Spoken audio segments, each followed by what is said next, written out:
Good morning, good evening, good afternoon, everyone. Welcome to our Innovate EDU conference, where we are going to explore the future of education today. My name is Maha Shhadeh. I'm the president of International Internship University Students Development Council and IIU country director. And it's a great privilege to be here with you today. On behalf of IIU team, I would like just to welcome all of you to our conference. We are a global network of learners, educators, and professionals who are passionate about learning, innovation, and social impact. Our mission is to empower learners to pursue their dreams, to discover their potential, and to make a positive difference in the world. We are living, actually, if we are going to speak about nowadays, we are living in a time of unprecedented change and challenge, where the skills and knowledge required for success are constantly evolving. The world actually needs learners who are creative, who are collaborative, critical, and compassionate. The world needs educators who are creative, who are adaptive, responsive, and inclusive. Also, the world needs education systems that are equitable, accessible, relevant, and transformative. How can, we just have a question raised here. How can we bridge the gap between education and employment? How can we bridge the gap between the policy and the practice, between research and reality? How can we shape the future of learning for the learner, especially those who are marginalized, especially those who are underserved? How can we use the power of technology in order to catalyze education transformation? These are some of the questions that we are going to explore together in this conference. We have gathered here a group of experts, we have researchers, and we have educators from different sectors and backgrounds who are ready to share their insights, their experience, and solutions. We also have prepared different sessions to engage you in a meaningful dialogue, collaboration, and learning. Education, actually, if when I say, is not just about imparting knowledge, it is the catalyst for transformation and the cornerstones of a progress. As we gather here today, let us embrace the power of learning to bridge gap and to ignite the flame of inspiration in every learner's heart. Now, welcome everyone. I would like first to introduce our first speaker for today, who's going to join us to share her insights, her experience, and who's going to give an idea how to bridge the gap and shape the future of education. Our first esteemed speaker is Maha Shhadeh. She is a powerhouse in the world of education technology. She's a Microsoft Innovative Educator expert. She's a trainer, master trainer, and a global mentor. She's passionate about using technology to bridge gap and shape the future of education. Her expertise doesn't just extend beyond certification. She is also Lebanon main coordinator, trainer, and the judge of the Arab Code Week in cooperation with LSCO. And she won actually many national and global educational awards, including the prestigious award Global Teacher Award 2020. I'm confident, that Maggie's presentation is going to be informative, it's going to be inspiring. So please join me in welcoming her. Digital floor is yours, Miss Maggie. Thank you. Good afternoon.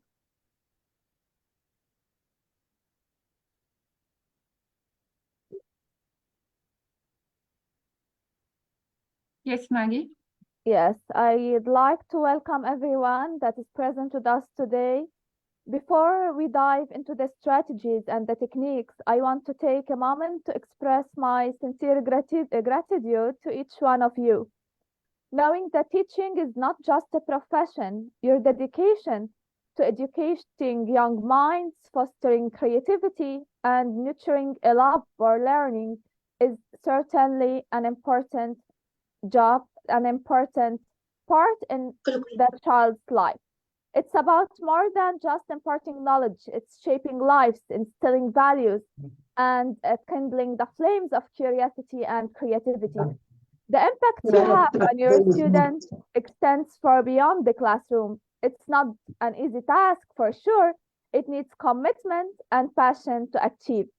So thank you for being the heroes of the future. Your work certainly matters and makes a difference.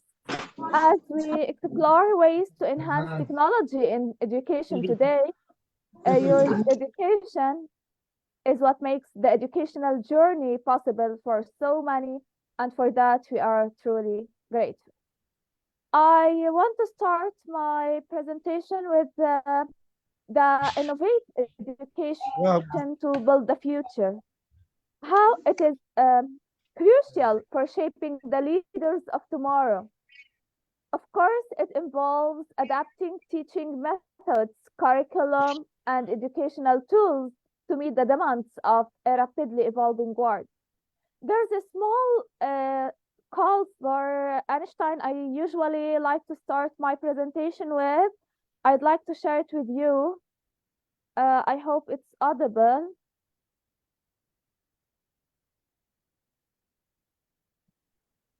Yes, Maggie. No. Yes, We can't hear. We it. can't see, but we can't Okay, hear. I'll start. I'll start it. I'll just need to start with Everybody's a genius. But if you judge a fish by its, Albert Einstein once said, everybody's a genius. But if you judge a fish by its ability to climb a tree, it will live its whole life believing that it is stupid. Ladies and gentlemen of the jury, today on trial, we have modern day schooling. Glad you could come. Not only does he make fish climb trees, but also makes them climb down and do a 10-mile run. Tell me, school, are you proud of the things you've done? Turning millions of people into robots. Do you find that fun?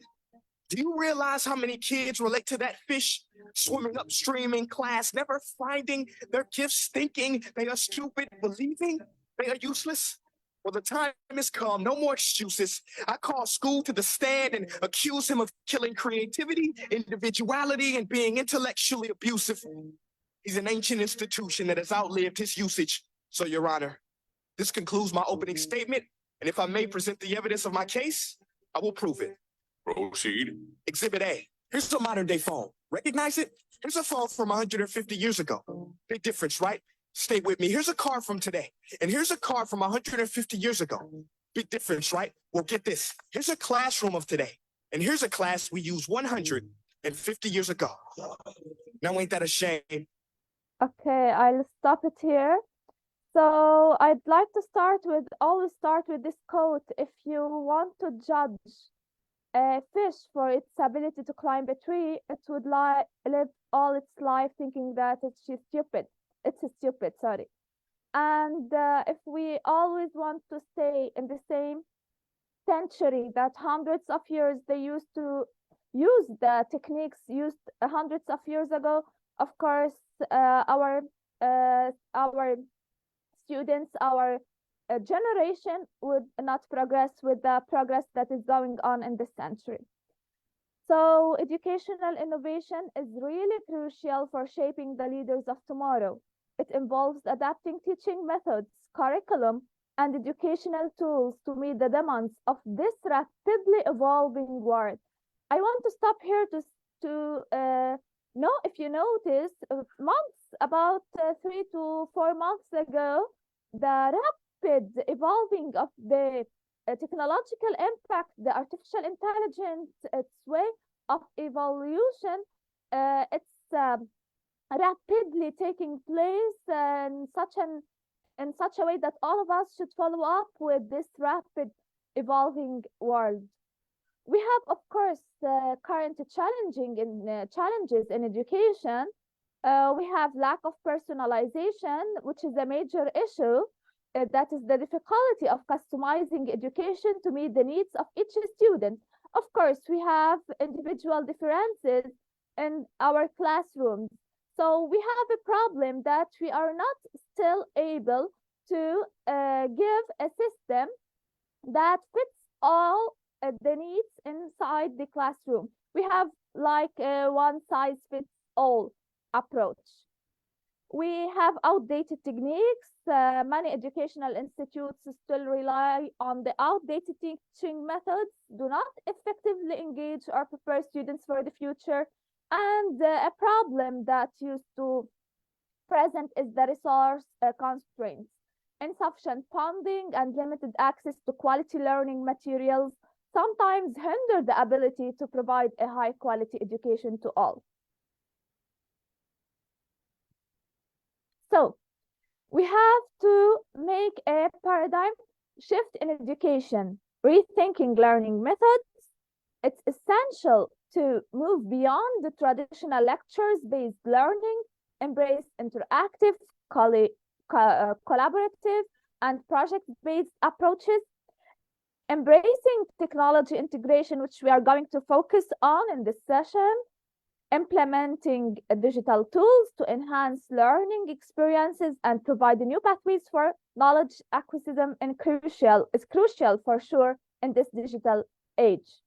Refocusing on key skills, shifting the focus from remote memorization to critical thinking, creativity, problem solving, and interpersonal skills that is essential for holistic development. In the past, they used to depend on the memorizing of the ideas. Now, no.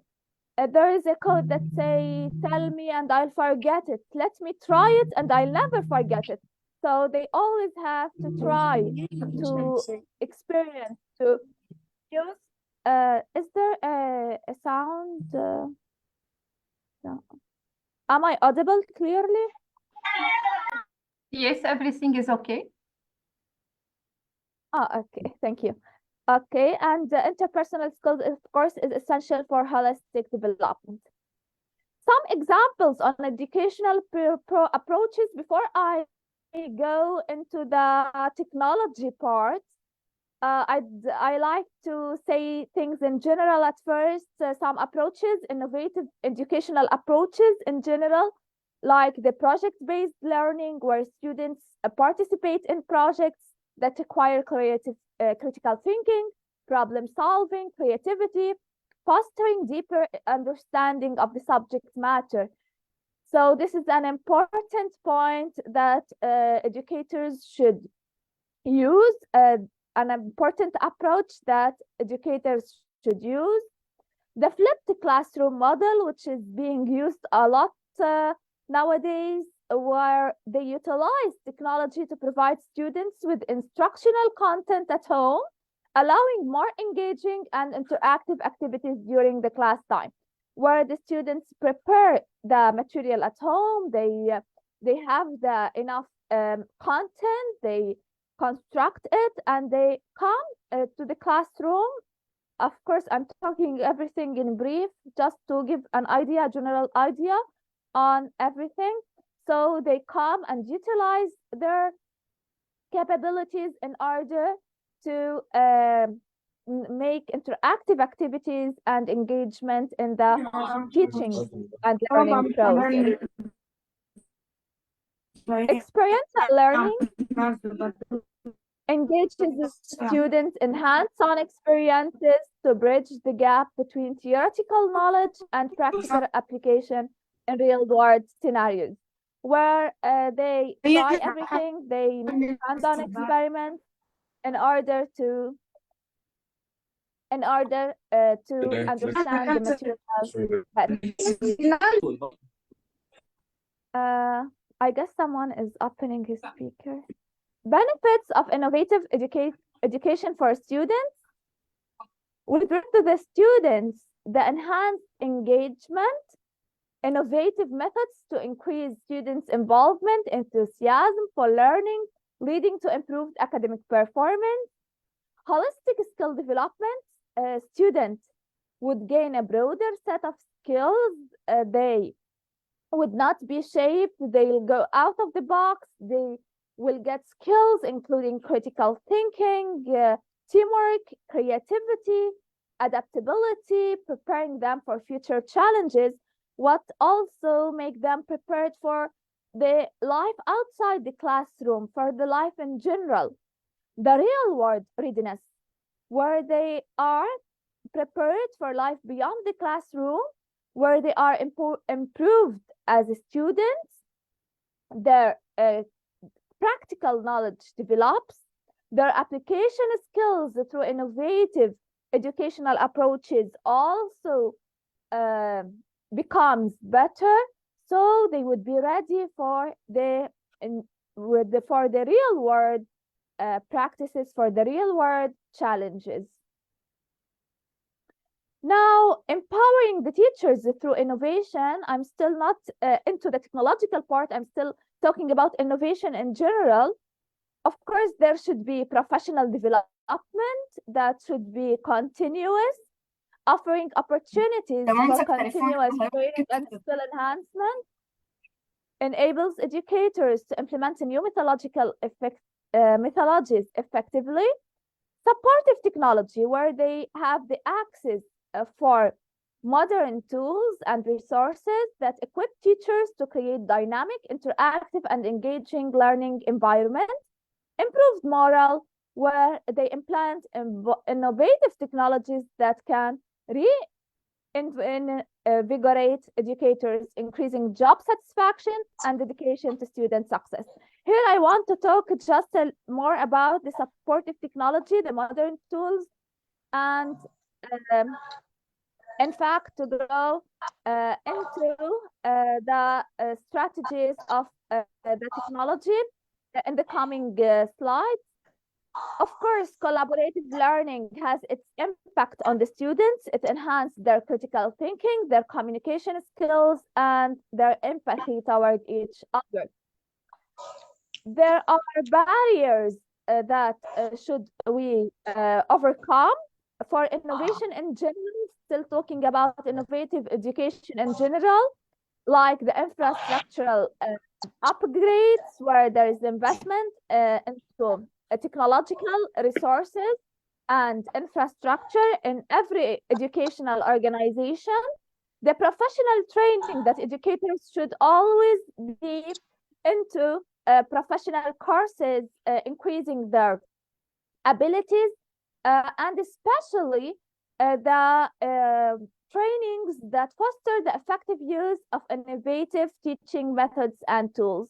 Of course, there should revise the educational policies to promote flexibility and support for an innovative approach that's crucial to drive widespread change.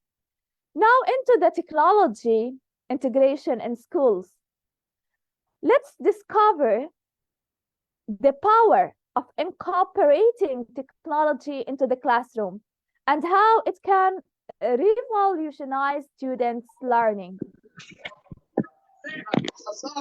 The benefits of technology integration in schools, we have enhanced engagement, where the technology captivates the students' attention. It makes learning more interactive, more enjoyable. It will go away from the boring strategies, the used boring ways that were used in the past times.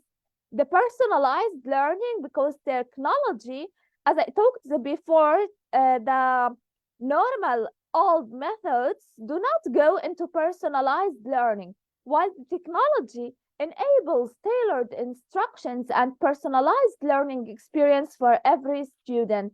So here we can take into consideration the individual differences and could help in overcoming this problem that we used to face in the normal strategies. The real world preparation, of course, by utilizing technology, students gain the essential skills for the digital age and the future careers. They are living nowadays, everything around them is evolving in such a way that technology should be used in everything in their daily life. So of course, at the classroom, using it and utilizing technology makes them gain the skills that are needed for the future. Yes, for the current and the future lives. The challenges of technology integration in schools, we have most of the times infrastructure limitations.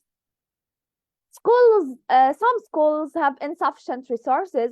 That's what we can help in when we provide them free resources that they can use in order to hinder the effective, in order to increase the effective implementation of technology. The digital divide, where the access of technology may be unequal, creating disparities in educational opportunities, which is also a challenge that teachers are facing. And the most important part is the teachers' training, where the teachers that are not continuously increasing their capabilities, are not continuously increasing or making professional development, they are still blocked in the old age. So the professional development is very important to effectively integrate technology in the teaching process. They should come up to date with the new strategies, with the new techniques, and to be ready in order to co-op with what is going on nowadays. For a successful technology integration, we have to have clear goals, planning. Of course, nothing happens without putting a clear plan, a clear goal that we want to reach, and we could reach it. We have to get a student-centered approach, which this is a very, very important point, because in the old times, all the classrooms were teacher-centered. Nowadays, in the 21st century skills, we concentrate on a point that it should be a student-centered approach, where we design a technology-rich learning experiences that empower students to take ownership of their education. So we don't give them the knowledge, we make them own the strategies, own the ways in order to get the knowledge. Collaboration and foster, of course, among educators, among administrators, and of course the stakeholders to ensure the ongoing support. The evaluation and adaptation, we have to regularly assess the impact of the technology integration and adjust the strategies based on the feedback, so that we know our positive points, we work on them and keep them, we know our negative points, and try to find ways in order to get a solution for them. Some tools, I'll talk about them in general, of course. Digital learning platforms, online platforms that provide access to vast educational resources, enabling personalized and self-paced learning experiences. Adaptive learning systems, which is very important, AI-powered system that adjust content pace according to individual student performance, ensuring personalized and effective learning experience. Decoding platforms that are nowadays extremely important, where the students are introduced to the coding concepts with engaging platforms like Scratch, Code.org, Anchor. Just those are certain examples. Of course, there are many more that could be used. Virtual reality, which is very important to transport the student to immersive virtual environment for interactive and experiential learning, where it offers interactive simulations, making complex concepts more understandable and engaging for the students. They could live the lesson while learning it and try it and go. For example, if they are learning about the human body, they could enter inside the body and see the organs and see everything. So it's a very important strategy that could be used in all the subjects. The online collaboration tools like Google Workspace, Microsoft Teams, and such, to facilitate collaborative projects and communication. Those are examples. The future trends in the educational technology, in the technology integration in schools, the augmented reality, it's similar to the where the students revolutionize the classroom experiences by overlaying digital content on the real world. They could see the digital content. The artificial intelligence, where we are hearing this term all around us nowadays. in every single part of our lives. So it will play an important, increasingly significant role in personalized learning and adaptive instructions. The data-driven education, where the data analysis will provide insights to optimize teaching and personalize the learning experience. Of course, all what we do is creating a future-ready education system that is adapted to change. Embracing innovations allow education to remain relevant, effective, and dynamically changing social and technological landscapes. Preparing global citizens. This is an important point where the students get skills and mindset necessary to thrive in globally interconnected world. That's what we are doing today between different cultures. Sometimes in the classroom, they can use Skype in the classroom, which is a technique that I used to use. For example, gathering the students of your classroom with a Skype session with students in other country. They will have a lot of knowledge, a lot of important communication between each other. The continuous improvement where the advancement in educational practices and methodologies are necessary for nurturing continual improvements and progress. Of course, there will be, if we integrate technology, increased engagement, the active participation, the deeper engagement in the learning process, improved achievement. Students will have higher achievement levels, higher academic performance, and this will be noticed among the schools, among the students, among the teachers.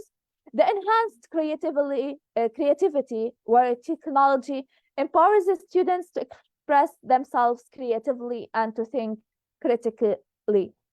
Of course, there should be usual ongoing training, collaborative communities, and coaching and mentoring.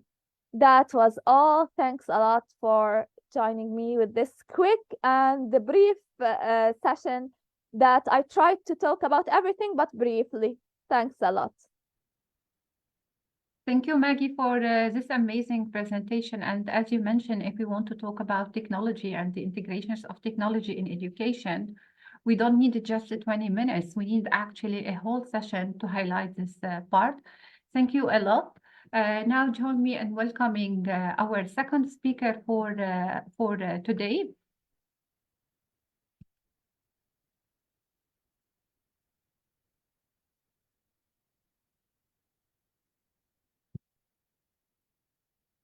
Hello, can you hear me? Our second speaker for today is Tahani Yassin. Actually, she is a passionate educator who is dedicated to using technology to transform the learning experience for students.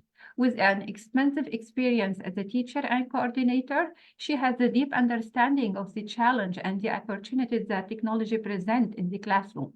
She is not only a practitioner, actually, she's a leader in the field of educational technology, and she is a member of the EduTech Syndic on Lebanon, a group of educators who are committed to promoting the use of technology in educators. She's also the founder of MOT Academy for Training and Teaching, which provide professional developments for educators in how to integrate technology into their classroom. Today, Tahani is going to share her insight, her experience, and solution on how to integrate technology in the educational field. I'm sure her presentation is going to be so informative and inspiring. So join me, if you please, in giving her a warm welcome. Ms. Tahani, the digital floor is yours, if you please. You can start. Thank you, Ms. Maha. How are you? How is everyone? Hope you're all fine. Thank you for joining us in this very beneficial workshop. We're going to be presenting a lot of ideas which are needed in our educational field. We hope that we're going to make everything better for you. My part is talking about the EdTech innovation and AI in education. I'm going to continue a little bit from the part that Mrs. Maggie was mentioning before, and we're going to continue talking about how EdTech can make our life easier, how it can help me to make the students more more involved in the teaching process. It's very important to integrate technology in the educational field, because if you think about it, all students in this age, they know how to work in the digital world. So if we do not improve ourselves and we do not work on our professional development in these areas, this might cause a big gap between us and our kids in the school, which may lead for kind of failure in the educational field. So thank you, Mrs. Maha, for the introduction. I'm not going to introduce myself again. I just want to add that I have a passion for integrating technology and in AI in the educational field. So let me here start by, I just want to wonder with you. When we are talking about the importance of technology in education, we start by asking ourselves, do I need to integrate it or not? Will it be beneficial or not? Have you ever wondered how technology can change the way that we teach? I just want you to pause and think right now. Just think about it. Can you imagine how much the impact will change? Do you think there are better ways to make the students engaged all together, especially the ones that do not that they are not always involved in the group work or wherever? Have you ever thought about how technology can help us make differential learning, personalized work?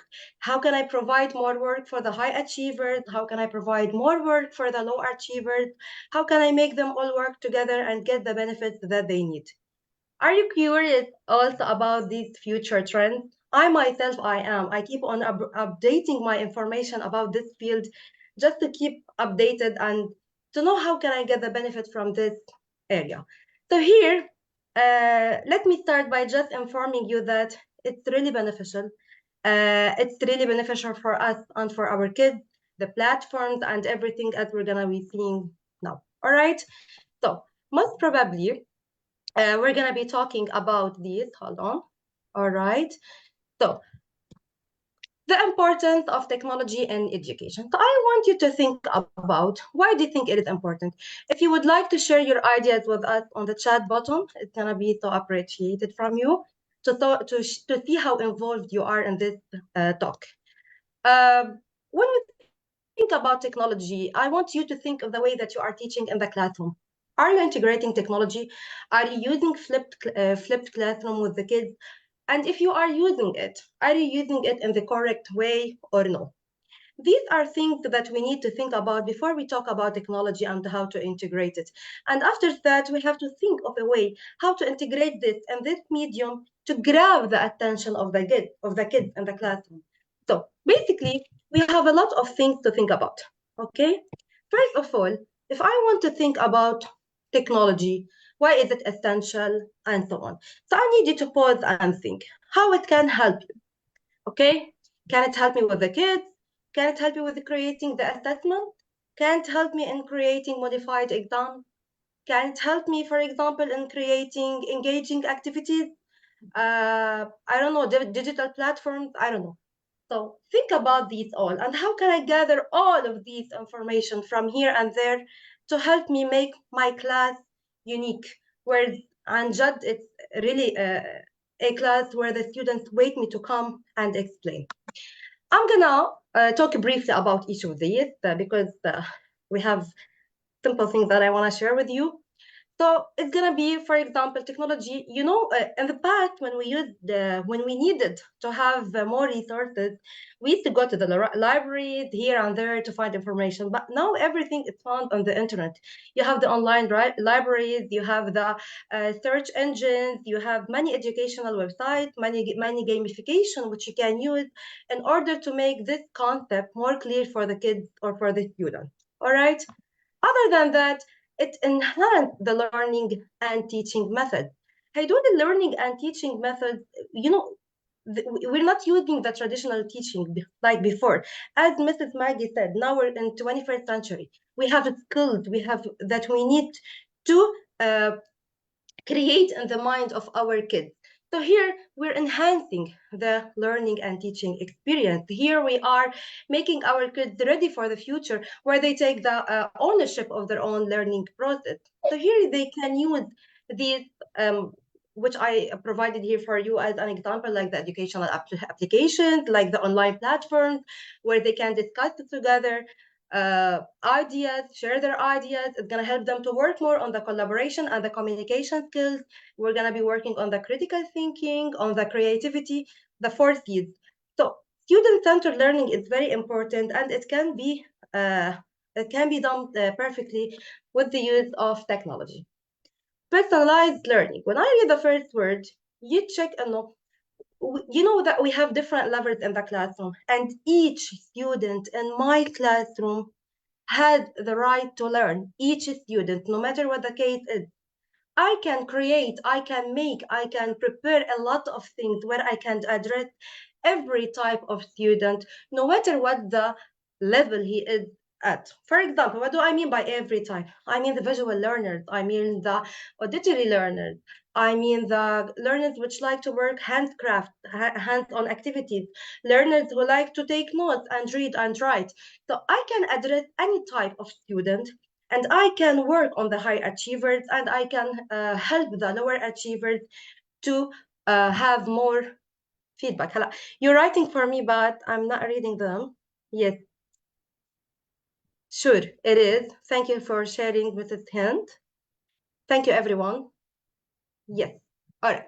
So collaboration and communication, like I said, it, they can use the online platforms to communicate together, where they can, like we're doing right now, we're using an online form like Zoom to talk to each other, to share knowledge together, to learn from each other. And this can also happen with the kids in our classroom. All right.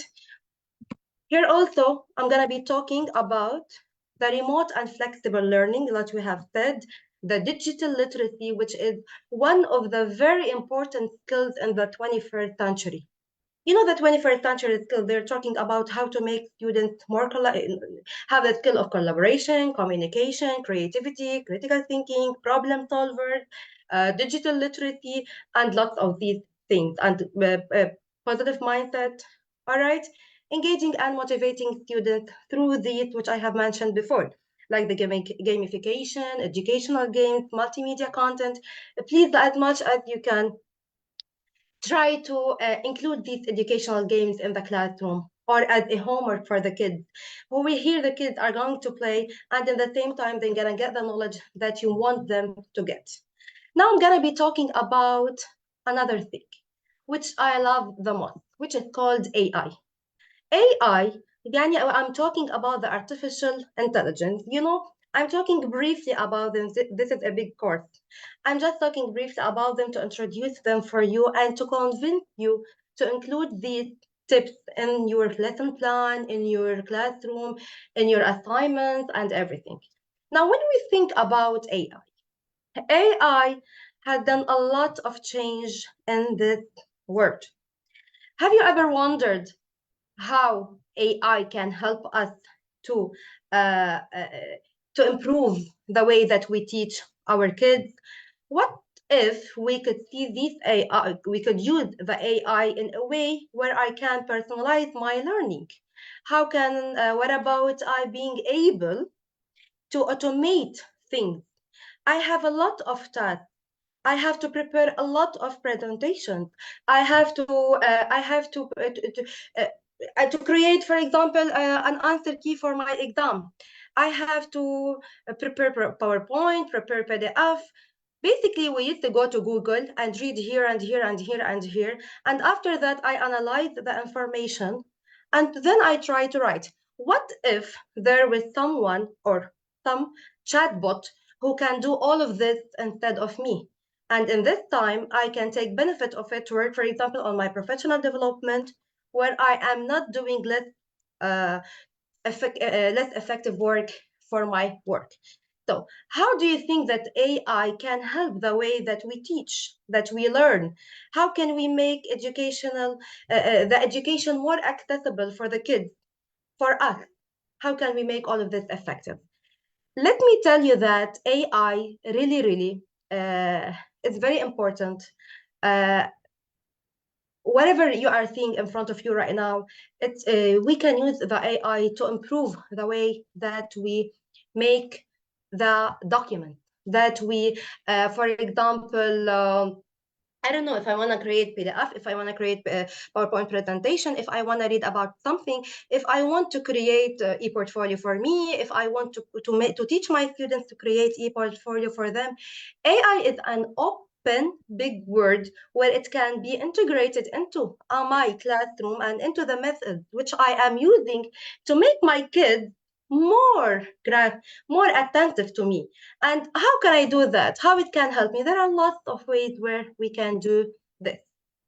Okay, so hold on. All right. So here, let me talk about how can I integrate it into education. I need you to think of the things which I mentioned right now in front of you. There are several ways where I can use. You can take these modes and you can even add more to them. Okay, so here, for example, about the personalized learning, like I said, when I'm integrating technology, I can use AI. I have to learn the language of AI. I have to learn how do I talk to AI, how do I write the prompt to be able to talk to AI and to get what the information I need. If I know how to talk their language, they can tell me exactly the accurate answers which I need. If I don't know how to talk to them, they will give me answers and I will say AI is not very relevant and it's not accurate and they don't give me. So I need to learn how to talk to the AI. Whenever I use the action verb, whenever I am more accurate in the information which I want, while I'm asking AI, I'm gonna be having amazing results. So here in this slide I prepared for you, I usually like more interactive workshops, but since it's a webinar, I'm just talking and talking. I wish you can share with me, and you can, if you need to ask me anything, for sure you can talk. Okay. So the personalized learning, the automated grading, the interactive learning environment, support drivers for learning style, which I have talked about them a while ago, the auditory, visual, kinesthetic, and the read and write. Virtual learning assistant, effective administrative tasks. There are lots of these which can help you. Curriculum development, make it more accessible for the students. For example, I can create exams. I can ask AI to create an exam for me in mathematics for grade 6 on the following topic. And I want this exam, for example, to follow Bloom taxonomy, or I want to prepare a lesson plan using AI, and I can tell AI, please prepare for me a lesson plan using the, let's say, 7E model, where the objectives are classified according to Bloom taxonomy and. If I use AI in an effective way, I can really reserve my time. I can really find free time for me to do more things, to work on my professional development and so on, where I can find an aid for me. Okay, so here are some of the things that can be beneficial for you when you are integrating AI in education. I still get 8 minutes. All right. So here, there are many challenges. Mrs. Maggie mentioned that there are challenges. For example, teachers may not be able to provide this for the kids. Maybe the challenges are from AI that we are, as teacher, we are not prepared, or not everyone in my classroom have the access for the internet. Or maybe when the students are, or me, are using the AI, we are distracted and so on. The digital literacy, maybe we need to teach our kids how to prevent their data from being taken away, and the privacy for them. Maybe the lack of human interaction. These might be challenges. But for every challenge, you can have solutions for that. If I take Anna, I chose only 5. We have a lot of challenges which we can overcome them. All right. So if we take these challenges, for example, I need you to pause and think. What about access of technology? If not everyone in the classroom have access for technology, how can I help on overcoming that? Or how can I help on overcoming that by using AI, there is no interaction between the kids? Or by using this technology, there's no interaction, there's no communication between the kids. For example, right now I'm talking to you. Using this platform, I cannot see you. There's no human interaction, but still we can talk together. We can communicate together. So there still will be an area for us to be able to talk, to communicate, to collaborate. We can give them, for example, a project that they can work on together. So online through any platform. We can, for example, for the access of technology, you can give them a homework where they can do it at home if it's not available at school. Or if it is not available at home, I can do that at school. I can use the flipped learning also. For the distraction and for the overstimulation, we can make them know how to use special platforms or educational websites where it's going to be amusing for them, and at the same time they are studying and studying with us. Sorry. Digital literacy also. I can give them, hold on. Sorry.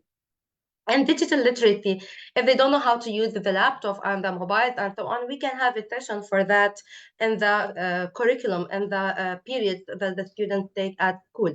All right. For example, when we are talking about data privacy, I can teach them how to take care of their data, how to manage that their data is not being taken away by anyone from the outside or by any intruder.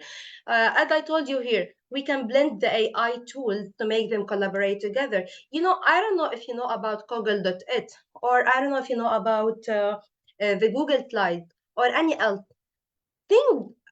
There are platforms where students can work together in the same time to be able to prepare a project. For example, if they work on Google, from the Google app, you have that one where you are creating slides.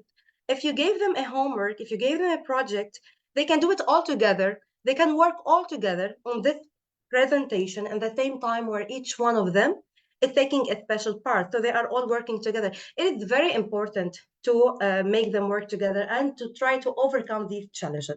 Now I'm going to give you a minute. I'm going to read the scenario for you.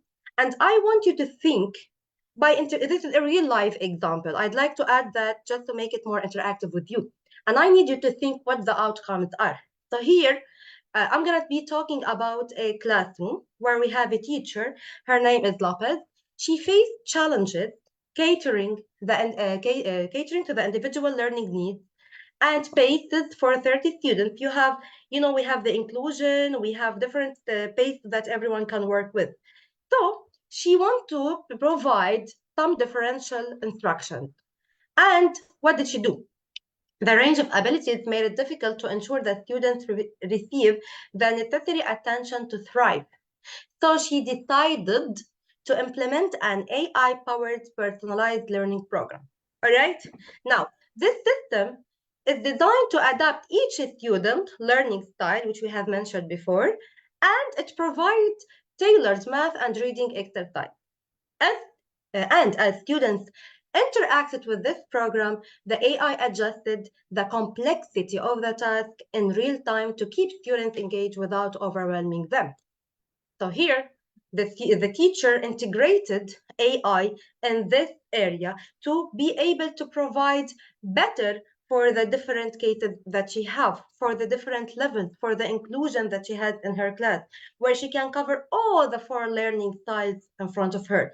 So I need you to think here, what are the positives? What are the good outcomes which had happened? If you'd like to answer on the chat, if you're with me and you like to answer over the chat, what can she, how is this beneficial for the kids when she integrated this AI?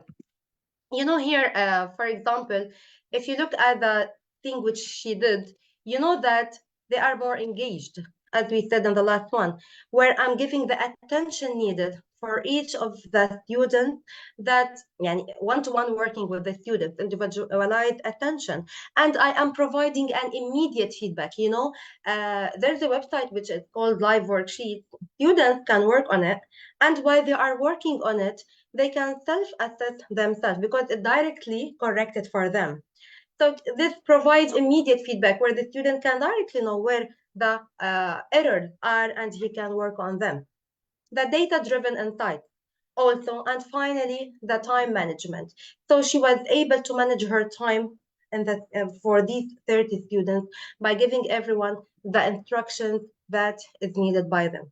So here finally, before my time is up, I still have 2 minutes, I wanted just to tell you that EdTech and AI is something which I really always call for in my department. It is really important to be integrated because this will transform the learning experience to a better one. Okay, by integrating these technologies, we as educators, we can follow the needs and overcome the gaps, and we can enhance this teaching method, and we can prepare our kids in the school for the digital literacy of a 21st century skills. So please try to take advantage of what we have learned today about AI. I had to talk about this briefly. This is a big course, but I want you to try to read about it more, to try to understand it more. If you have any questions, thank you for listening to me. If you have any questions, you can write them on the chat button, and I'm going to be able to answer you if I still have time. Thank you, Ms. Maha. You still here? Thank you, Ms. Tahani, for this informative session. And really, we need a lot of time to speak about AI as the best tool for the teacher if we are going to use it in a smart way. So it's going to be our best assistant that is going to save our time and help our students at the same time. Thank you, Ms. Tahani. And now let us move to our next speaker. I just would like you to welcome Dr. Nadine Haider. Dr. Nadine, actually, she's a champion for fostering effective communication in inclusive classroom.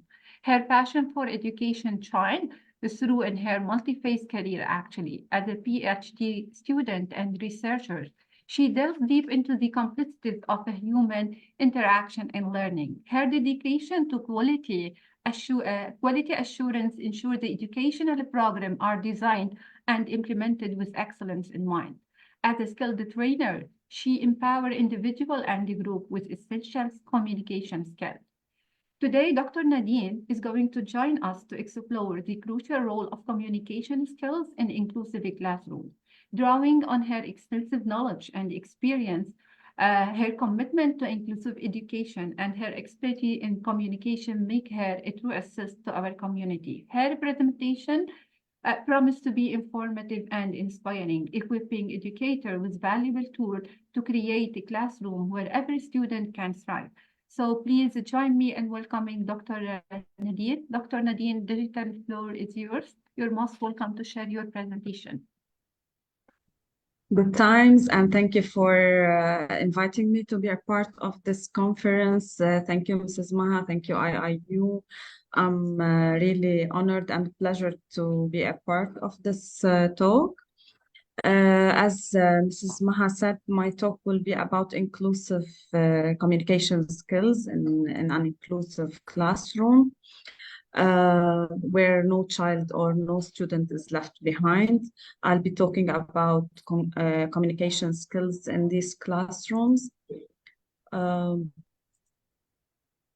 First, I would like to start with failure is a proof that you tried. Finished files are the result of years of study. So get up and try again. This is what I say for the inclusive students. The goal today is to equip the participants with the practical strategies for using effective communication skills to foster an inclusive classroom where all students feel valued and heard. Don't you know that students with disabilities are twice as likely to feel isolated in the classroom? Effective communication can be the bridge that connects them to their peers and learning. How?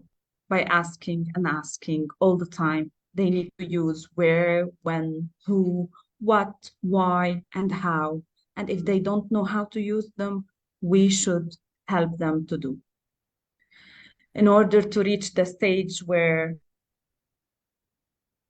everyone has the art of communication, to see and to hear and to talk. In order to reach this stage, we should use critical thinking, creativity, communication, and collaboration. These are the 21st century main skills. Why we communicate? We communicate in order to build personality, to socialize, to improve skills, verbal and written ones. What is inclusive communication?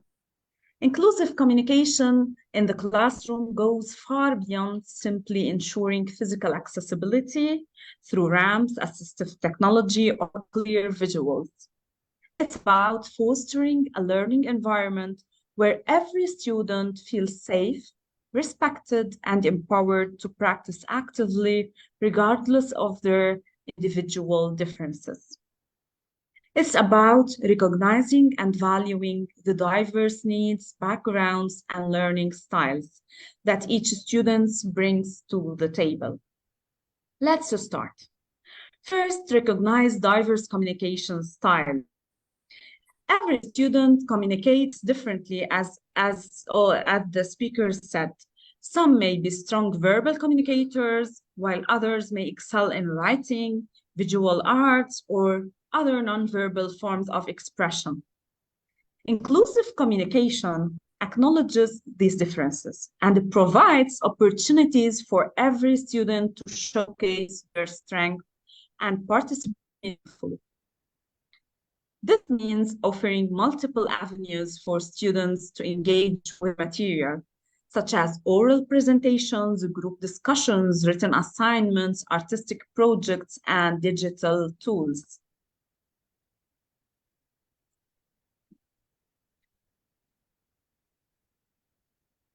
Creating a safe and respectful environment. Inclusive communication fosters a positive classroom climate where students feel comfortable expressing themselves without fear of judgment or ridicule. This involves establishing clear expectations for respectful behavior and actively intervening when discriminatory language or actions occurs. It also means using inclusive language. This inclusive language avoids stereotyping, generalizations, and harmful assumptions about different groups of people. Third, valuing different backgrounds and experiences. Each student comes from a different and a unique set of experiences and perspectives, shaped by their cultural background, family life, and personal identities.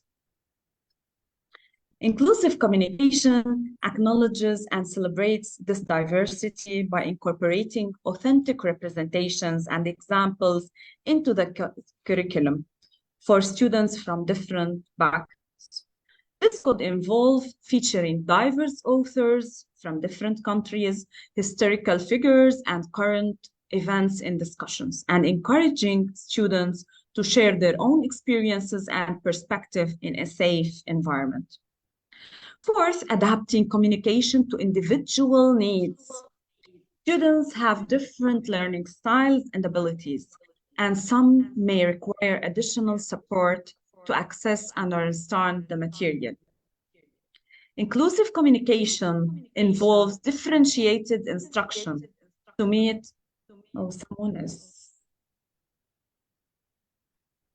my voice is echoing. Okay, differentiated instruction to meet the individual needs of all students.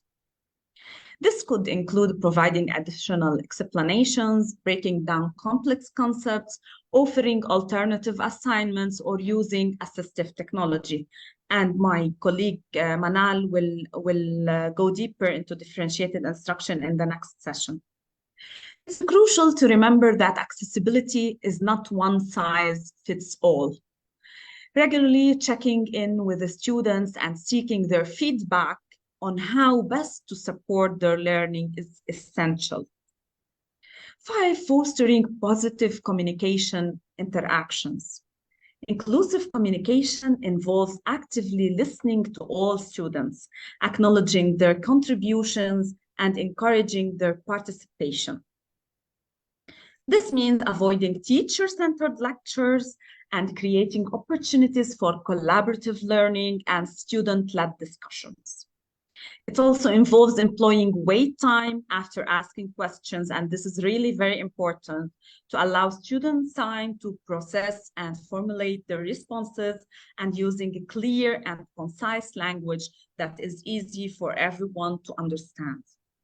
By implementing these strategies, educators can move beyond simply providing physical access and creating a truly inclusive learning environment where every student feels valued, respected, and empowered. It's a continuous journey of learning and adapting, but the rewards of fostering a classroom where all voices are heard and celebrated are key communications for inclusivity. Yes? Yes. Active listening emphasized the importance of truly listening to each student, paying attention to both verbal and nonverbal cues. And nonverbal cues sometimes are more important than the verbal ones.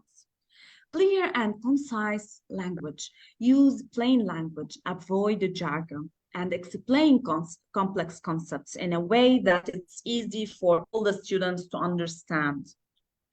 Positive and respectful communication. Avoid negative language, sarcasm, and assumptions. Use encouraging and affirming language to build confidence and motivation. Culturally responsive communication. Be mindful of students' cultural backgrounds and adjust your communication style accordingly. Avoid stereotypes and generalizations. Inclusive body language. Maintain open and approachable body language. Be open. Make eye contact with all the students and be aware of how your nonverbal cues might be interpreted. Strategies for fostering inclusive communication. First, use variety of communication methods, visual aids, hands-on activities, and technology to reach all the learning styles. Encourage participation, create opportunities for all the students to contribute to discussions and activities. Use techniques like wait time, think per share, and small group activities. Provide opportunities for clarification and feedback is very important. Everyone needs to... Okay. Everyone needs to be listened to and appreciated. So let's all encourage students to ask questions and seek clarification if needed. Be open to feedback and adjust your communication as needed. Implementing inclusive communication strategies in classroom practical experiences. The universal design of learning. If you dig deeper in the universal design of learning, it's very important and it's used in different countries for inclusive classrooms. Multiple means of representations. Offer information environments, text, audio, video, visuals to cater to different learning styles. Of action, provide diverse ways for students to respond and demonstrate understanding. Writing, drawing, role-playing, digital tools, and many other tools. Multiple means of engagement. Make learning relevant and stimulating through choices and technology that catered to individual interests and motivations. Culturally responsive teaching. Incorporate diverse perspectives and backgrounds into lessons and discussions. Use inclusive language that avoids stereotyping and generalizations again and again. Acknowledge and celebrate cultural differences. Technology-assistive communication. Utilize text-to-speech software to students with reading difficulties. Employ communication apps for students with speech impairments. Leverage online collaborative tools to facilitate teamwork and participation. Active listening and clarification. Encourage students to rephrase information in their own words in order to know the feedback. Use wait time after asking questions. Check for understanding by paraphrasing and asking different questions. Case studies of successful inclusive classrooms. This is from literature around the world. Project RISE, reaching all students through inclusive environments. This program in Philadelphia used UDL, Universal Design of Learning, principle and technology to create inclusive classrooms where students with disabilities thrive alongside their peers. The program resulted in significant improvements in academic achievement, social inclusion, and student satisfaction. The Mosaic Project. This initiative in Toronto focuses on culturally responsive teaching and celebrates the diverse backgrounds of students. The project has led increased engagement, improved academic performance, and more positive school climate for students from all cultures. The ICANN initiative. This program in California provides assistive technology, tools, and training to support students with disabilities in mainstream classrooms. The initiative has empowered students to participate fully in learning and has fostered a more inclusive classroom environment. These are just few examples of how inclusive classroom strategies can be implemented in the classroom. By being mindful of diverse needs and preferences, and by using a variety of communication tools and approaches, teachers can create learning environments where all students feel valued, respected, and able to reach their fullest potential. You can use tongue twisters in the classroom during the process of learning as an icebreaker or an assessment. Fact or fiction, group work around the world game. You can use visuals like when you are making or establishing an activity, you can use such visuals like stop signs, and now you are ready, and now you have to stop the activity in order to manage the time. Logical thinking, for example, you can put such numbers and ask the students what comes next, and they have to find the logical pattern between these numbers to find the next numbers. Here 1 times 1, 2 times 2, 3 times 3, 4 times 4, 5 times 5, etc.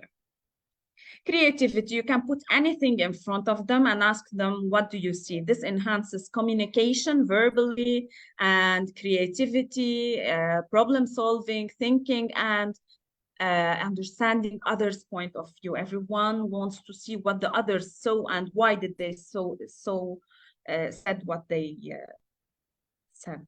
Quotes. Everyone loves quotes and the proverbs, especially students, school students. So we can find activities about using quotes and proverbs. If questions, if your house is burning, and if we have a lot of if questions, truth or dare. This is a game where students love to engage in, and we also.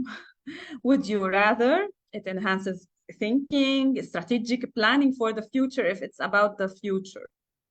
Objects story, you can ice break or make a transition activity in the classroom by using objects, any objects around the classroom, objects, and let them talk about them, make stories, build whisper tubes, téléphone cassé. And for example, I will choose my letter P. Talk for a minute about music. Okay. Talk for a minute about your hobbies, etc.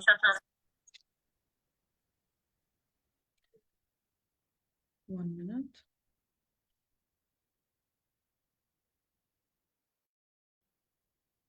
Now I want you to look at this dress. Everyone knows this dress. Some people see that it's gold and white. Other people see that it's navy and blue. And this is real. I saw this once, black and blue, and now I can see it white and gold. I put this picture to show you that everyone sees things in a different way, and our students in the classroom also see things differently from how we see them. And this should be taken into consideration, since inside of each one of us, endless creativity waiting to be enclosed. Finally, I encourage you to start again and socialize in the classroom and with our inclusive students. Thank you for listening. It's my pleasure to be with you. Me unmute myself. Thank you, Dr. Nadine, for this presentation. And as you mentioned, I just want to sum up saying that every child actually deserves a champion or an adult who will never give up on them, who understand the power of connection and insist that they become the best that they can possibly be. So we just need to do our best in order to provide our students with the best community and with the best environment they are supposed to be in. Thank you a lot, Dr. Nadine. And now, if you please join me to welcome our next speaker for today, Ms. Manal. Our next speaker for today is Ms. Manal Sharab. Actually, she is more than just one thing. She's a rock star in the world of education.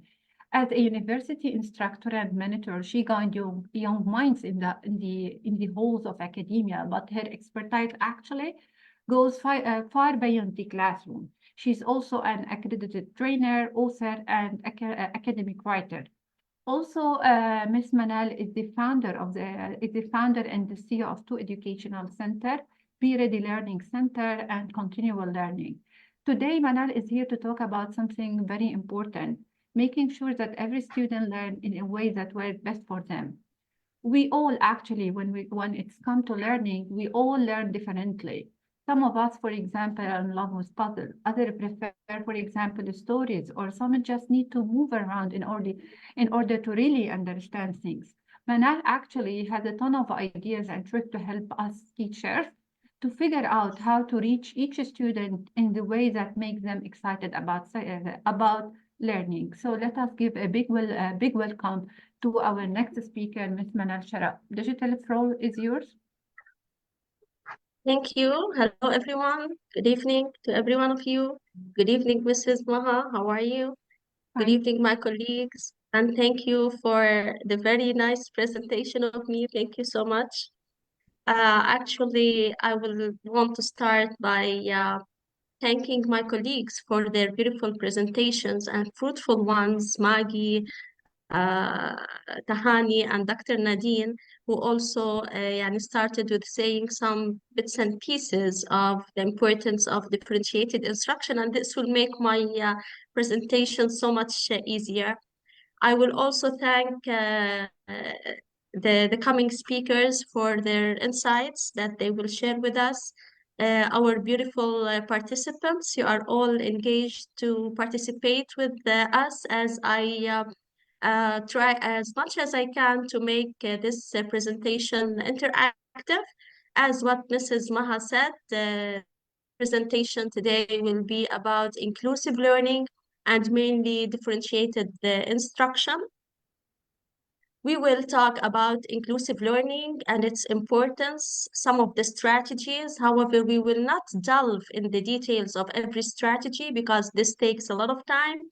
We will focus on differentiated instruction in its principles, key principles, in practice types and strategies. But please allow me first to start with you with this very small case study.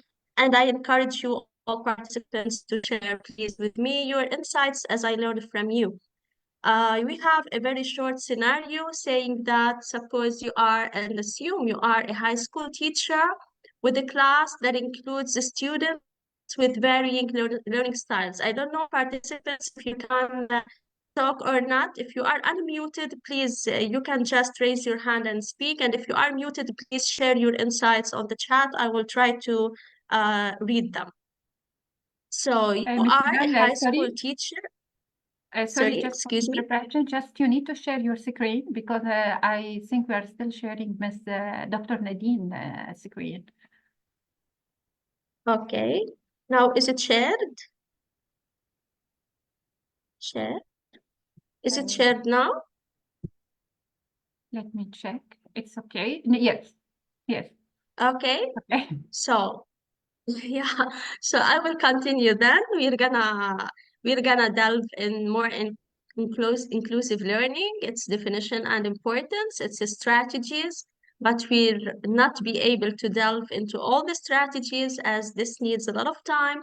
We will work more on differentiated instruction, its key principles, in practice, its types and its strategies. But I'm encouraging participants, please, to share with me their insights. I would like to start with this short case study. Suppose, please, and assume you are a high school teacher with a class that includes students with varying learning styles. Some of your students excel in visual learning while others thrive in hands-on activities. And the challenge now for you is to design a lesson that accommodates different learning styles. So you want to teach all the students in your classroom according to their preferred learning style, and you want to ensure that they all achieve and acquire the learning objectives. What will you do? How would you structure the lesson? What is your idea? What are you thinking of? What kind of hand-on activities you're gonna share? And how might you differentiate assessments to accommodate diverse learning preferences? I would like to see some answers in the chat if you have any idea, please. So far, anyone would like to share how they would act in this scenario?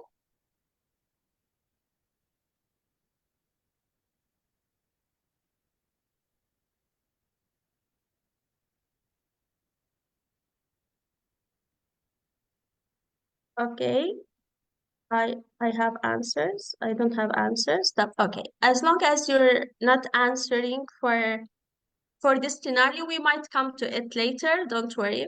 But I will continue then by showing you this screen with these pictures, and I would like you please to find out which one of these I started to get answers. Yes, I started to get answers. Thank you, Mrs. Tahani. You would design your lesson plan in a way to grasp the attention of learners. Yes, this is great actually of you. Now we will go back. For example, you can give them hand-on activities. Very good. In groups. Yes, that's great actually. We will come to these pictures.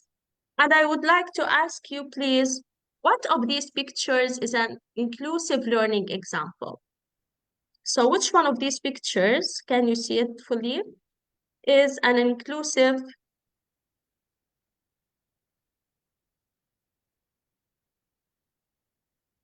learning example? Is it the first one, the second, the third, fourth, fifth, sixth? Just write for me the numbers, please, in the chat, and I will see them. Okay, so which of these pictures you think are examples of inclusive learning? So if you think it's one, just please write one in the chat box, write two, write three, based on what you think.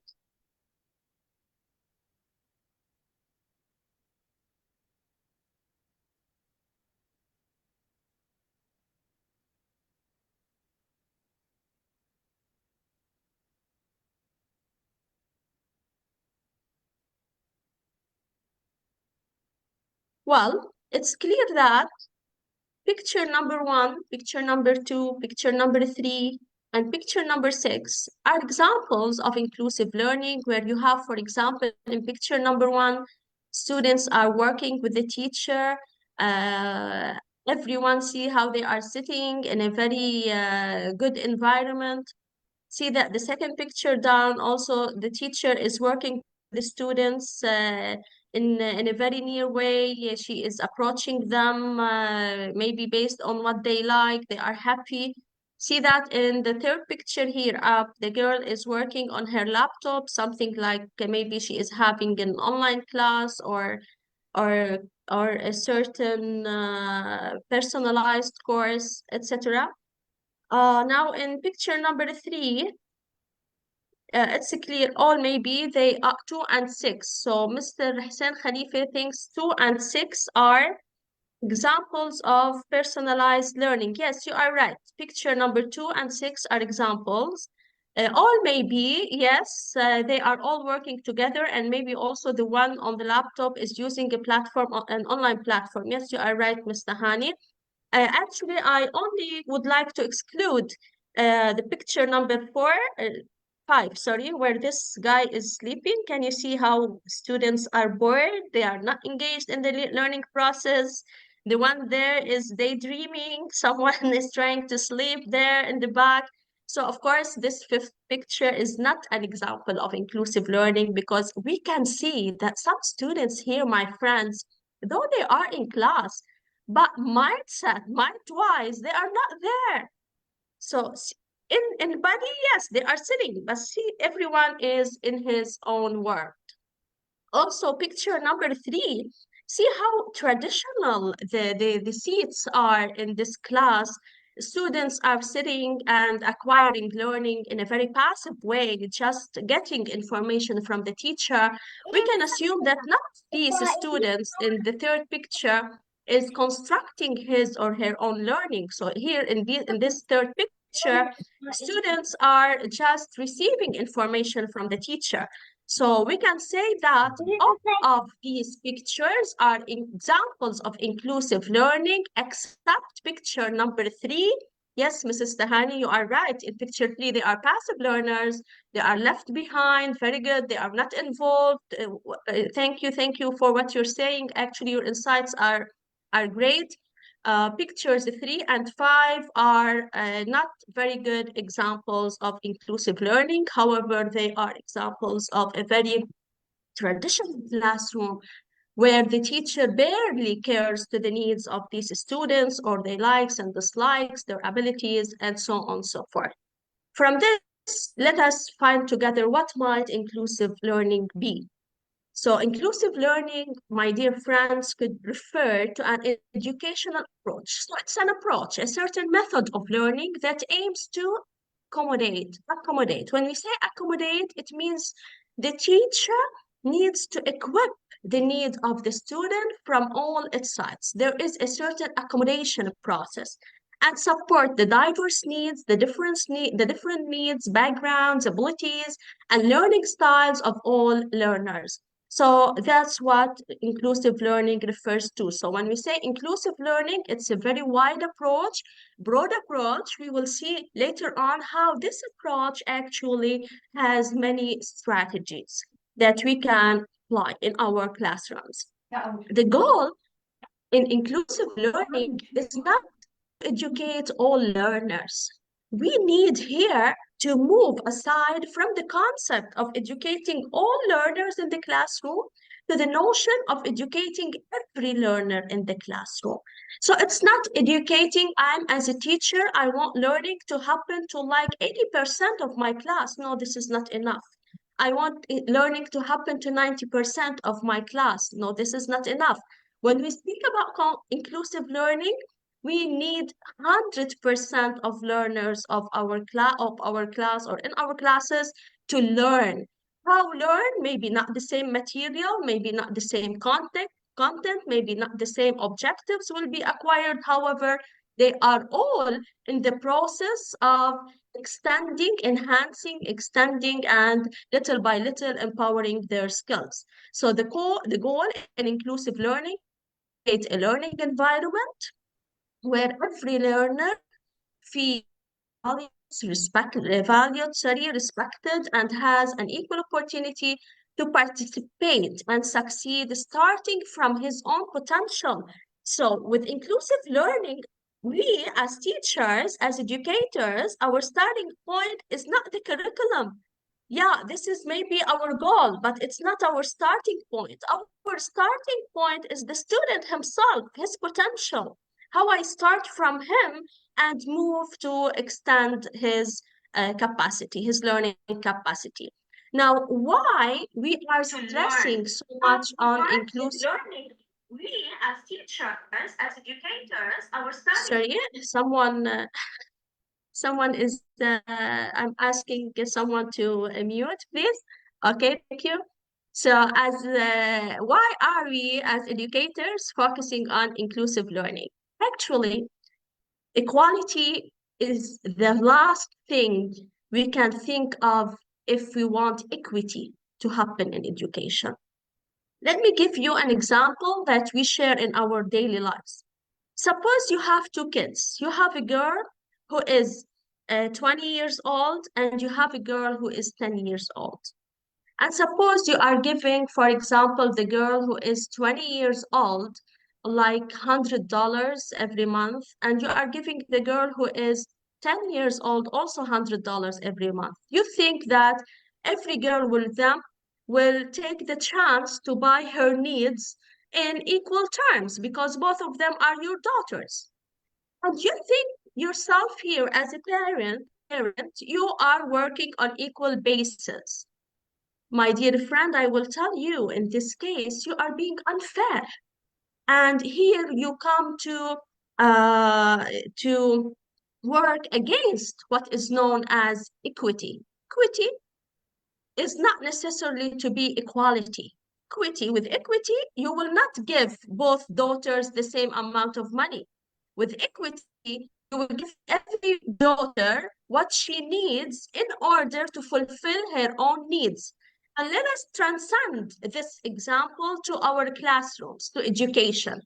If I let all my students just sit in the classroom in rows and all of them receiving the same type of teaching, the same objectives, the same skills, and they are forced to follow up with me because I'm the teacher and there is a curriculum and there are books. And yes, we understand all of these. But in this case, we are missing a very good point. We are missing that some students in my classrooms are left behind.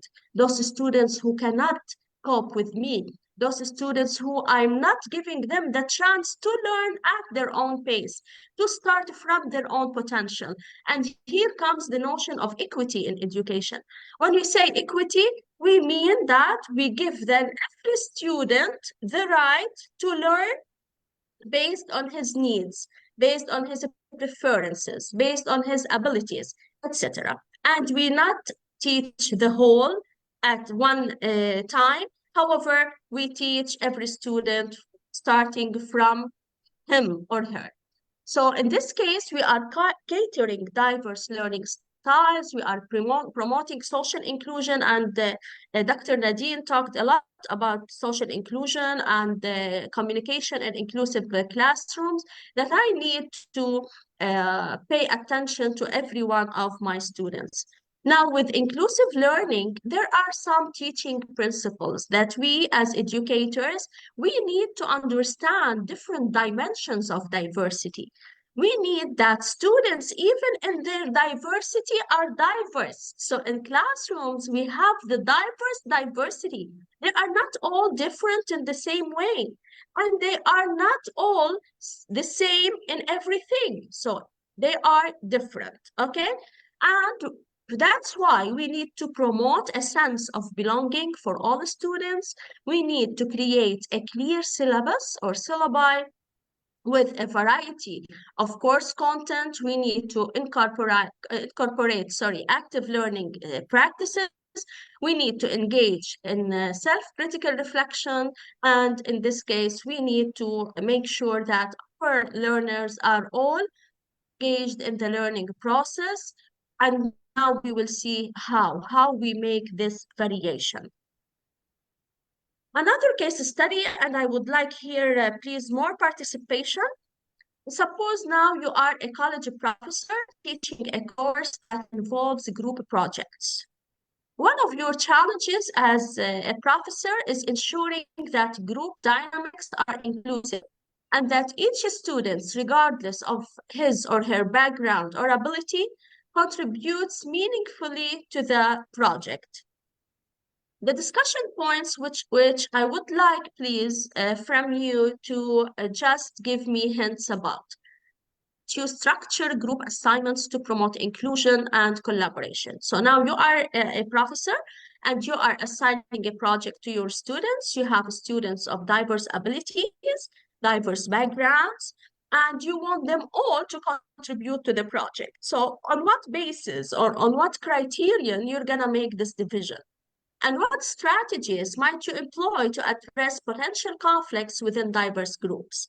And how can you assess individual contributions within a group project to ensure equity, to ensure fairness, to ensure that it's not one student is working and the others are just taking the grade with him or sharing the grade? What will you do as an educator? I would like please to see your answers in the chat box. I will give you please 1 minute to answer, okay? I have, as for students, especially after online learning in Lebanon, teachers find out that some students need, yeah, very nice. You are very well saying something very well expressed, Mariam. Yes, you are right. Students after classroom, after the pandemic are not like students before the pandemic. They have actually lost a lot of their learning capacities. And here we have a big learning gap, big educational gap, which we want to work on. Groups that include students from different backgrounds. So you try, Batul, to then form heterogeneous groups, and this is great. And of course, you give them guidelines in order to respect this cultural diversity among each other and to work in a fair way. So this is one of choose heterogeneous group. Yes, very good. And help them to divide roles and present their ideas. Very good, Mariam. In a way they prefer visual verbal thinking. Very good. That's for college students, right? Presenting orally, drawing sometimes. Yes, you reminded me actually of one of my colleagues who I respect very well when I was pursuing my master's degree. This was like 7 years ago. She made a project which was dancing in class, and this was wow accepted from the professor at that time, and she expressed her understanding in that way. Yes, the product or the assessment was valid to her based on her abilities to let them feel safe. Yes, you are right, and express their personalities. Yes, very right, very right. Thank you for your contributions. Group for students. Zainab is saying that she makes a group for students based on their multiple intelligences. Yes, very nice. So you assign tasks based on multiple intelligences. This is great. So if they are linguistics, you put them with other linguistic learners. So yeah. So you make, in this case, groups, homogeneous group, the linguistics alone, the kinesthetic alone. Yeah, why not? Take an aspirin and then put them together. Yes. It's effective, the aspirin in this case, like learn from like. Yes, you are right. So here you chose to go more into differentiated instruction approach to form homogeneous groups that in a way that they will learn from each other.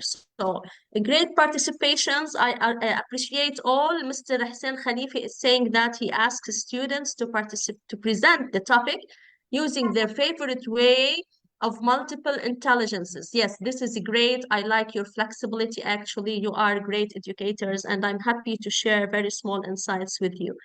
So we will continue with our presentation.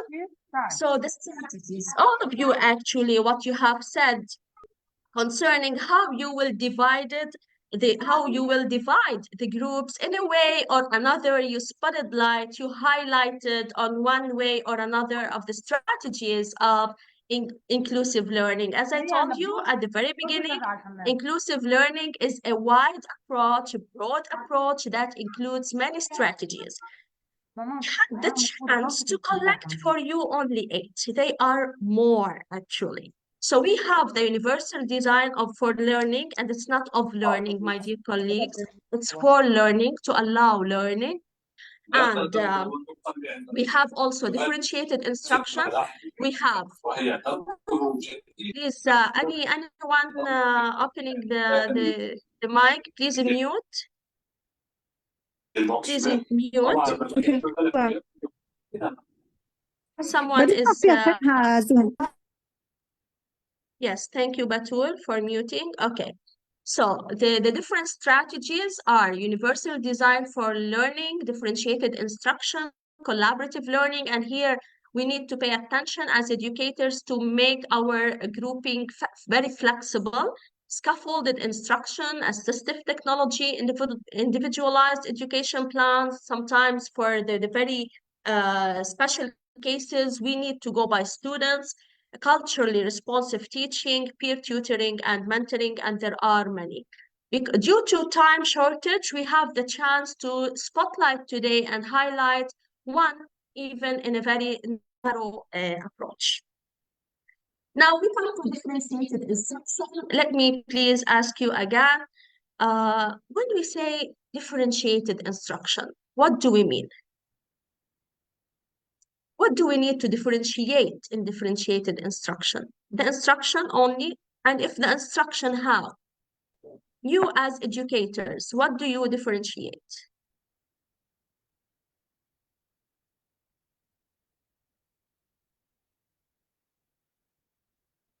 Yes, I'm waiting some insights, some answers. Okay, usually when we say differentiated instruction, it means we are different tables and graphics. So yes, so if tables and graphics, then you are differentiating the learning materials. And this is one of the ways of differentiation, which is right. Students' abilities and needs. Okay, very good. You witness, you pay attention to the different students' abilities that you have in your class. So you differentiate maybe in your learning processes so that you can deal with all these abilities. Simplify content. Yes, very nice. So nice. So you differentiate the content, direct and non-direct. Yes, very nice. Actually, we have great educators, Mrs. Maha, with us in this conference. So we thank you all for your beautiful insights. Yes, you are all right. You are all right in the definition. With differentiation, we mean we are tailoring. We are customizing our instruction. Customize what? To fit them. Customize our teaching to fit the student. It's like when you buy a dress, you need the dress to be your size. The same with teaching. We need teaching to be on the size of every student. So we can tailor our methods, we can tailor our content, we can tailor our resources to meet the diverse needs, the different needs, abilities, and preferences of our students. Now, in application, what does this involve? It involves offering varying instructional approaches. So it's not as what Dr. Nadine told us, it's not one way fits all. Yeah, this is the way in education. We have many ways that fit many. So we involve varied instructional approaches, varying materials, varied assessments sometimes to address individual learning styles and even the readiness level of our students. Now, suppose you are preparing a lesson plan, because I like every time to show you something like practical. Suppose you are preparing a lesson plan, what should be added to your DI lesson plan if you want to apply lesson plan in your classrooms or in your learning situations? You will add the learning outcome. Student, for example, will grasp, suppose this is for math, multiplication concepts using differentiated methods. The materials, see how the materials are different. Various multiplication worksheets at different difficult levels. Now we will see how you will see the difficulty levels later on when we come to the types of differentiated instruction. You will use also in the same lesson interactive games. You will use manipulatives. In this case, you might divide your class to learning stations. Every station is using certain resources. You know, for example, with this station, students learn better with games. So you give them games. Others like manipulatives. You give them manipulatives. Others prefer sheets. You give them the sheets. So with activities, the students choose worksheets based on their comfort level, play multiplication. It's just what I have told you. Also with assessments, students demonstrate mastery of learning in different ways. So even with assessments, we don't need to assess all our students in the same way. We might have students who are not qualified, مثلا, to or not at ease with writing, for example. So it's okay if we allow them to express in an oral way, etc., and vice versa. Now, what can we differentiate differentiate. When we say differentiated instruction, actually, I had the time to gather for you 6, but there are actually like 10 or 12, dear colleagues. We can differentiate our content. Yes, some of our educators said here that she differentiates the objectives or the content. This is right. We can differentiate the process. Yes, it's right. Some of the colleagues also here or the participants also said that she differentiates based on the learning styles, which means she differentiates in her learning processes. And this is 100% right. And someone also told me that he differentiates the way of assessment. Maybe he assesses every student in a different way. And in this case, you are telling me, maybe Mr. Hussein, you told me that you differentiate in assessment. And yes, this is right. You are differentiating in the product. So these are types of differentiated learning. With differentiated learning, we can differentiate content, process, product. Sometimes we differentiate in readiness, in students-led readiness based on their interests and based on their learning profiles. Now, suppose you are making some differentiation based on content. So content differentiation. How will you adjust your lesson plan again based on content? Okay, so you adjust the curriculum or content to meet different readiness levels. In the lesson plan, suppose that the learning outcome, student will understand fractions. Of course, I wrote the learning outcome here in a very abbreviated way, okay? Content differentiation, what you need to add to your lesson plan is these 3 levels: the advanced level, the on-level, and the support. For example, concerning the advanced level, students will explore equivalent fractions and addition of fractions. The on-level students will focus on understanding basic fractions and their representation. The support students that need support will work on identifying parts of a whole using concrete manipulatives.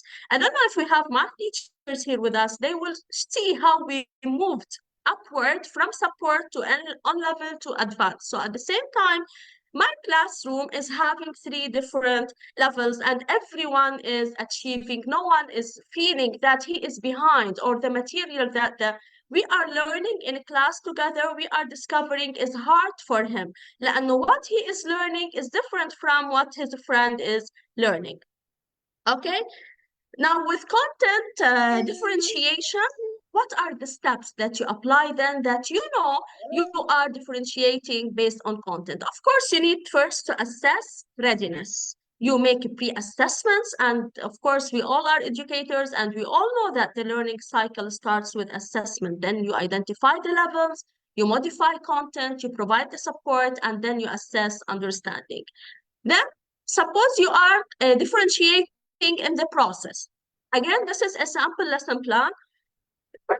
Sorry, for what you need to add to your lesson plan if you are differentiating in a process.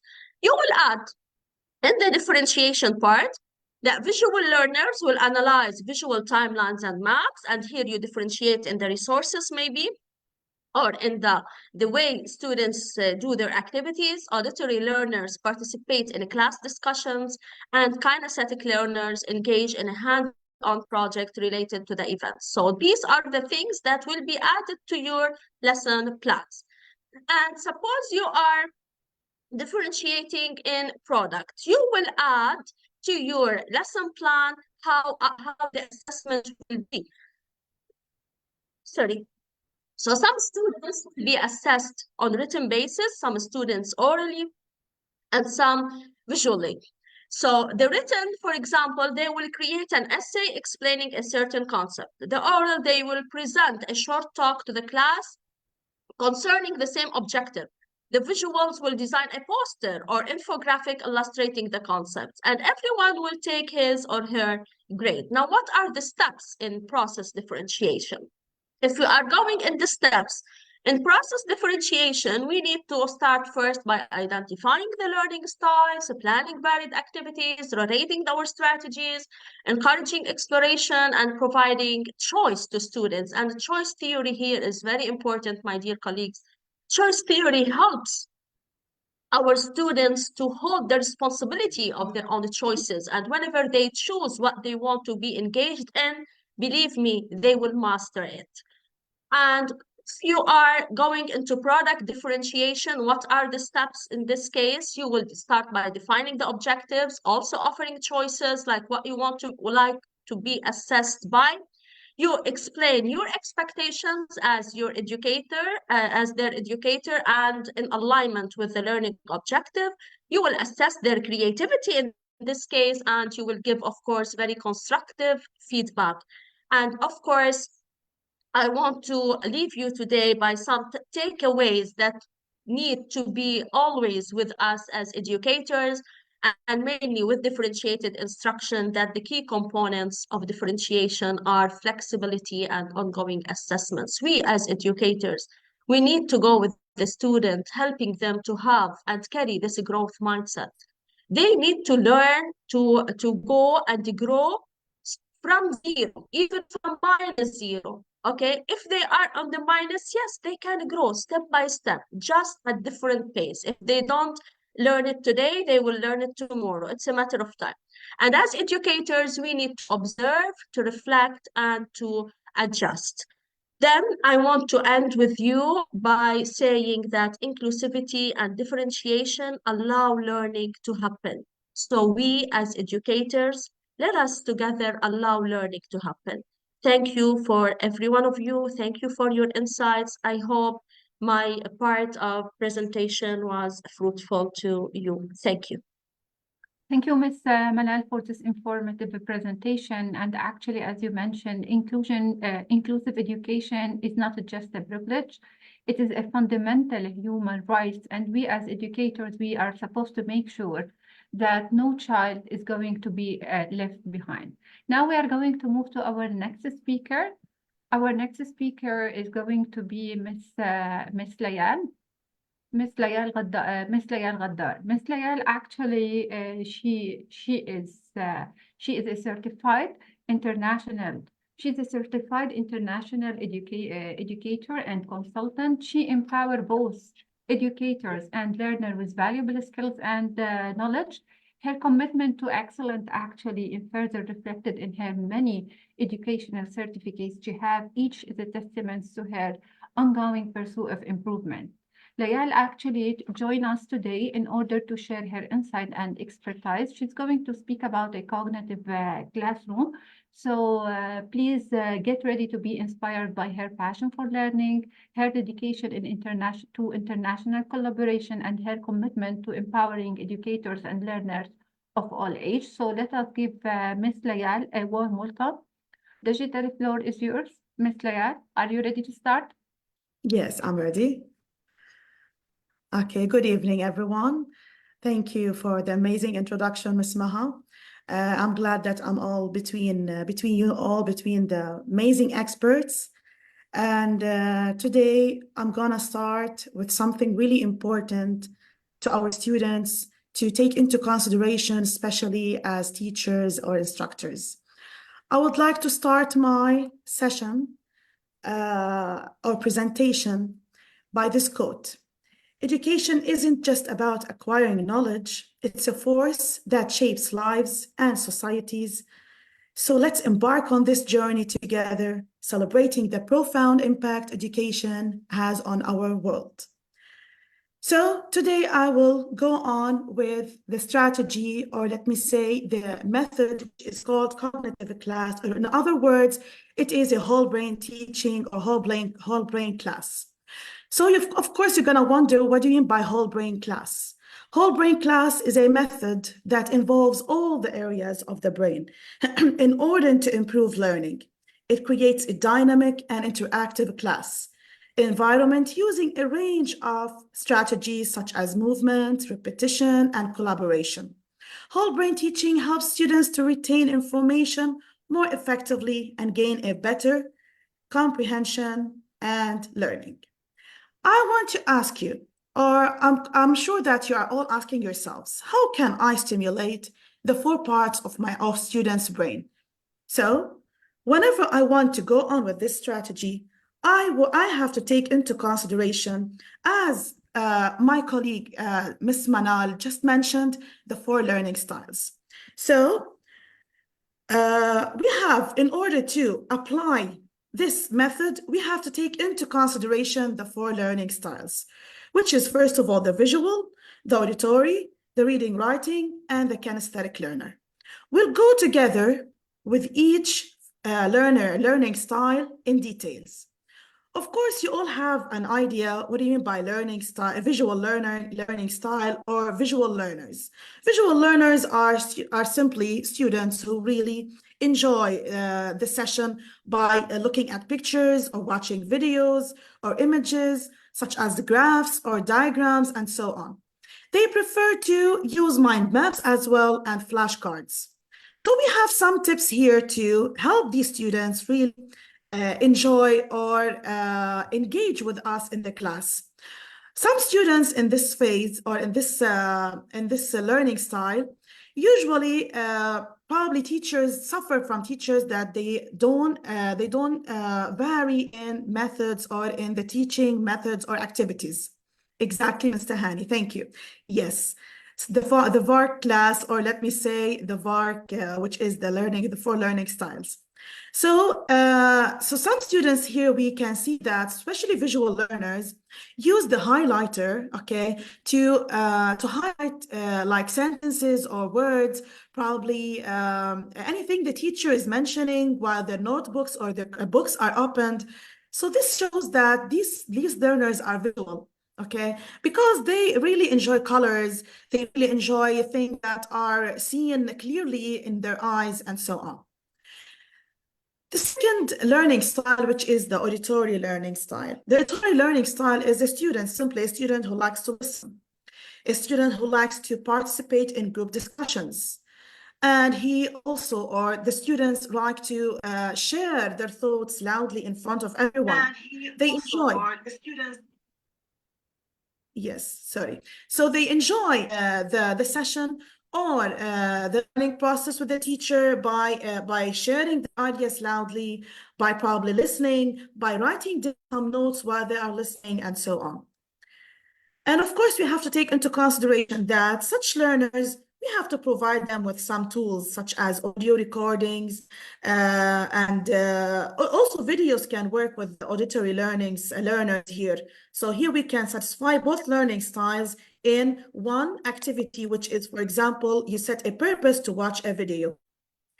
The third learner is the reading writing learner, which I think this learner is the most lucky learner, because usually during all the sessions or during during learning process, these students are the most students that really satisfy in this part, because they enjoy writing, they enjoy reading, they simply enjoy everything is happening in the class regarding their styles, which is opening books, taking notes, organizing their information, writing things, probably especially in the writing part, which is the most important thing to them. Okay, they like to write essays or paragraphs. You see them so involved in their readings or in the things that they are doing according to the teacher is asking or the teacher's objective. So they like to summarize texts, organize information into bullet points. They also like to organize information in a way that they understand it according to their style in a written way. And of course, the last learning style is the kinesthetic learning style, which is the student like to experience things, especially the hands-on activities. Such student really prefers participating in experiments, in role-playing, and enjoys a lot by engaging in interactive learning. So such students, we can here help these students to really be with us, or let's say apply the whole brain technique with them by creating study breaks for physical movement, practice real life examples, and so on. And as we see nowadays, such students are common in our classes. They enjoy to stand, to go around, to just share in anything regarding what the teacher is doing or asking. So this is where the creativity of the teacher here stands, because we have to know what exactly we have to do with these students in order to make them engage in our class or in our sessions. So here I have a very short activity that I would like you to share with me, dear participants. I have here activities related to 4 learning styles. So I would like you to tell me which activity or each activity, okay, or let me say, let's sort these activities according to the 4 learning styles. So I'll just give you 1 minute because we don't have a lot of time and I don't want to take anyone's time. By just writing, please, the letter of each activity and the learning style that belongs to it. So, Mr. Hani, A, visual, yes. So let me read them. Design a presentation that captures the main points. Discuss a project. Brainstorm the importance of smartphones. Guess the vocabulary words using pictures and create a respiratory system using materials, different materials. So, Mr. Hani, thank you for your active participation as usual. Okay, thank you, Ms. Zainab. Yes, exactly. B is auditory. Yes. D, brainstorm the importance, which is visual. Exactly. E, create, which is hands-on activities, kinesthetic. Yes. B, auditory. Yes. And C, exactly, reading, writing. By the way, here, as you know, we can adapt each activity to satisfy the 4 learning styles and do this. For example, I'm going to give you an example. If I ask my students to discuss a project, okay, here you can say that, or as you have said here, that the auditory learners usually satisfy from this activity. Why don't I just adapt this activity to make, for example, this project visual, has a lot of pictures, or I can ask my students to make this project in a slideshow. Okay, I can, for example, ask students to write notes while their other friends are presenting this project. I can, especially the kinesthetic learner or the learner that likes to move on in class or experience things, I can ask him or her to do anything related to the project and so on. So here I can adapt all the activities according to the 4 learning styles, so I can easily implement the whole brain strategy or method. Okay, now, of course, you're gonna ask whenever you enter any class, especially early in our first term, let me say, how can I know my students' learning style? Of course, we cannot know directly our students' learning style unless we focus on them while we are doing activities related to our objectives. First of all, we have the self-reflection, which we have to consider how your students approach learning and what methods they have been most effective for them. Experimentation, which we have to try different strategies and techniques to observe which one helps our students really retain information best or understood the object, or probably, let's say, achieve the objective best. And of course, the feedback, which is very important to collect feedback from our students after different activities or units. Of course, you can now ask them simply which way do they prefer more maybe. Yeah, exactly, Mr. Hani, exactly. Do they like to watch a video? Yeah, exactly. I totally agree with you. So it's very important to also collect feedback from our students, or we can ask them before a day, or there is also a test that we can do for these students on probably a site or something. But of course, Cycle 1 students and Cycle 2 till probably grade 5, you won't be able to work on tests on sites. We can have to observe, we can collect feedbacks, self-reflection, and so on. So now, after we have introduced the 4 learning styles, which are, I consider them the key for the whole brain class. Now let's delve in the key elements of whole brain class. We have the attention getter, we have the mirror words, we have the lesson chunks and the teach okay. So let's enter in each element in details. Class, yes. Of course, we all sometimes, whenever we go on with an activity with our students, you know, the class start to be noisy and students are all just engaged and feeling excited, curious, discussing things together, collaborating, sharing ideas, and so on.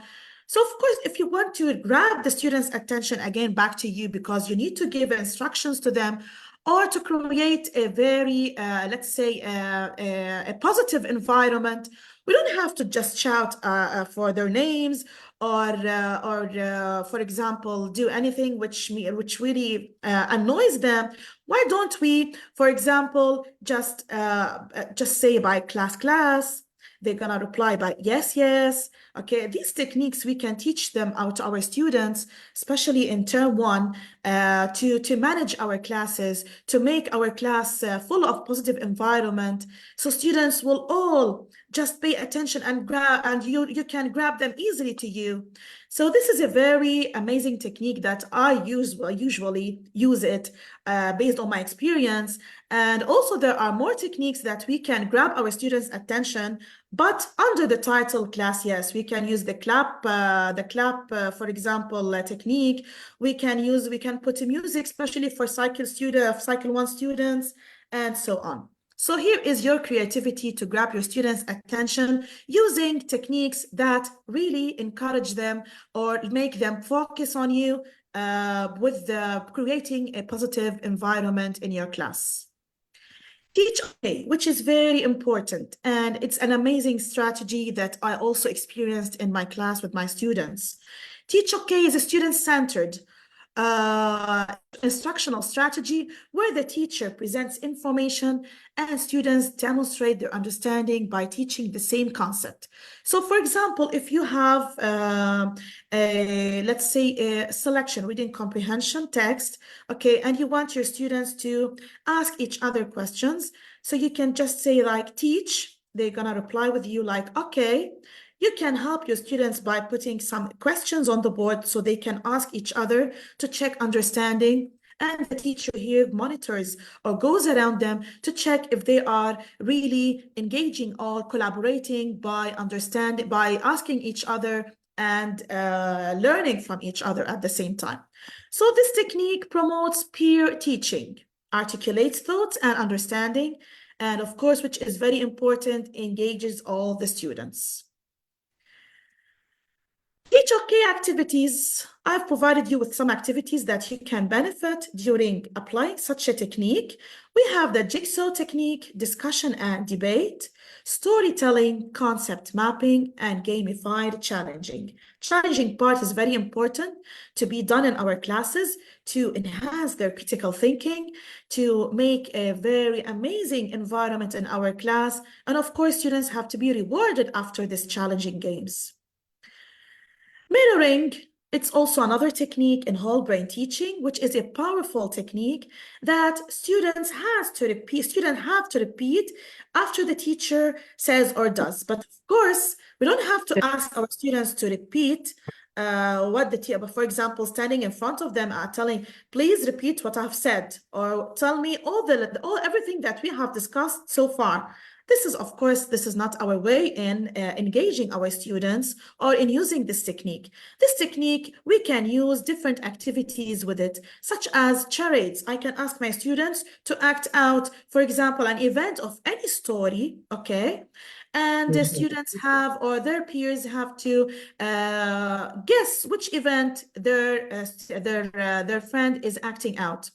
Okay, mirror expressions, challenge, and storytelling also. Hands and eyes, it is similar to class yes, but here instead of clapping and saying class yes, I can just have an eye contact with my students to grab his attention back to me, okay, or to make him focus back to me, or if I want him to engage with other students to do the task or to collaborate. Okay. Okay. Okay, kindly mute your mics. Okay, scoreboard, which I have just mentioned.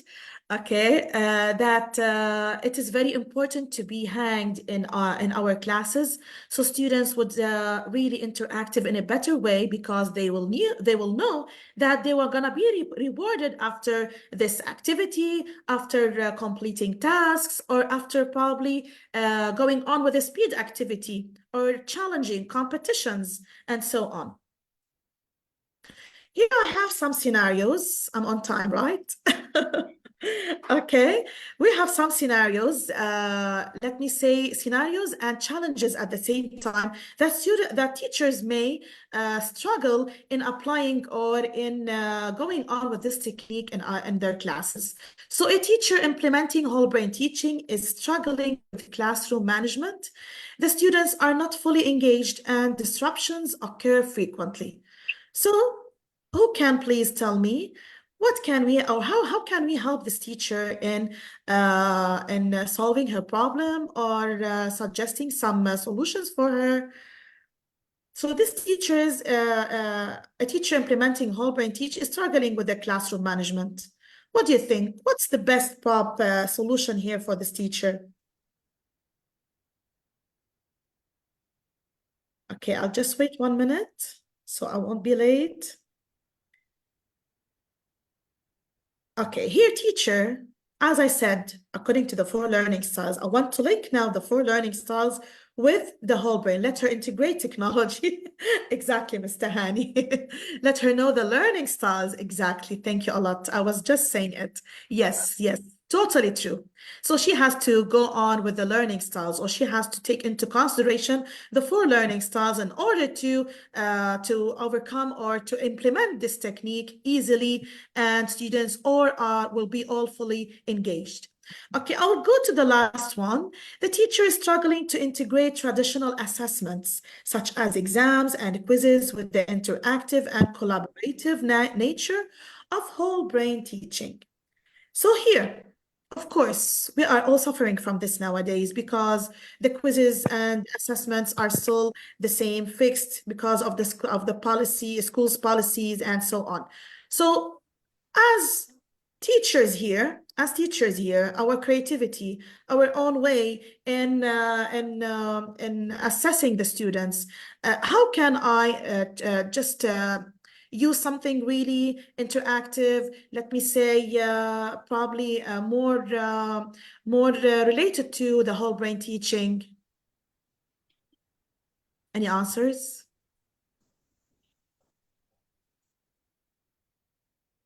Okay. AI assessment tools. Yes, create assessments and activities.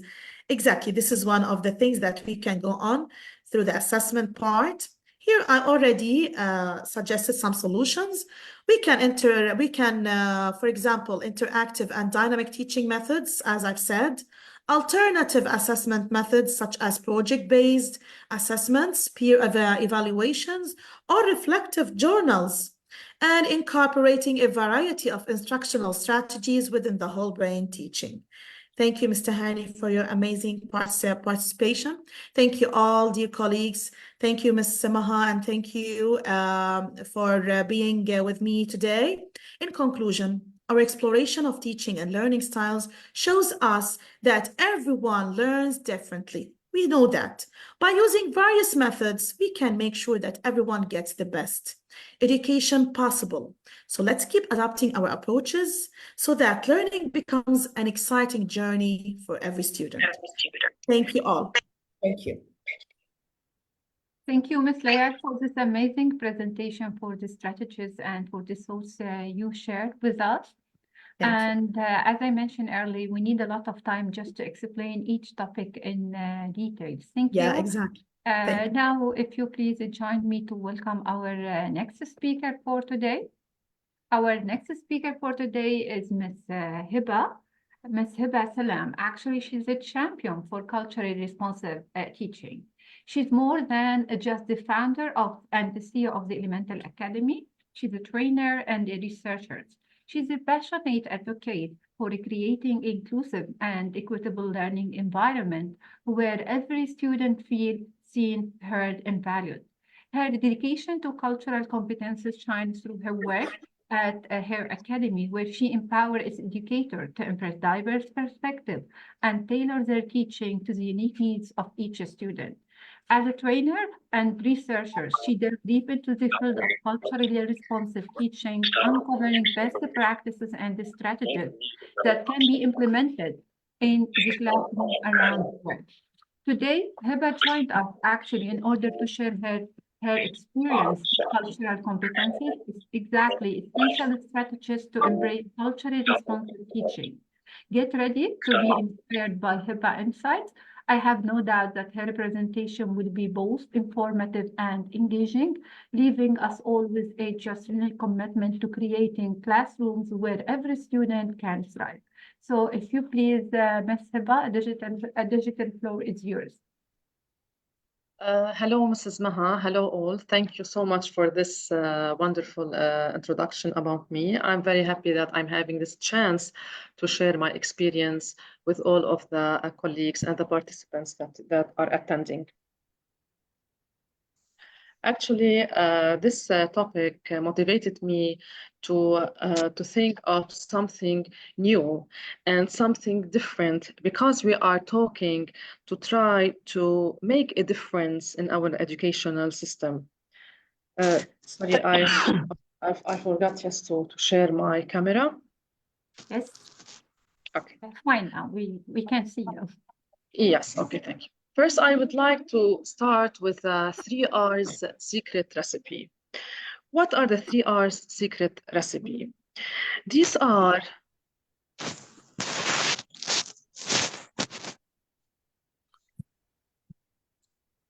sorry, I have there is a problem, yes, in the connection, sorry.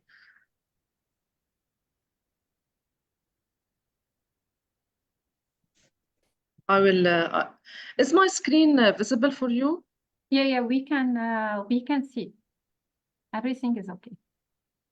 Yes, but my, because I included animation in my PowerPoint, I'm not able to. It's fine now. We can see the 3. Yes, you can? Okay, great. Yes. It is being, as a teacher, the secret recipe for a teacher nowadays education system that we need is being respectful, responsive, and responsible. Once we are talking about inclusive education and different cultures of the students, we as teachers should be respecting, first of all, this culture, this new culture of the student. After being respecting this culture, this will shift us to be responsible in order to search for the competences, for the new strategies to meet up this culture. And after searching for these strategies, we are able to go through responsive teaching. So I would like to introduce my topic, which is related to cultural competence and creating a culturally responsive classroom. It's a really challenging task. So my topic here is to introduce the culturally responsive teaching. What do I mean by culturally responsive teaching? Before introducing the definition, I would like to introduce the objective of my presentation today. We will be able to define culturally responsive teaching. We will list the benefits of integrating culturally responsive teaching, and we will identify the strategies to enhance culturally responsive teaching. Now, what is culturally responsive teaching? Since we are talking about different cultures and different backgrounds of the students, so each of them have some of the students have specific values, or when we are talking about different cultures, so cultures have their own values. We need to understand these values, and there are challenges that we will face in order to be able to understand the backgrounds, the needs, and the values of cultures of our students. But when we overcome these challenges and we are able to search for strategies to meet their needs, meet their values, we will create the belonging of the belonging spirit, the belonging environment for the students, and this will definitely enhance student engagement. So a culturally responsive classroom is an environment which allows all the children to have equal opportunity to learn. And this is what was discussed by my colleague, Dr. Maha Shhadeh, because she talked about the equity and the equality. And when she also mentioned the strategy to build a differentiated classroom. And being culture responsive teacher will motivate you as a teacher to examine your instructional practices to ensure the students' identity, and they will feel also their valuable identity. Since we are dealing with different cultures and we are facing different challenges in order to meet the values, yes, we need to take into consideration the values. The ties, what do I mean by the ties? The ties is the time, the time in general in education, the instructional effectiveness, the engagement, and the support. Yes, we need the support. What are the benefits of integrating culturally responsive teaching? Sorry, I'm presenting my presentation somehow in a rapid way because I have certain time. I would like to share all the notes, the main headlines of my PowerPoint, so as I to be able to explain the topic deeply. What are the benefits of integrating culturally responsive teaching? We have three main benefits or advantages by integrating the culturally responsive teaching. It will shift us. First, it will shift us from surviving to thriving. It will allow brain processing, and it will ensure the social emotional learning. Let us explain briefly each impact of culturally responsive teaching. When we are aware of the community, of the students and the culture, when they feel this priority of their well-being,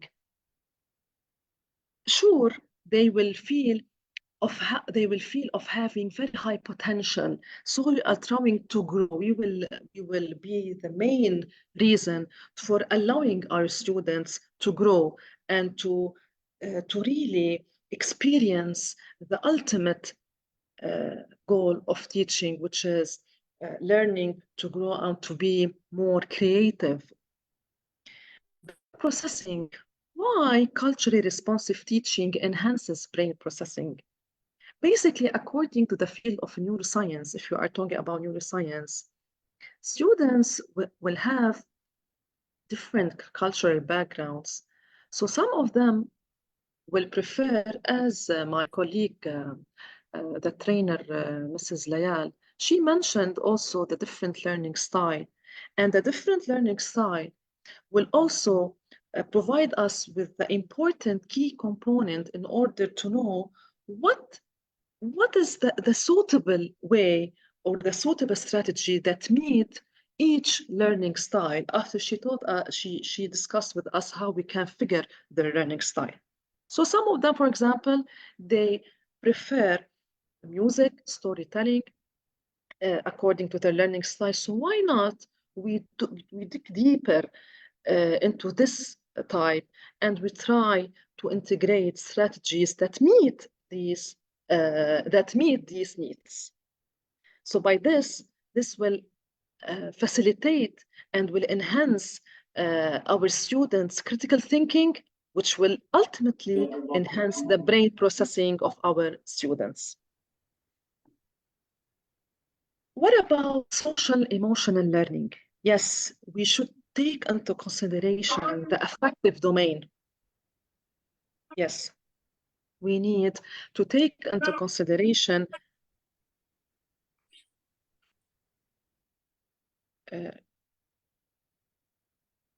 sorry, there is an interruption. Okay.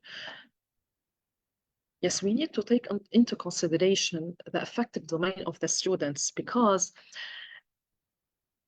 I guess that you are convinced with the fact that students cannot learn without a loving environment. If they do not love the teacher, if they are not feeling the belonging, the empathy, this will make obstacles for us to teach. Why not why we do not shift for having the chance. I have a problem that the PowerPoint, why we don't have the chance for promoting an environment that is full of empathy, and the way that we are communicating with our students reflect our support for them. I once listened about something, I heard about something, when a student gives you a wrong answer, you don't tell him it is a wrong answer. You can tell him it is the correct answer, but for another question. We need to, I'm very sorry, but I have a very complication in the internet connection. I'm not able to proceed with my PowerPoint. We need to create an environment of empathy.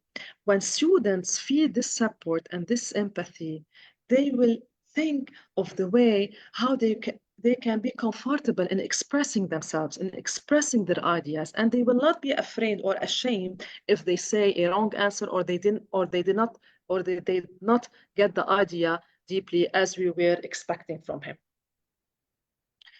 Now, if I want to integrate culturally responsive teaching, what about the strategies that we can integrate?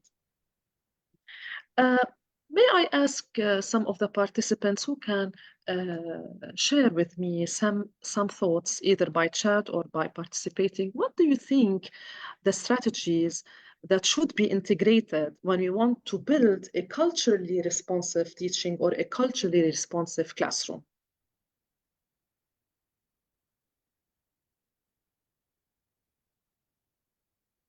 Happy, safe environment, collaborative. Yes, collaboration.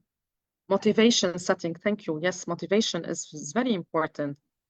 And motivation for me also, for the teacher, not only for the, yes, reach their heart first. Yes.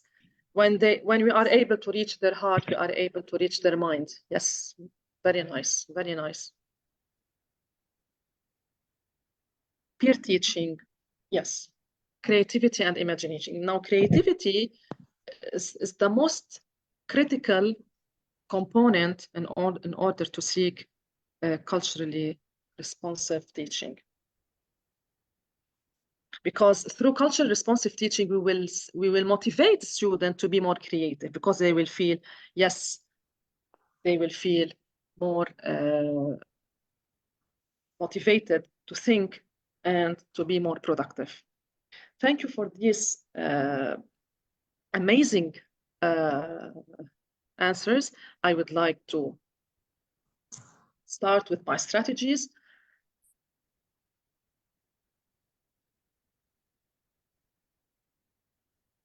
The first strategy is to know your student.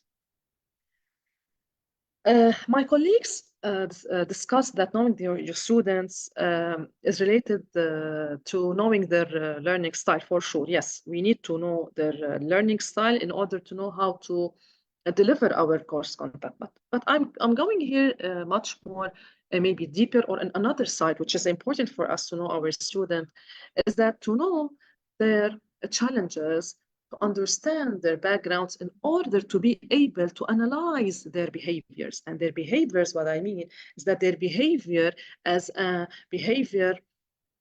response to my attitude in the classroom. And their behavior, how do they behave when they receive new information, when they receive a new task, or when you ask them to share something with their friends, to make certain activities, like my colleague, Dr. Nadine Haidar, she mentioned that we can integrate think, pair, share.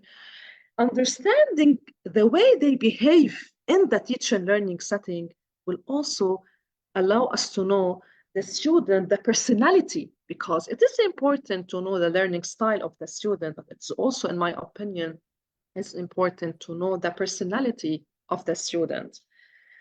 We can start to go deeper into the personality of the student, to know our student by breaking the ice between them, through different techniques. We can use interviews, we can use inventories, we can use many different techniques that will allow them to start building a relationship community in the classroom, not only a instructional design classroom to meet their styles.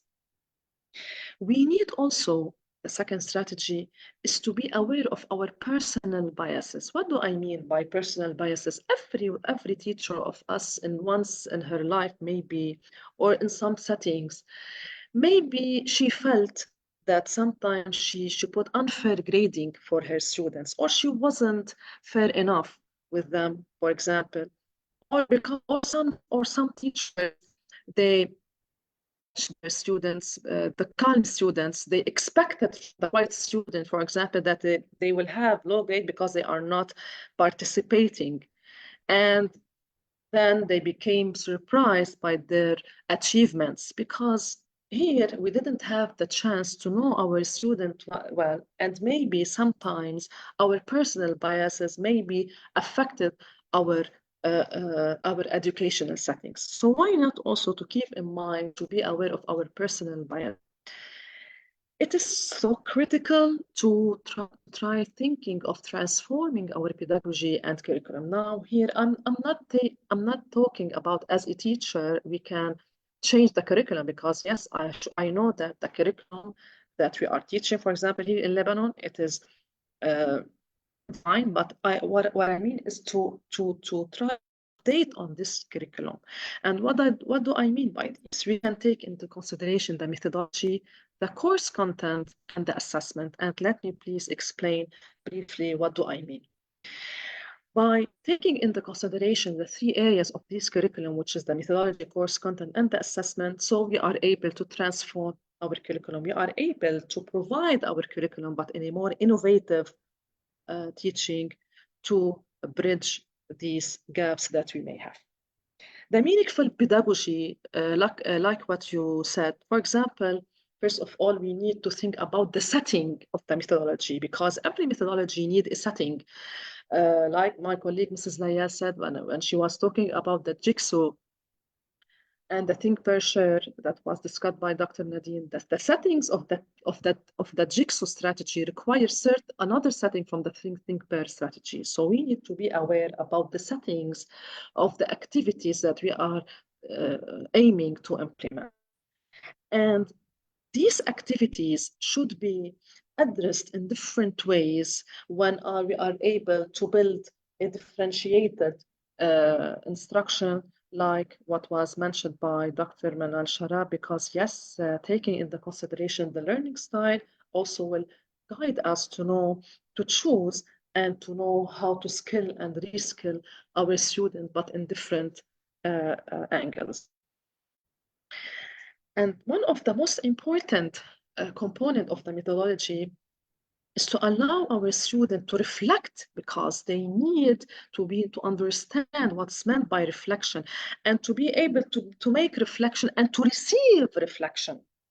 And why not integrating reflection as one of the assessments? Because of this, I mentioned to assess our assessment. Yes, we need to think of new assessment techniques other than tests. So what about reflection? Reflective thinking. Reflective thinking is one of the most important component for seeking students' creativity, like Mrs. Miesser mentioned in the settings. Yes, and our self reflection also. Yes, Ms. Manal, exactly. And as a teacher, yes, my self-reflection on my teaching learning experience, every class also will give many insights for me to update my strategies and to look forward to integrate more motivating strategies for my students. Now, after being aware of the meaningful methodology, now in the methodology, because the methodology is the way that I'm delivering my content now, why we don't look for the cultural course content. So, prepare the content used in the methodologies, the materials, the readings, to meet the diversity of the student. so as they will feel more engaged because they will feel that the content addresses their need and their interest. So working on the content will guide you to choose, for example, why when you decide, for example, to download a video from the YouTube, why when you are watching many videos, suddenly you feel this click, yes, this video matches this section. What about downloading this video for another section? Because the culture, the background of the student of this section meet with the settings of the video, of this video. Maybe the music is aligned with them. So choosing the appropriate content to be integrated in the methodology to deliver the curriculum is so important. And by this, that the curriculum will be enhanced, will be updated, will be very interesting for our student to be delivered. Now, after delivering the curriculum through different methodologies and updating the content, we need to assess. What about thinking of assessing of our assessment? What about, like you say, Manal, that yes, we need to make self-reflection. The self-reflection will guide us to think, integrating new assessment techniques. Shall I always rely on the quizzes, on the homework, on the graded tests? I know grade the homework. What about integrating interviews, personal stories, the portfolios, like my colleague, Mrs. Tahani, when she mentioned that when we can use the AI tools to teach our students to build their e-portfolio. And why not considering the e-portfolio, the building of the e-portfolio as a core component for the assessment? Why we only rely on this numerical number for the test? Students have the right, they need to be assessed in different ways. If you are addressing different techniques in teaching, so we need to address also different ways in assessment. By this, we will give a great opportunities of our students to try to make a difference in themselves first and in their community later. The fourth strategy is to respect and reinforce the student culture by valuing their culture. The last strategy is to involve the family. Yes, we may have a future of homeschooling, and we need to start thinking of the strategies to integrate parents and to build the relationship. Do you still remember I told you that we need to build a relationship as a teacher and the student? Now we can go further, and we'd like to think of building a relationship between the teacher and the student and the parents as well with them. So we need to integrate parenting. We can look for volunteering and for communicating. Why not including more community services activities in our curriculum? As a final statement, I would like to pose a question. We are familiar now, we learned, and this is through such great digital transformation of the AI generation. And the AI prompt is any form of text, question, information, or coding that communicates to the AI so as it will respond for. So when you want to give an order for a certain AI tool, you need to learn their language, their communicating language, in order to get the output that you are looking for. To what extent now, I'd like to ask, to what extent are we addressing the prompt of our students to promote their engagement in our classroom? Thank you. Actually, Ms. Heba, I can't thank you enough for this wonderful presentation and for this very informative session, even though short time, but you did something amazing. Thank you a lot. It's a real privilege to have you and to have the all IIU wonderful team. Now let us join. Thank And you. sorry, Ms. Maha, but I want to say something, but I'm very sorry that I wasn't able to give the chance for the attendees to share with me because of the limitation of time. But I'm very thankful for I your really chance, appreciate and I'm very thankful for this great opportunity. Really, it made a difference in my professional development pathway. Thank you, Ms. Hiba. I know that if it is going to be interactive session, it's going to be completely different. But having a big number of experts today, so it's going to be so difficult just to have questions and to have just direct interaction with our audience. Thank you. You really were so amazing. And now, if you please join me, we're going to welcome our next speaker for today. Our next speaker for today is Miyassar Aitani. Actually, Miyassar Aitani is more than just an English teacher. She is a passionate advocate for social change and creative spirit who lives every classroom she enters. Since 2007, she dedicated herself to empowering students and communities, both within walls of her classroom and far beyond. Her dedication actually has been recognized by prestigious organizations like Microsoft, who named her a Microsoft Innovative Educator. She's also a digital literacy trainer at a Human Without Borders, where she equips women with the skills they needed to thrive in the digital age. Also, her reach extends even further, touching the life of youth living in a challenging environment through her work with Marsh. But Miyassar impacts actually doesn't stop here. Her passion for a cross-cultural exchange has made her a British Council ambassador, a Global School Alliance ambassador. She showcased her groundbreaking projects with UK school in the MENA region and many of UK conferences, fostering understanding, collaboration, and creativity across borders. Actually, Miyassar is here today in order to share her insight on fostering cultural understanding and acceptance through project-based learning. She's going to show us a case study about her work with UK schools. So get ready to be inspired by her approach to education and her dedication to building bridges between cultures. I'm sure Miyassar's presentation promised to be informative, engaging, and inspiring, leaving us all with just an appreciation for the power of project-based learning and cultural exchange. Miyassar Aitani, digital floor is yours. You're most welcome to start your presentation. Thank you, Maha, for this wonderful introduction.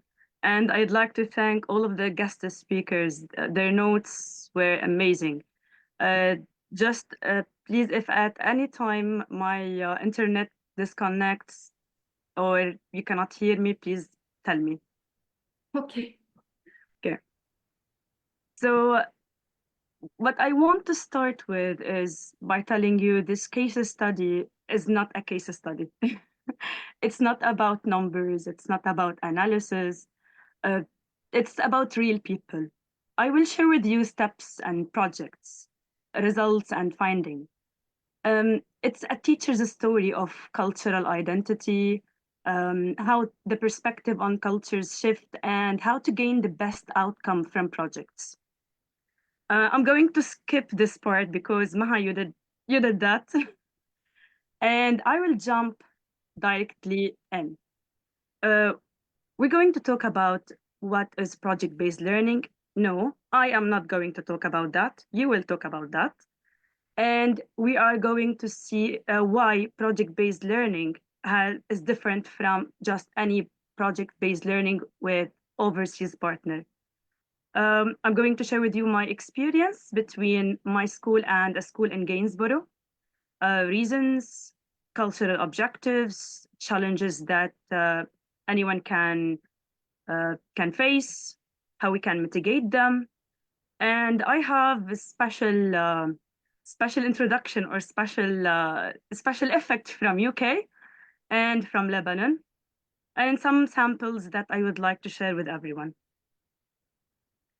Now, to start with this, I want you to unlock your brain's secret vocabulary together.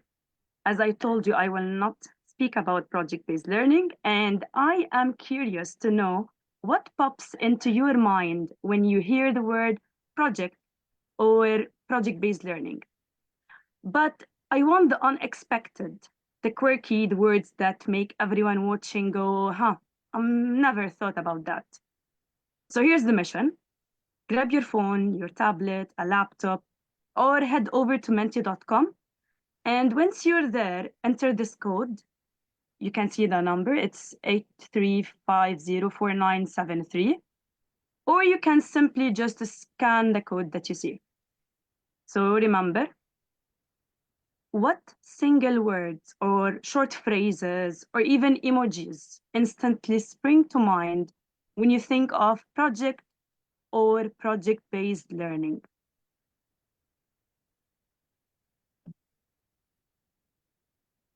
Okay.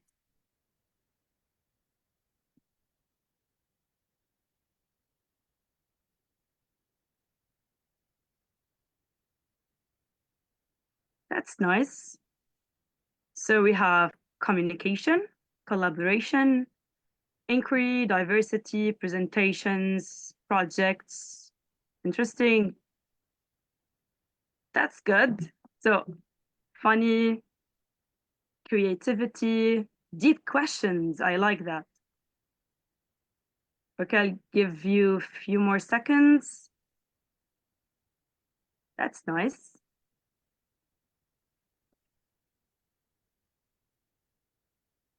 Okay, any metaphors, any emojis, any humor, wordplay? Anyone? Okay, that's nice. Okay, presentations. Okay. So if I want to sum up everything and add a little bit, I would say that it's everything that you have said and a little bit more. Let's see if we have anything else.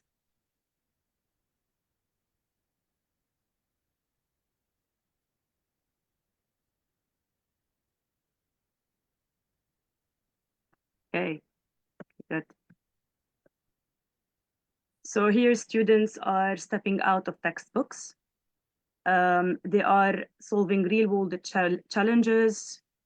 It's an immersive quest. They are not just learning facts. They're building, they're creating, so they are solving problems. They're mastering skills, because this is what project-based learning all about. They are mastering skills. Deep learning is happening. Complex questions, research, they are experimenting. They are even learning from mistakes and celebrating their success. They are learning by doing. Okay. Now, why? Why do we want project-based learning, and why do we want it with overseas partners? Okay. So what we have here is 4 different studies, 2 from universities, 1 from a journal, and 1 from the British Council. Okay. So if we start with the University of Pennsylvania, they said that working with partners outside of your country, it increased 25% creative solutions from working just project-based learning inside your country or inside a class. The University of Cambridge said that 15% decrease in stereotypical thinking. We are talking about students who are working with partners overseas, not just within the classroom. And the International Journal of Education in Mathematics and Science and Technology, they said that problem solving with a global lens, they are increasing 18% higher problem solving skills. And finally, the British Council, their study says that 20% of the students improve their spoken and written communication skills. And here's where I want to stop a little bit. I go back with the British Council, let's say 2011. And from that first meeting we have had, we realized that they are working with the schools all over Lebanon, whether it's public, whether it's private. They are connecting them with schools in UK. And they are reaching out to enhance the education in Lebanon. This is something that everyone, I think, here have attended, at least have attended workshops with the British Council. And one of the projects or the programs was connecting classrooms. And this leads us to our experience. So my experience is with connecting classroom program started with 2011 or 2012. And we were connected with a school in UK, Francis Olive Anderson. We are both primary schools. Their school is similar to our public school, but they have less students. Ours, we have at nearly 600. We have from several nationalities, whereas they are limited to who is in Gainsborough. They are monocultural, as you can see, and we have several cultures, Muslims and Christians. So starting from our first meeting, we realized that we both have similar reasons why we would like to work together. So we both wanted to break stereotypes. We wanted the students to break stereotypes along with their parents, not just students. We wanted them to accept each other, to accept others. I'm going back to the second point, accept others, because at that time, our school had lots of refugees. We went through several years where we had problems with the students. They didn't accept each other. We wanted to engage the school's community, the parents. We wanted to prepare students for life. We wanted a global citizen. We wanted kids to enjoy learning, to enhance their language skills and knowledge. And above all, we wanted inclusive classrooms. We wanted the students to have more self-esteem.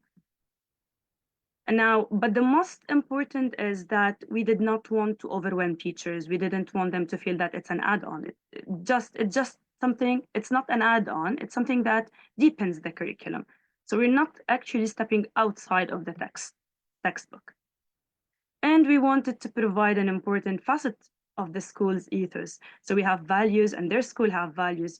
We wanted to base our projects on them.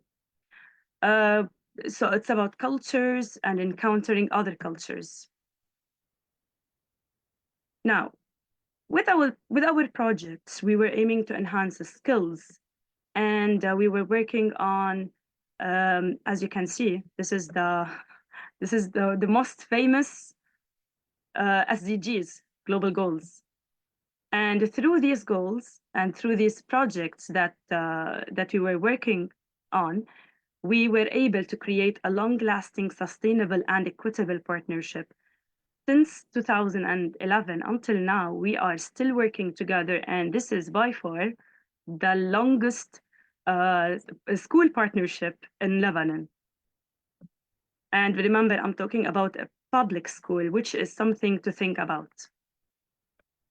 Now, based on everything that we were talking about, we thought of the cultural objectives that we want to embed in our activities, or we want our activities to apply on these cultural objectives. We wanted to develop appreciation and understanding by exploring diverse cultures, challenge stereotypes, promote empathy and respect, enhancing communication and collaboration, by developing intercultural communication skills, build global friendships and network. And the second point, this was the best for the students. I remember that after several years of we have till grade 6. So after several years, students from grade 6 still come and ask about students who were in Gainsborough, who were in Francis Olive Anderson. So this network, this friendship, it's something that they will remember for life. Strengthen teamwork and collaboration skills. Here, I'm not talking just about in the classroom, but I'm talking about between the two schools, because they were working together. Expanding global awareness and engagement, explore global issues and challenges, promote responsible citizenship, celebrate diversity and interconnectedness. Now, this is a tricky part, involve families and communities, because we had an aim, which is to break stereotypes. It was easier to break stereotypes from the students, but it was difficult when it comes to the families and the communities. We wanted to utilize technology effectively and reflect and celebrate achievement. Now, if I come to the second point, technology, I want to tell you that when we first started connecting with this school, we were all gathered around a small tablet, my iPad. But after many years, we were able to have projectors and even smart boards. So we went from having nothing and trying to find, or just trying to find things that facilitate what we want. Now, did we have challenges? Or let me rephrase this. Do you think that anyone who is going to work on project-based learning, but with a school that is abroad, do you think they will have challenges? Before I show the other slide, let me just check responses. What challenges do you think schools who are working together and it's project-based learning? Anyone?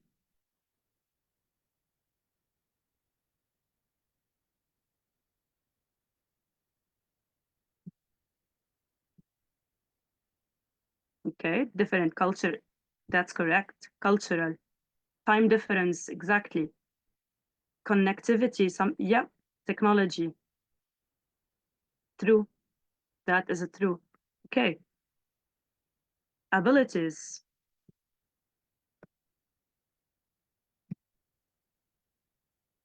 So you talked about communication challenges, technology, yes. Cultural communication styles, language barriers.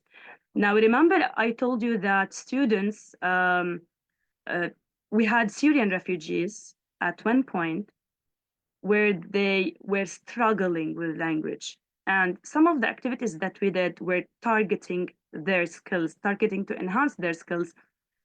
They really suffered because of the language barrier. So it is a huge challenge. And don't forget that students in Lebanon, I'm not saying they are perfect, but they have been learning since KGs or since grade 1.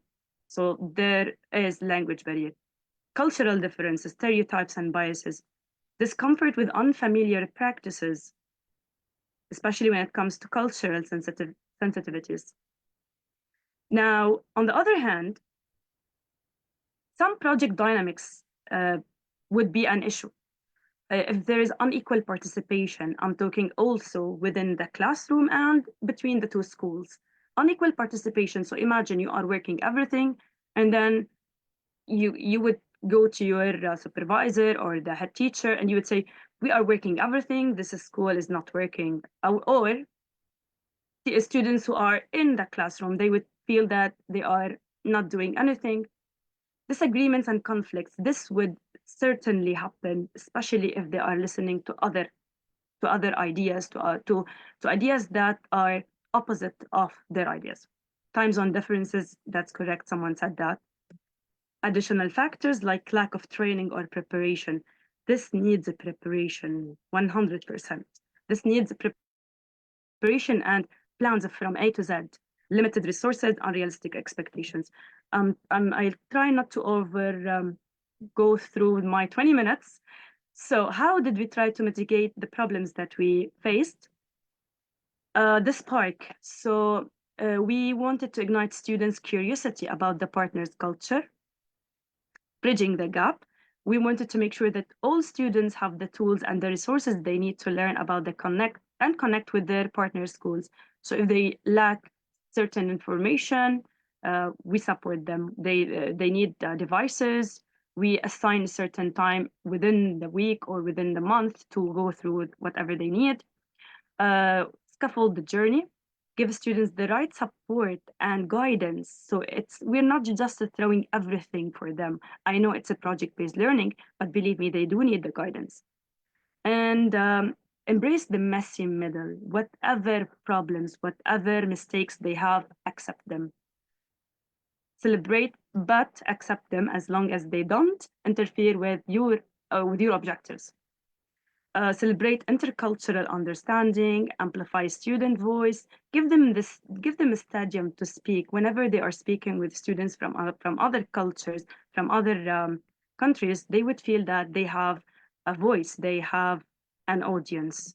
Then share your success, tell your story, and the most important thing is reflect and reimagine what can happen. Now, the impact, I'm going to go directly to the UK's perspective. So this is something that Maha is going to share. It's a study that our UK partner project coordinator, Stuart Cook, did. It's a research paper where he talked about stereotype that that he tried to mitigate and the challenges that happened. So as you can see, his students did some artwork about Lebanon and about the Middle East. You can realize that it's hot and people live in tents, there are mosques, market. So it's typical of what they would see in the cartoon and animation. And after intervention, this is the difference. They know more about the environment. They know more about the environment. And the same thing with people in the society. Just simply from speaking with students, they know that some of them go to mosques, some of them go to churches. They have Big Mac, they have Happy Meals, they have games, they have hummus. So this is something, as you may say that it's very small or it's nothing, but actually it leaves a big impact. Even students from Lebanon told them Arabic, so they got introduced to our culture. And the parents also. This is before, to the left, and to the right after. Now, our perspective. I'm going to end with this video. It's from from two students sharing some of their ideas and their Remember is when we had a video call and talked about influential women. I remember that we had a lot of common interests. For example, we all liked Malala. Being in different countries doesn't mean we are different. We all had similar interests and even similar backgrounds. We are the same, it's just that we live in different countries and speak different languages. This connection had a huge impact on my personality. It made me become stronger, more independent, more confident, and it made me believe in myself that I can meet, greet, and talk to new people I have never met before and I know nothing about. And I learned that the world sees us only based on the news that's spread. So this way, the connection was a unique way to deliver our thoughts, to speak for ourselves.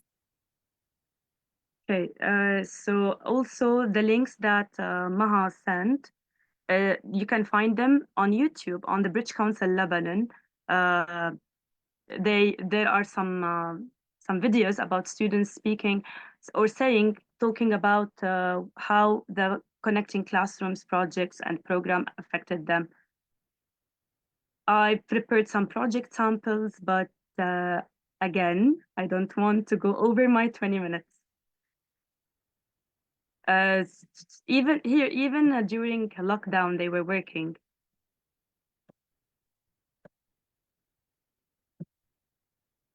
Thank you. Thank you, Ms. Miyassar Aitani, for this wonderful presentation. Actually, I can't thank you enough for sharing your experience, especially the international journey, and being a part of the Connecting Classroom project in Lebanon with the British Council. As a British Council ambassador, I just want to add to what you mentioned, that you highlight the impacts of this project on the students themselves, but actually it has a great impact on the teachers themselves. Before and after is completely different.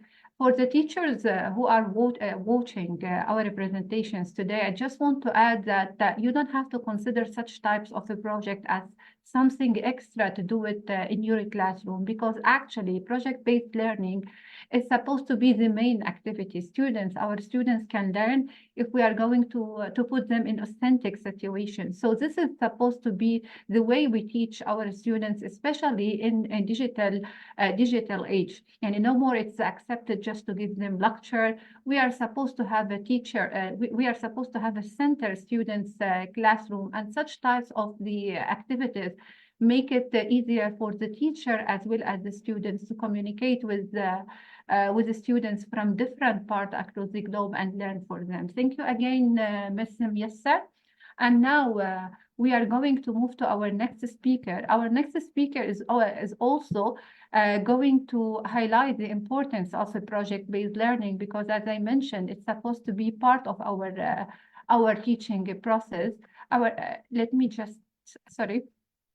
me share my screen.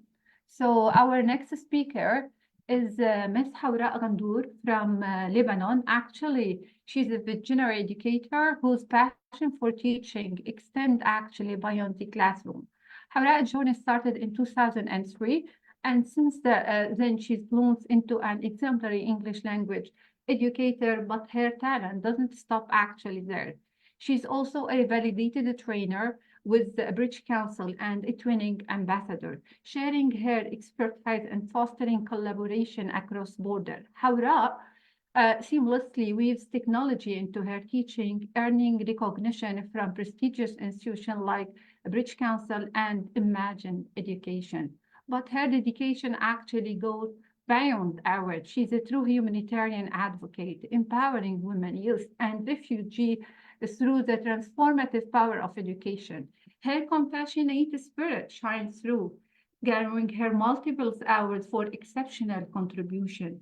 And even while inspiring others, Hawra is in continuous learning journey herself. Currently, she's pursuing her master's degree in education. Actually, Hawra's story is a testament to the profound impacts on one individual can make. She's not just an educator, she's a builder of bridges, a champion for positive change, and an inspiration to all of us. So please join me in giving a heartfelt welcome to our next esteemed speaker, Ms. Hawra Ghandour. Digital floor is yours. Hi, everyone.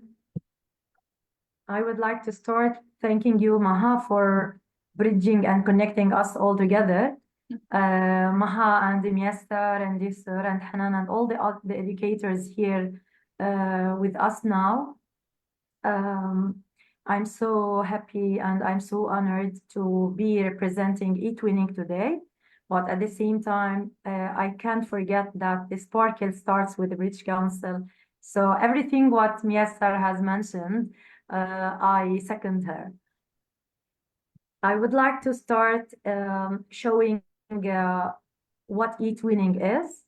But before I start sharing my screen, I would like to ask educators if they have heard or if they are a part of eTwinning before. Actually, I am. I don't know Maha. who else. Maha, yes. Okay. And Myasser, of course, yes. Myasser also.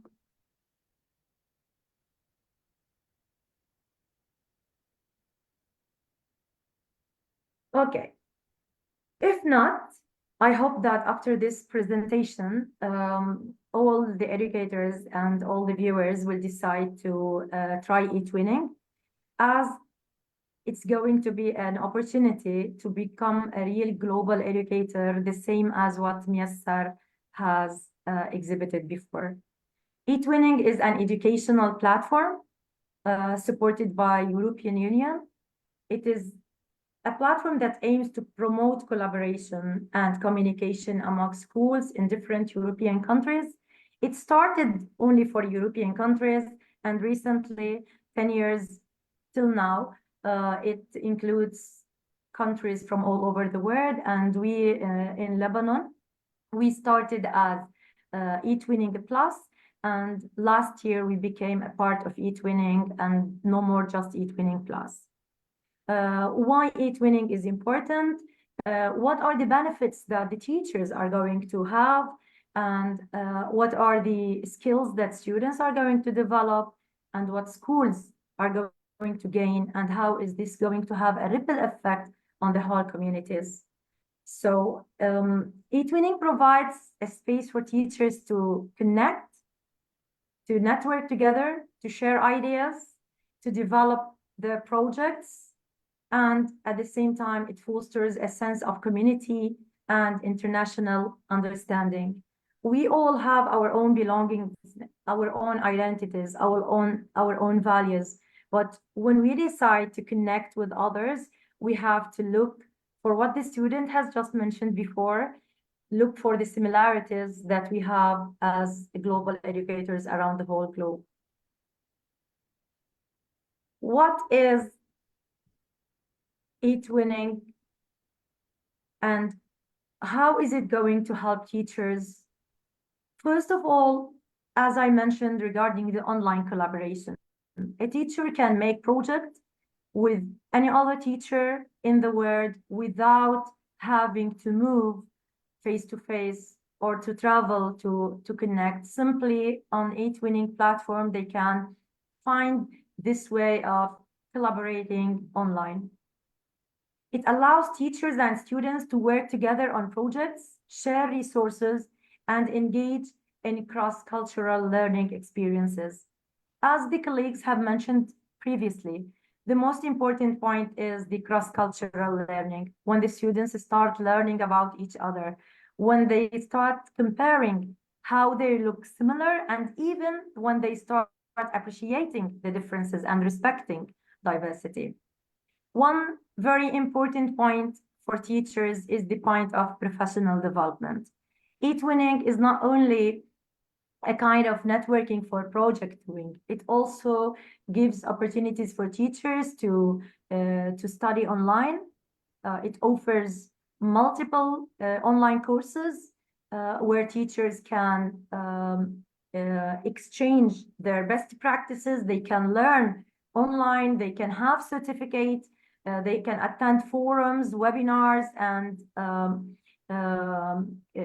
all these online courses in order to increase their CV and their professional growth through innovative teaching methods. So the professional development part through eTwinning is very important, and every teacher of us, if we look back when we started and compare how we were and how we started and what we are doing now, we can see the importance of ongoing professional development on us as teachers to keep us updated so that we can be more fruitful and more impactful.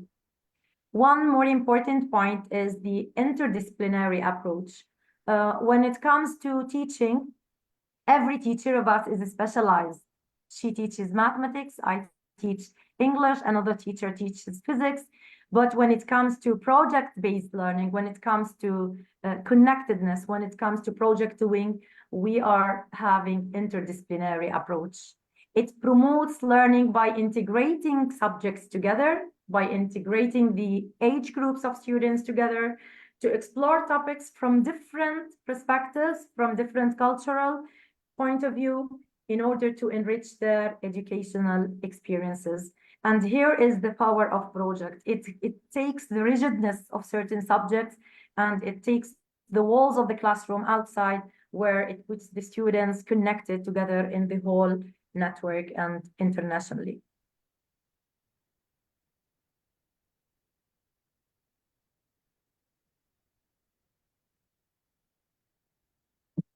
What are the benefits of eTwinning? Cultural exchange, as I mentioned before, is very important. It's very important and essential to prepare our students to become global citizens. It's very important when we open the window of internet and have our students meet pupils from different countries. We want them to have a kind of deep understanding of diversity, deep respect for their culture, for the traditions, for the differences that they are going to encounter in their journey of eTwinning, or even in their journey in learning in general. In addition to that, for English teachers in specific, language skill is very important, because students are going to find that English language is the easiest language that connects them with all students from different countries where they are going to speak this language together. And at the same time, they are going to promote their language by displaying their own language to others. Sometimes when students start sharing what a certain term is called in different lexics or in different cultures or in different countries, it's also going to promote their language skill. And when we are talking about language skills here, we don't mean only the terminology. We also tackle the communication skill, the deep listening skills, in addition to negotiation skills. These two, cultural exchange plus the language skill, are going also to prepare a global citizen, a global learner who is able to communicate with people from all over the world. This is very important. When we say a global citizen, he is not the person who speaks English. He's not only the one who is using digital skills. He's not only the one who respects cultures. He is also the one responsible of exploring the global issues, the one who would like to collaborate with others in order to turn the common challenges of the world into great opportunities of the future. And here we can see our students, how they are developing a sense of solidarity towards the international issues that they are going to face in the world. And one day, they try to think critically together. They try to find solutions together. Our students become international students and the global learners. Many people would say, how can we become eTwinners, and how the journey of eTwinning starts? It starts not only by when we go to the eTwinning platform or to ESEP and we log in or we sign up. You don't become eTwinner if you are only registered or enrolled in eTwinning platform. No, eTwinning starts when the project starts, and the project starts when we as teachers have a certain idea and we discuss it with other teachers. So we have to create our project, and for this project to start, we have to find a founder for the project. So teachers can create projects on the eTwinning platforms. Once these projects are accredited by the NSO in each country, then they can start making the activities with their partners. So it starts with the project creation. It moves to the partner search, and it's very important here to look for partners who share similar activities, similar issues, who have the same motive, the same theme, let's say. And here eTwinning provides tools for teachers even to find partner school and educators who share similar ideas, to connect together and to foster the process of collaboration. When this starts, the implementation of the project starts. Once the partners are connected, they start working their activities. And here it's very important to use the AI or the web tools or all the digital skills that students can show that they are really competitive in this digital century, and they can use digital skills critically and actively and creatively. So after we make the project implementation, the teachers can gain quality labels or can admit for quality labels. A project to succeed in eTwinning has certain criteria. And of course, if I'm going to explain the criteria, it needs also more than 20 minutes. So just briefly, I would say that a successful project needs an innovative project theme. The idea should be very important. It shows the creativity. It must show critical thinking for the students. It must be based on cultural heritage and cultural exchange. And digital literacy is a must when it comes to eTwinning projects. One more important point is the real life impact. Many eTwinning projects have led to tangible outcomes, such as collaborative publications, exhibitions, ebooks, e-journals, websites, social media platforms where students make their own channels in order to broadcast their project and a kind of showcasing their results to the whole world. Whether it is a project-based learning activity or only an eTwinning project or an ISA project or whatever, the most important part is the students' engagement. And students carry the projects with them for their whole life. Maybe for us as teachers, we think that it is the objective and we have to focus on the learning outcomes and we have this timetable and we don't have enough time to finish all the activities and we feel bombarded with the workloads. But for students, it is an extraordinary experience that they will never forget. So students actively engage in eTwinning projects, in all types of projects. They are very happy when they use technology, when they team up with others in order to explore topics of interest and address the global challenges, enhancing their learning experiences. I teach secondary students, and my students now, students who won the beautiful media, they are now in the university and they still contact me asking me to send them the quality label as pupils, because it is very important for them to gain the scholarship or the aid in the university that helps them even financially in supporting them through their work. As much as they prove that they are active in projects and they are open to work in global teams, this is going to give them a push to gain any financial aid to pursue their studies later on in the universities. So this is very important for us as teachers to think that what we are doing is not only in our classroom and in our school. No, it is leaving an impact for students for their whole life. So I'm not going to repeat the point of intercultural learning, even though it is very, very important. But I will think of the global perspectives that the projects are going to have in our students. It allows our students to explore the perspectives of different students from different countries and develop a kind of a global perspective, ultimately becoming open-minded and appreciate diversity and diverse cultural perspectives. We don't want our students to copy others. We don't want our students even to be imitating others only, but we want them really to find what connects them with others, what makes them feel that they have commonalities with others, because this is going to make them more philanthropists, more humanitarian even.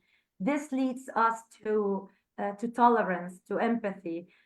When students are going to work with people from different colors, different language, different religions, different nations, this is going to have them nurture tolerance, empathy, and the ability to work harmoniously in a culturally diverse environment. And these are very essential for the students in our 21st century. The study that Yasser has just mentioned and how shows that how the perspective of the students in Britain, it changed after they encountered their experience with the Lebanese students is very important, because people now are bombarded with what the media show them. But when it comes to working with the students from different countries, when they work with them, they would know them better and know them more.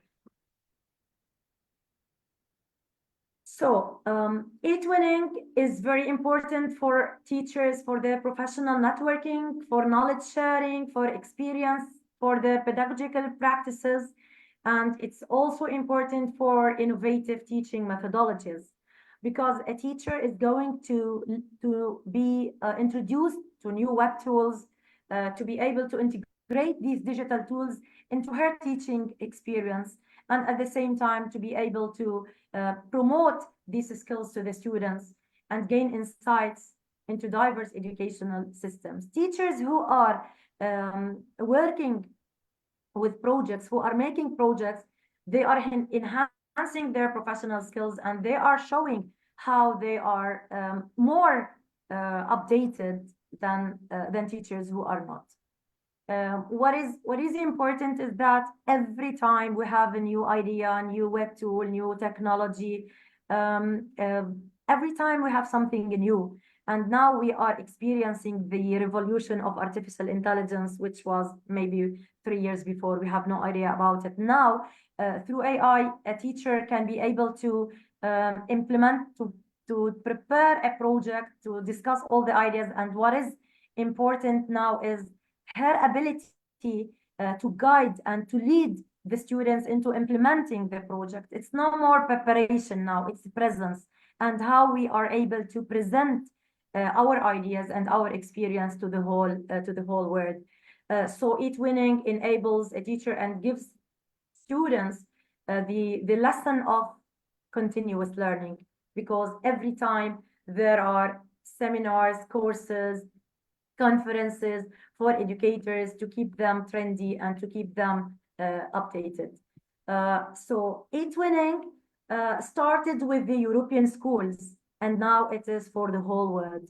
It is connecting the European countries with the whole world. And if just we think, if we are now 20,000 schools across Europe, and just imagine how many pupils are inside these 20,000 schools. And if all these students are given the opportunity to work with others, then we are paving the road to a peaceful world where people know each other more and they can work with each other more. So this is not only an educational platform and not only important for educators. No, it is important for societies, for politicians, for the communities, because the impact of this project is going to exceed education into the whole community. Some teachers would think of, okay, it is an online platform, but how come that we are encouraging students to go into the, let's say, and log into this educational platform? What about internet safety, and what about online safety? Here, I would like to say that it is very safe, because students are not going to show their faces up to the internet safety issues in eTwinning. It also emphasizes online safety, and there is a kind of responsible use of technology and the development of critical digital literacy skills. So on eTwinning projects, students are going to work safely and to be able to connect with students in the whole world also in a safe way. What is also important, how to teach our students the etiquettes and the ethics of using the internet.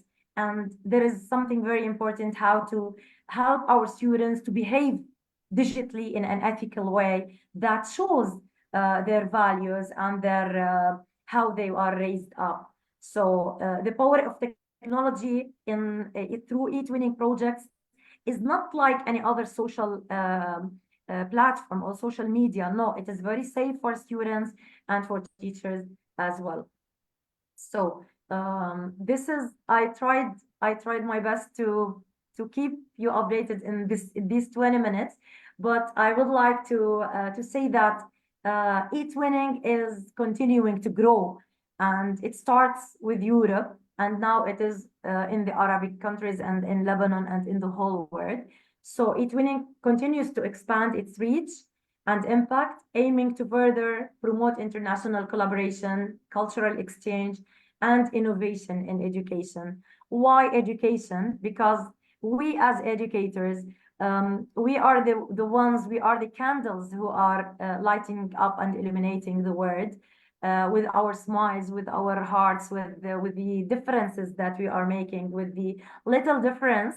All these great efforts teachers are exerting are leading really to life change in the students' life, and students who practice whether in eTwinning or in ISA projects or in any kind of project, our students are graduated from our schools as leaders and not only as seniors or graduates.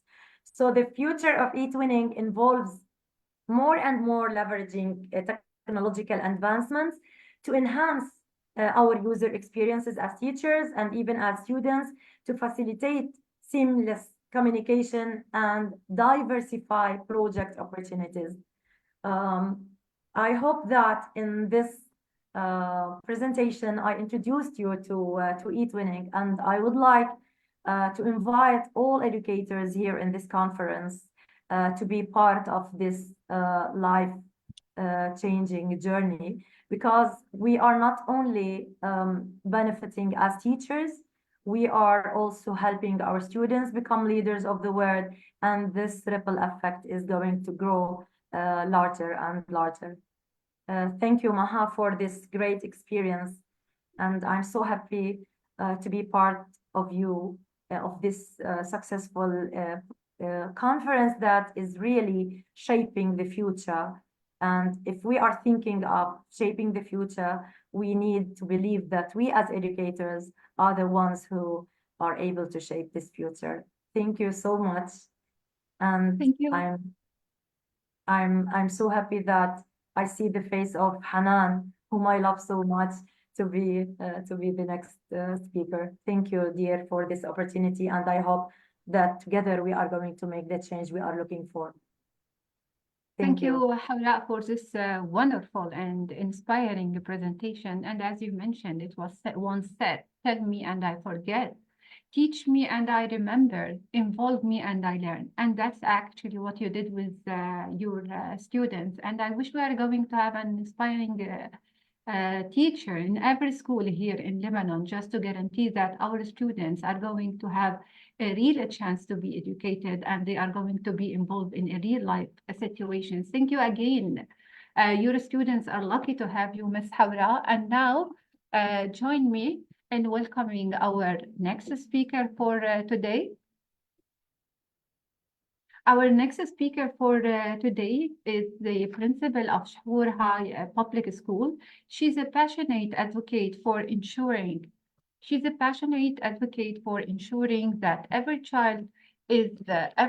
for ensuring no child is left behind through her creative educational practices. Ms. Hanan actually wears many hats, each reflecting her commitment to fostering a love of learning in all children. As an education trainer, she empowers educators with valuable skills and knowledge. Her expertise in the Montessori curriculum actually allow her to create engaging and child-centered learning environment. At the speech and language service, actually, she possesses a deep understanding of language development and the unique need of diverse learners. Additionally, her experience as a university instructor equipped her with the insight into the last educational trends and research. Today, Ms. Hanan is going to join us to champion the cause of No Child is Left Behind, focusing on the impactful role of multisensory phonics. Her dedication to inclusive education, actually, her leadership as the principal of Shhoor High Public School, make her a true inspiration. So if you please, ladies and gentlemen, join me in welcoming Ms. Hanan Al-Zain. Digital floor is yours, if you please. Thank you, Maha. Thank you so much for this presentation. Actually, what gathers us all here is our passion for education and passion for learning. So I'm really so glad to be a part of your conference today. And special thanks always goes to you. I'm going to share my screen. Yes, Maha, without you, we haven't been here. So special thanks for our dear IIU-ISDC president and IIU Lebanon director. I'm really so honored to be a part of IIU Lebanon. So good evening, I'm all. grateful for your time and for your great effort. Together we can make a difference. Yes, Maha, it's a privilege for us. Thank you so much. Good evening also, dear colleagues. I will be so glad today to join you in our conference as a part of this conference in innovative education, building gaps and shaping future. And My presentation will be a bit like prerequisite to what Ms. Miasser and Ms. Hawra have already talked about projects. So we will be building the future of our kids right from the beginning when they are really toddlers and then in preschool in order to build a gap later on and shape the future of multisensory learning, especially English learning. So this is our topic, will be about multisensory phonics. I like to introduce this topic because from our experience as counselor in the Ministry of Education, Higher Education as counseling department, and in our roaming around schools from observations, we could really notice that how multisensory phonics is really leaving a great impact on students learning, especially in reading and writing, how it's really leaving great impact on special needs school, intellectual impairments, cerebral palsy, Down syndrome, autism, ADHD kids, and all over, who are now really part of our schools. And now in this innovative education conference, we're going to present something about this and see how no child is left behind with multisensory phonics. Okay, so now the webinar topics will include now multisensory phonics. What are the benefits of such an approach? And what are the main skills that we can teach our kids, right? From KG1, KG2, KG3, or up to cycle 1, cycle 2, who have learning disorders or have some kind of attention deficit or hyperactivity or any kind of intellectual disability that can be included also in other schools. Sorry for this kind of dysphonia today. Hope that I'm not bothering you so much. And let's get started with what is multisensory approach.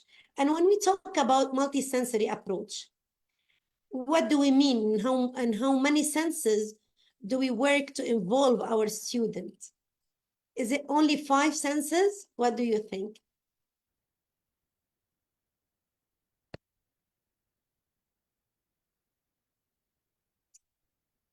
Do you think 3 or 4, 5 or 6 or more? Exactly. So when we address our students' needs, especially in phonics, what we mean phonics means the relationship between sounds and letters in order to prepare them for later reading and writing, we mean that we are addressing more than our superficial 5 senses. We are working on the 7th and the 8th sentence in the meaning that we are not only working on taste, smell, vision, and so on. We're also working on everything that is really proprioception, deep learning, such as tactile, kinesthetic, moving muscles and joints, and so on. Exactly as what Maha said before in the logo that we said, and how many senses really, on how many senses do our children receive information? They receive information from the environment in more than 5 senses, more than vision and hearing and taste and smell and touch. We really work on movements, kinesthetic movements, vestibular, and proprioception, where they also move their muscles and joints.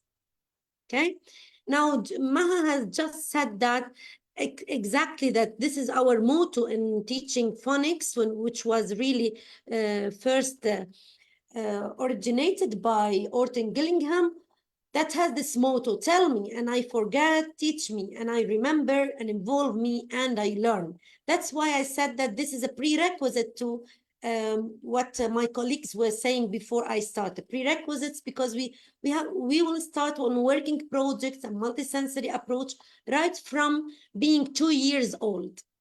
And this is what multisensory phonics go over.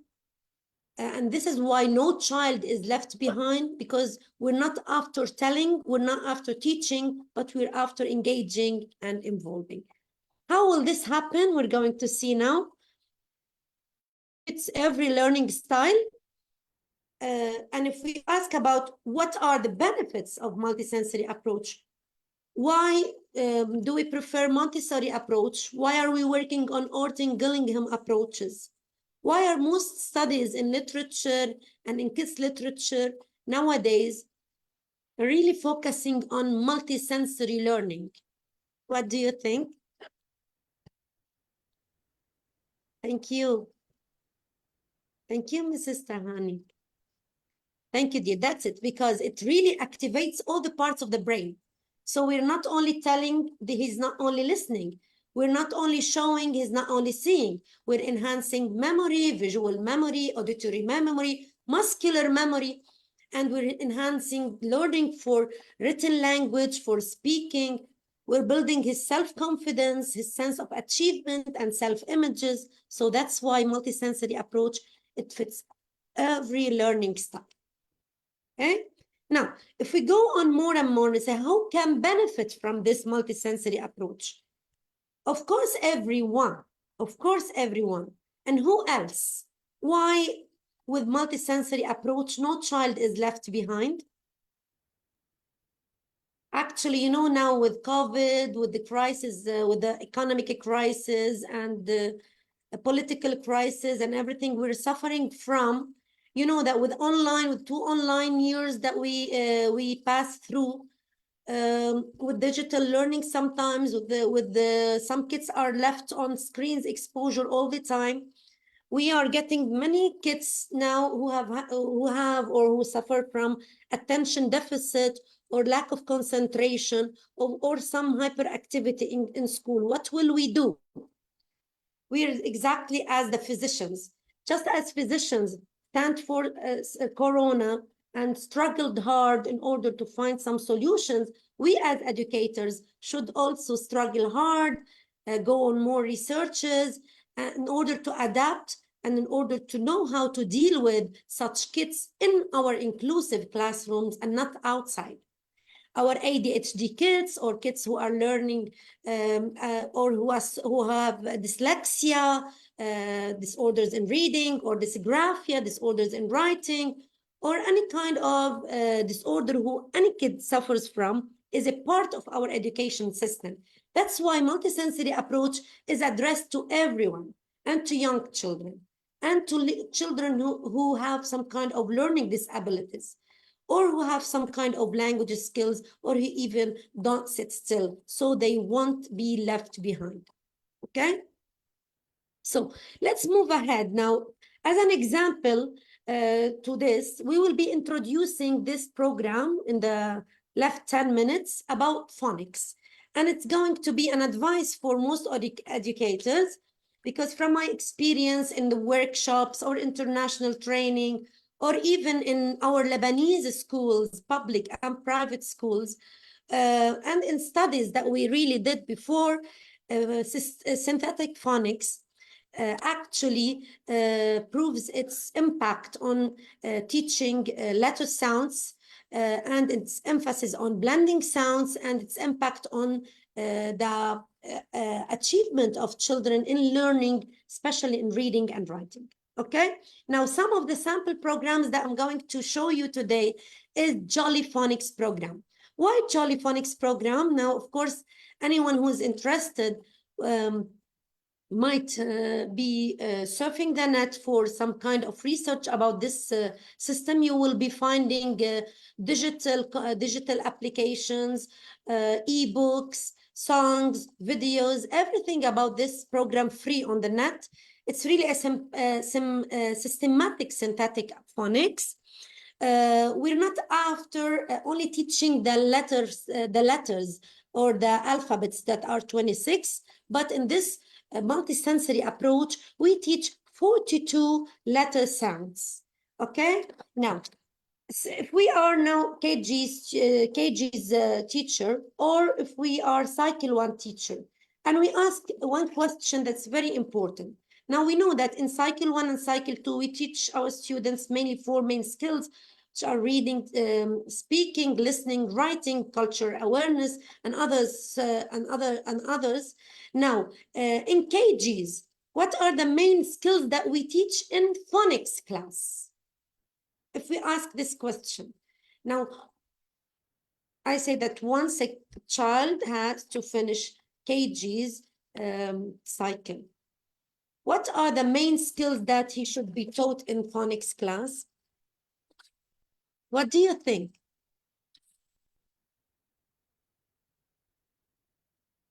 May highlight main topics. Yes, so we're going to focus on 5 main skills that will be taught for students in this period of time, which are, number 1, of course, we work on learning the letter sound. And now I'm going to show you some videos how learning the letter sounds are taught in multisensory approach.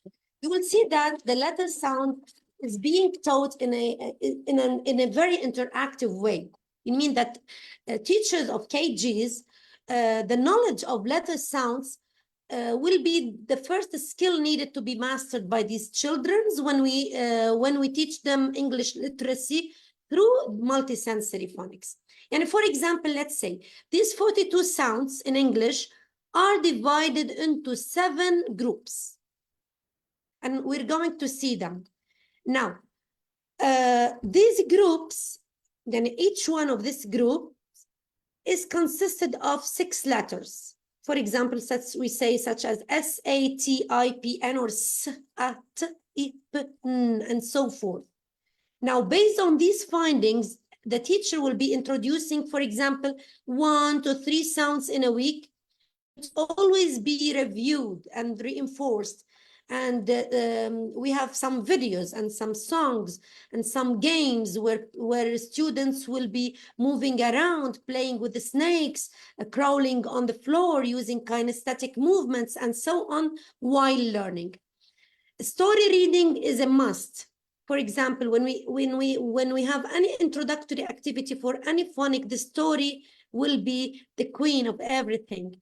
Storyline, story reading, that students will be learning the sound while enjoying the reading with pleasure by the teacher. And they will be listening to the words and the sounds in English so they can reinforce or develop their comprehension and their critical thinking and their auditory memory as well, and so on.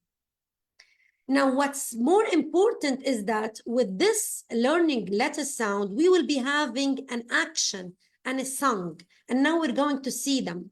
Now, this is the second one, that every learning sound will be having a story, will be having a special action. For example, when we are teaching the snake, we'll be saying with an action, a moving, or they will be crawling on the floor like snakes. So they learn this and the formation of the letter through their bodies, through multisensory approach. And of course, we will be having more games. Then after we teach the letter sound, we move to letter formation. Everything is sensory. So whenever we have this, these are the groups. For example, 7 groups. As you watch, we have long vowels, short vowels, we have digraphs, and so on. Of course, we will be having this kind of activity now that we will go over to see it. In these 7 books, we will be finding the letter sounds. We will be finding every sound that's attached to a mental image, to a story, to an action, to song. And all of the long vowels also are acquired through play and through Jolly One. Okay? Now, if you see that, moreover, when we move to letter formation, we will see that every letter is being formed through sensory movements, through sensory waves, through sand, in the air, skywriting, and so on. So every letter sound is being taught in this way. One step by step, we will be moving through blending. We blend these sounds all together in order to make more and more words, which we be also tackling them with more tricky words in the end. So we will be forming all of this. Look at formation. And of course, we can especially use art therapy, as you see here, and we use straws or everything that we can teach our kids so they can learn even the formation of the sound through multisensory approach. Step by step, we will be moving through blending. Of course, students will be backing up after all Montessori or sensory searches. Now they are ready to blend the letter together like s, it, sit, or m, ma. So we are blending sounds to get new words more and more and more, and also segmenting them step by step. We will be moving to tricky words, and now students are able to read sentences by the end of KG3. Let's have a final view on what we call before Montessori or multisensory approach in this video that will be ending up. Phonics, that's skills. How can we learn the letter sounds, letter formation, and forming or blending sounds and so on. Let's move around and get this one.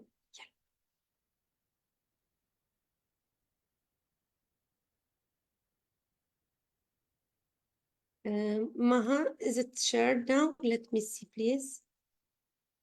You need to share. We can see your screen. Yes. Okay.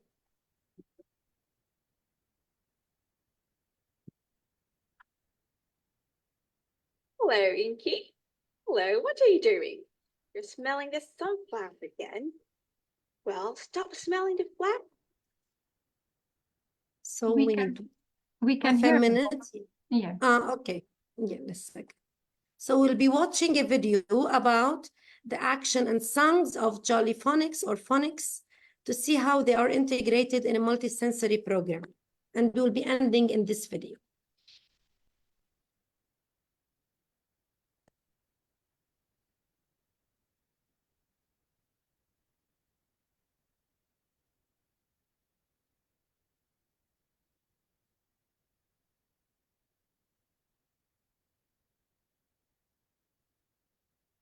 Okay. I think it should be shared now. Yes? Not yet? Not yet. Okay. So let's see.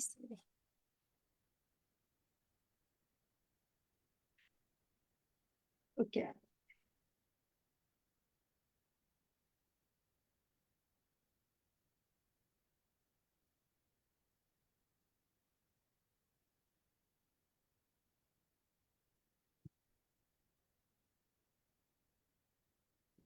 Sorry, Maha. No, it's okay. It's shared here. Let me see what's happening. Okay. If you want, you can share the link on the chat. It's okay. It's working now. It's okay, great. It's in the grass, the snake is in the grass. The snake is in the grass.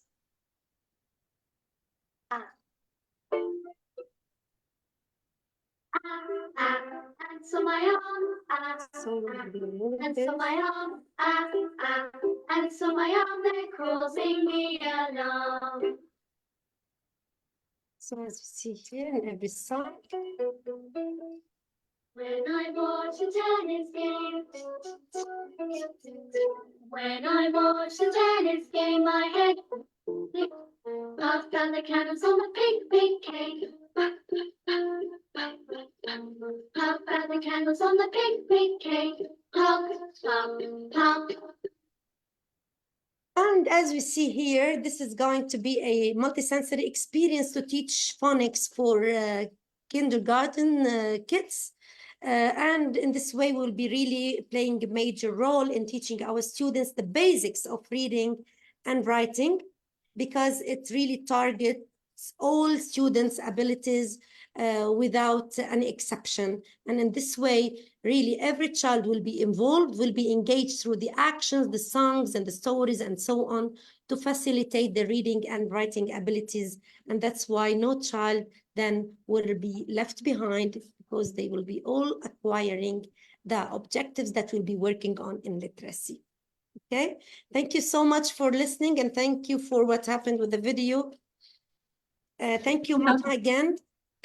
Don't worry. Thank you, Ms. Hanan, for this wonderful, Hope even though that you shorter enjoyed this, presentation because of time. And I hope all the teachers, because here we try to cover different topics and different levels. So all teachers, all educators who joined us today can benefit from our sessions. Thank you again, Ms.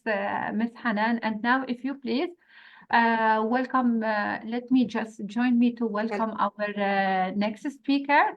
I know we are late, Mr. Muhammad. Our next speaker, actually, Mr. Muhammad Al-Arabi, he bring a wealth of experience to the Innovate EDU virtual conference, having excelled actually in both academia and media realm. He has captivated students for over more than years with his engaging curriculum development within journalism and media history, visual communication, and digital media. As a strategic educator, actually, with 8 years under his belt, he possesses a remarkable ability to coach students towards their goals, fostering an environment of exploration and active learning. His talent actually extends far beyond the classroom. He is a radio producer and a presenter. He has enthralled audience with his talk show, music plays, program announcement, and insightful guest interview.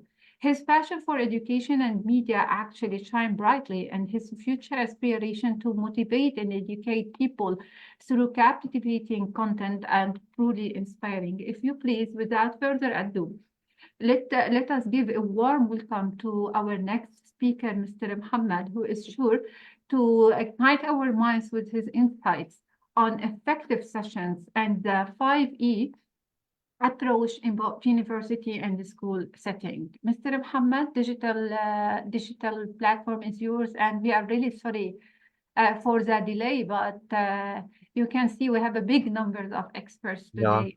Time is not going to be enough. We need days, actually, not just 2 or 3 hours. Sure.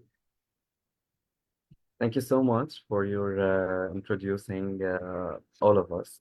And I'm feeling glad that between all of these ladies, I'm the only man. Yeah, you are the only gentleman we have it today. It happened. I'm sorry about that. No, but I'm feeling هيك You are the glad star, the shining star today. Okay, so hello everyone. I'm delighted to be here with you today and to discuss an innovative approach to session planning and delivery known as the effective session and the 5E models. But before I start, I just wanted to say something. Mrs. Maha mentioned that it's related to my major in journalist as a journalist and a radio producer and a presenter. Actually, since I started in educational field, I tried to make this integration between media and education. So, and I found honestly this was an amazing way. This integration works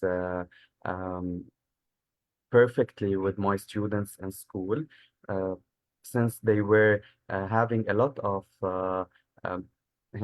maybe thoughts about why I'm as a media person here in schools with them, what I'm doing there, and what can they do with me in educational field and in the class to be integrated with media, and that works perfectly. And that's why I was sure that a successful session can be with having a lot of integration, not only in our media field as well in all other subjects. So maybe you can take into consideration that in order to have an effective session in our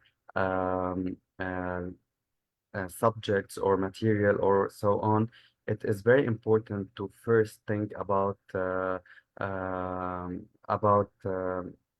integration, doing a lot of integration with other teachers and subjects. Like as I teach science and mathematics for elementary sections, it's important for me, it was important for me to integrate with the PE teacher, for example, to have an effective lesson or an effective session with my students.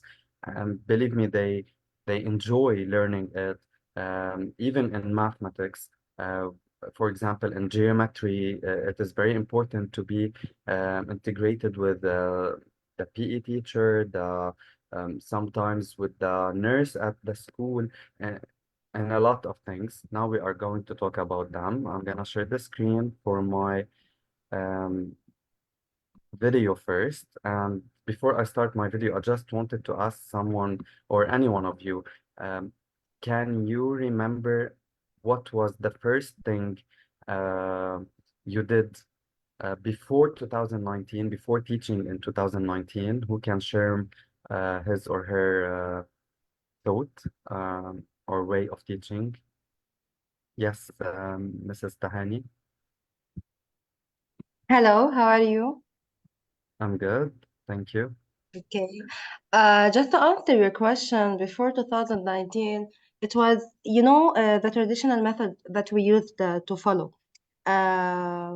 Maybe after that period when we were exposed to use the technology and to integrate it in our and the platforms and our lesson plans and our everything that we're going to be doing with the students, honey, we started valuing this thing and we started taking advantage of it in a way which is going to be beneficial to us. So basically, before that, it was not completely the traditional teaching, but it was kind of traditional teaching before we got used to all of that material.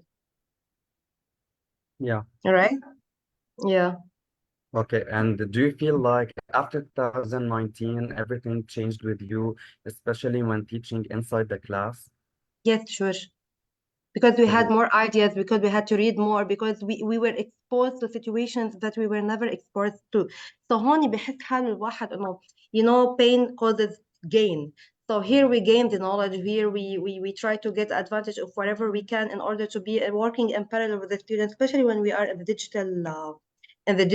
digital side in the learning process. So honey, we started more to integrate technology in our classroom, and we valued technology after this period. We blend these sounds. Blending, yes, blending learning.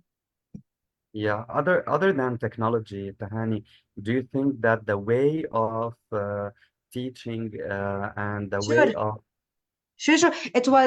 It was teacher-centered. Now it is student-centered learning. We are taking into consideration that 21st century skills. We're taking into consideration how to raise these inside the mind of each of our kids in the class. Sure. Thank you so much, Tahani. Does any one of you wants to add anything else? Thank you.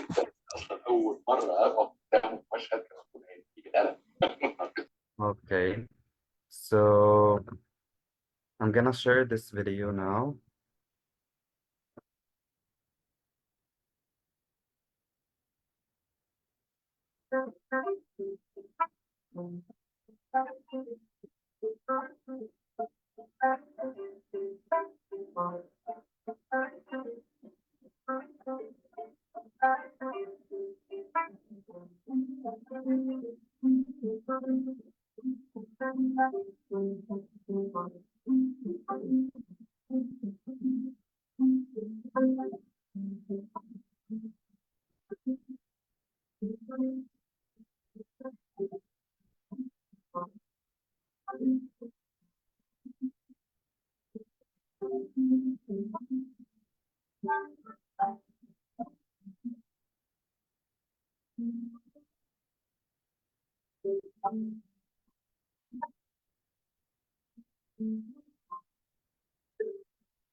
Okay, so as for here, Tahani, since you started and participating, can you tell me more about what did you understand from the first part of the video? Hello. They were showing us the difference between the traditional teaching and the modern teaching method, maybe, yeah. And how can we, for example, in the traditional teaching, how it was the learners, the students were passive learners.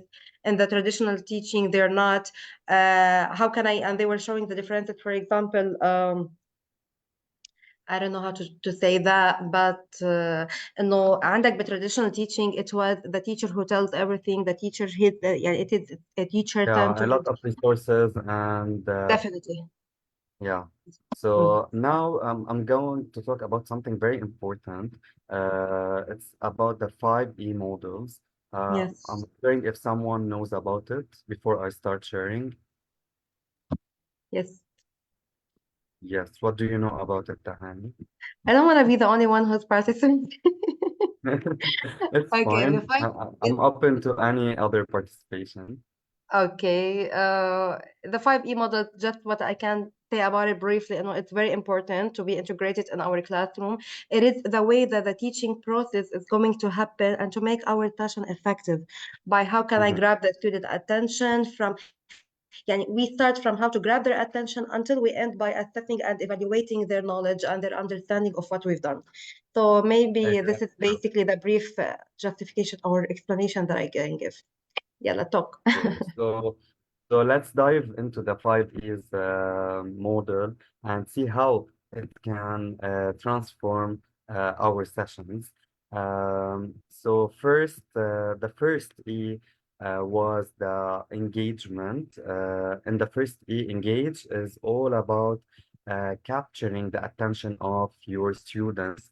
Imagine starting a lesson on the solar system, for example, by showing a breathtaking image of the Milky Way galaxy. That will be very interesting to our students.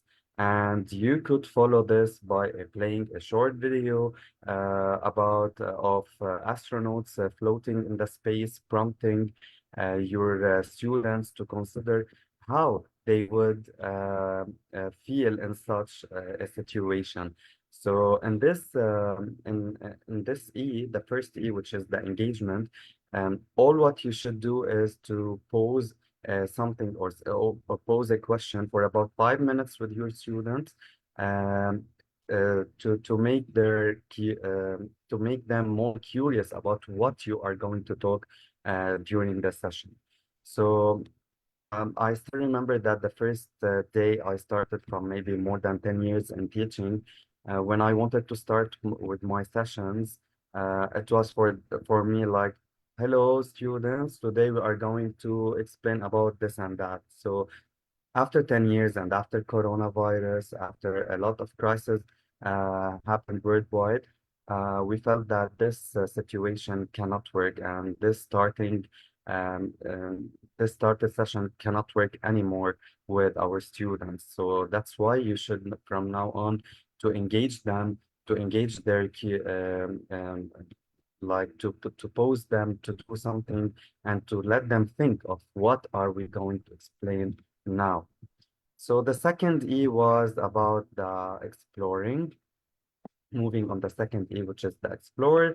This phase encourages the students to investigate and delve deeper into the topic. Teachers can facilitate hands-on activities that allow learners to manipulate the materials and observe effects. For instance, in a science lesson or on sound waves, for example, students could experiment with different materials to observe how sound travels. And believe me, even though in this stage you can put for them, for example, a video, and you can ask some questions concerning this video. It's not about only posing a video. Okay, guys, let's watch about sound waves and so on. No, they should know that there will be a short, for example, you can take some notes, you will answer 3 questions. You can pose the 3 questions for them in order to explore more about your lesson. In this stage, hands-on activities will be very important for them. They will work, they will explore everything by themselves, and that will make the students excited in what are they given in the session. Moving to the third stage, or the third E, which is the explain. The third E is crucial for ensuring that students grasp the core concepts of the lessons. It involves providing clear and clear explanations to the students' level of understanding. So from its name, which is explaining, here you are explaining the main point after your student got whatever they need to know in this session. So imagine the stages and everything you are working on in one session. It will be helpful for your student not to get bored, as we got bored when we were students one day.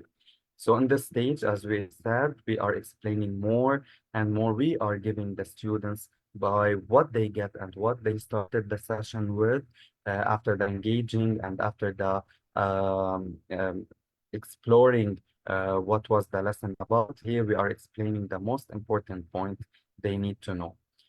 In the fourth stage, which is the elaboration, it encourages students to apply their knowledge in new and creative ways.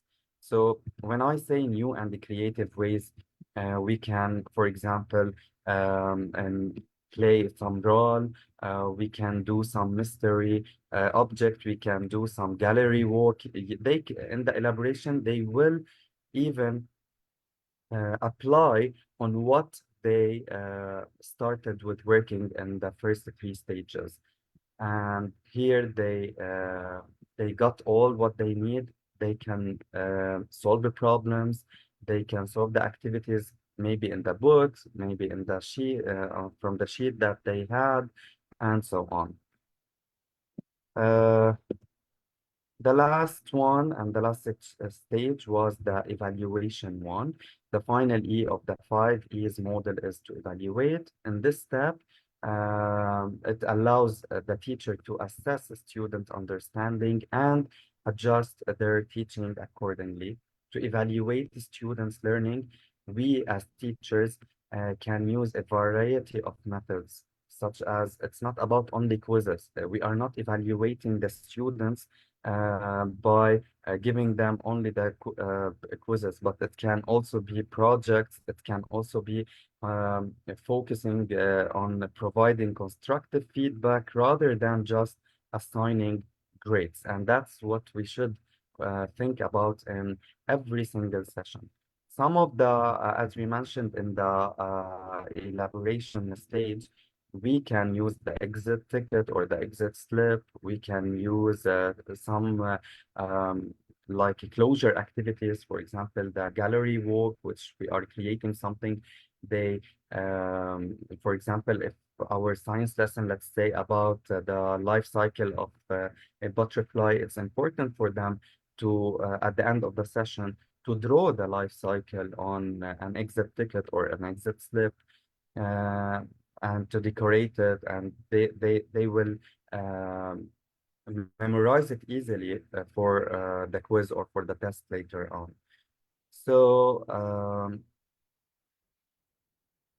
that was our 5 E's, and for me, in conclusion, the effective session and 5 E's model is a powerful tool for creating engaging, interactive, and impactful learning experiences. By incorporating these principles into our sessions, we can cater to diverse learning styles, prompt a deep understanding, and ensure that our students retains the material. I hope that um, teachers nowadays can really take this into consideration, because as an educational supervisor, I figured out that most of the teachers don't like to maybe to work in the new way of teaching. I don't know why. I was trying to figure out with the teachers, you know, let's work in the 21st century skills. Let's work in after Corona, or after the crisis, everything in education changed. So all what I want to wish for all the new teachers, education changed. We should change, even though you have 20 years of experience or 30 and 40 years of experience. Nowadays, education is totally different. Students' needs are totally different, and we should as well apply more the 5 E's in our session. I know that these 5 E's models needs a lot of explanation, and it will work much better if we engage all together in a session. But that's what I have, like, briefly for today. Thank you, Mr. Muhammad, for your insightful presentation. Actually, it was really amazing, and we hope really that teachers are going to use all the strategies, all the approaches, all the technique you mentioned today in their classroom. We highly appreciate your time. We highly appreciate your commitment, and we are really grateful for having you today. And now, in order not to be more late, I know she's waiting for a long time. Join me in welcoming our last speaker for today.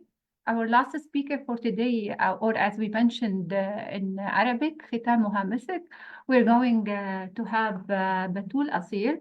Batul Asir is an English teacher and legal activist. And what makes her different today that she's going to share her experience. She had the chance. She's going to share her experience and her remarkable journey of teaching young students. Actually, she had the chance to lead a groundbreaking project, open a class for 17 illiterate refugees, guiding them on a transformative path to read and write in both English and Arabic.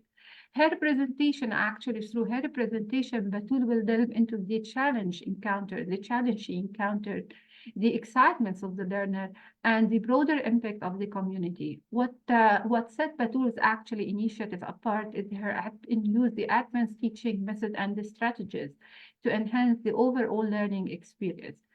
Prepare to be captivated by the narrative that goes beyond conventional education, offering actually insight into creative approach that truly make a difference. Join me in welcoming our last speaker for today, Batul, as she's going to share her story and lesson learned in the pursuit of education for all. Batul, digital platform is yours. Good evening, everyone. I hope you're doing well. First of all, I'd like to express my gratitude to Miss Maha Shhadeh and IIU for giving me the opportunity to join you today in this webinar. It's an honor, actually, to be here with these experts and collaborate in the search for innovative and advanced teaching methods, and to try to bridge gaps and improve education, especially here in Lebanon. And also thanks to Miss Maggie Hijazi. I don't know if she's still here with us. She's here. She's joining in. Thank you.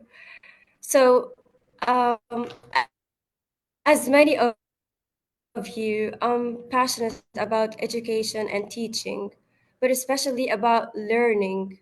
And I think the great thing about being a teacher is that you have to teach yourself a lot of things before delivering any subject for your students. So I'm gonna try to share with you a case, an experience. This is why I only prepared some photos and pictures to present for you today, and I'll be talking about this experience. I'll share it right away.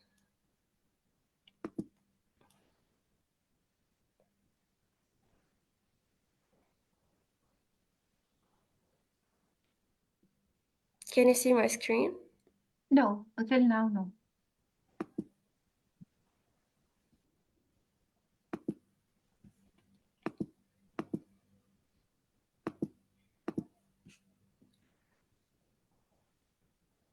Oh.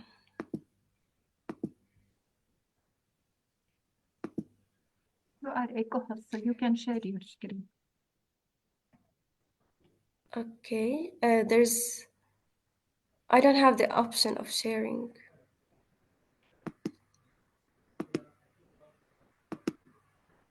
You are a co-host, so you should have the chance. If you want to share it with me, I can do directly. Okay.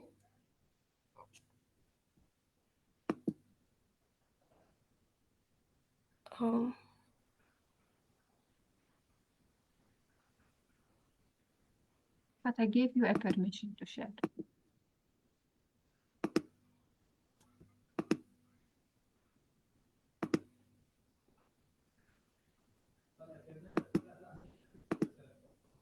Oh, okay.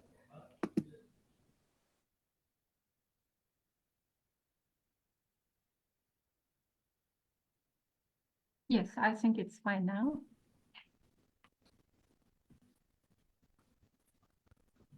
Screen now? Yeah, you need to share your slides, but has it started screen sharing?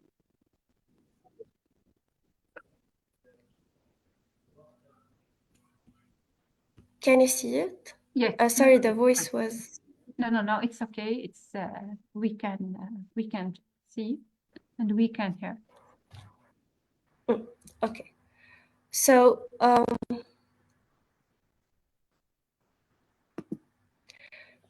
talking about adopting important strategies in education shall have me to shed light on a certain experience that as a teacher has taught me a lot.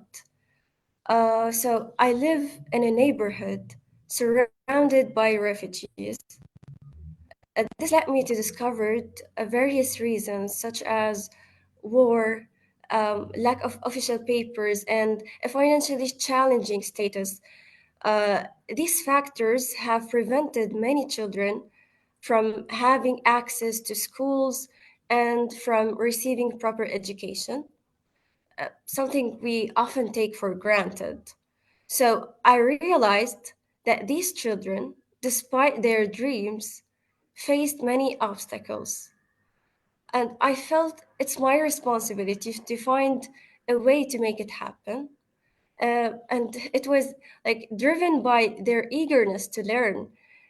Because meeting with these kids and having conversations while they used to play outside in the neighborhood, their age like from 7 to 13, I observed their resilience.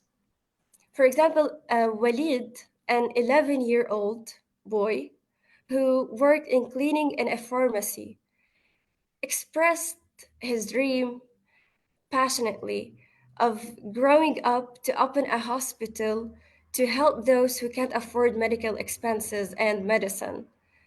And Hawra, a 9-year-old girl, used to attend Scout and memorize verses from the Holy Book, the Quran, by listening to them while her friends read next to her. So this served as an inspiration for the creation of the Will Literacy project. This educational project focused on teaching illiterate children who couldn't afford education how to read and write in both English and Arabic.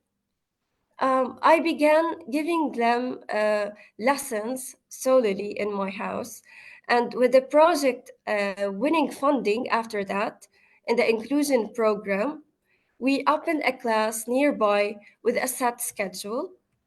Of course, teaching students aged from 7 to 13 the basic letters was a new experience.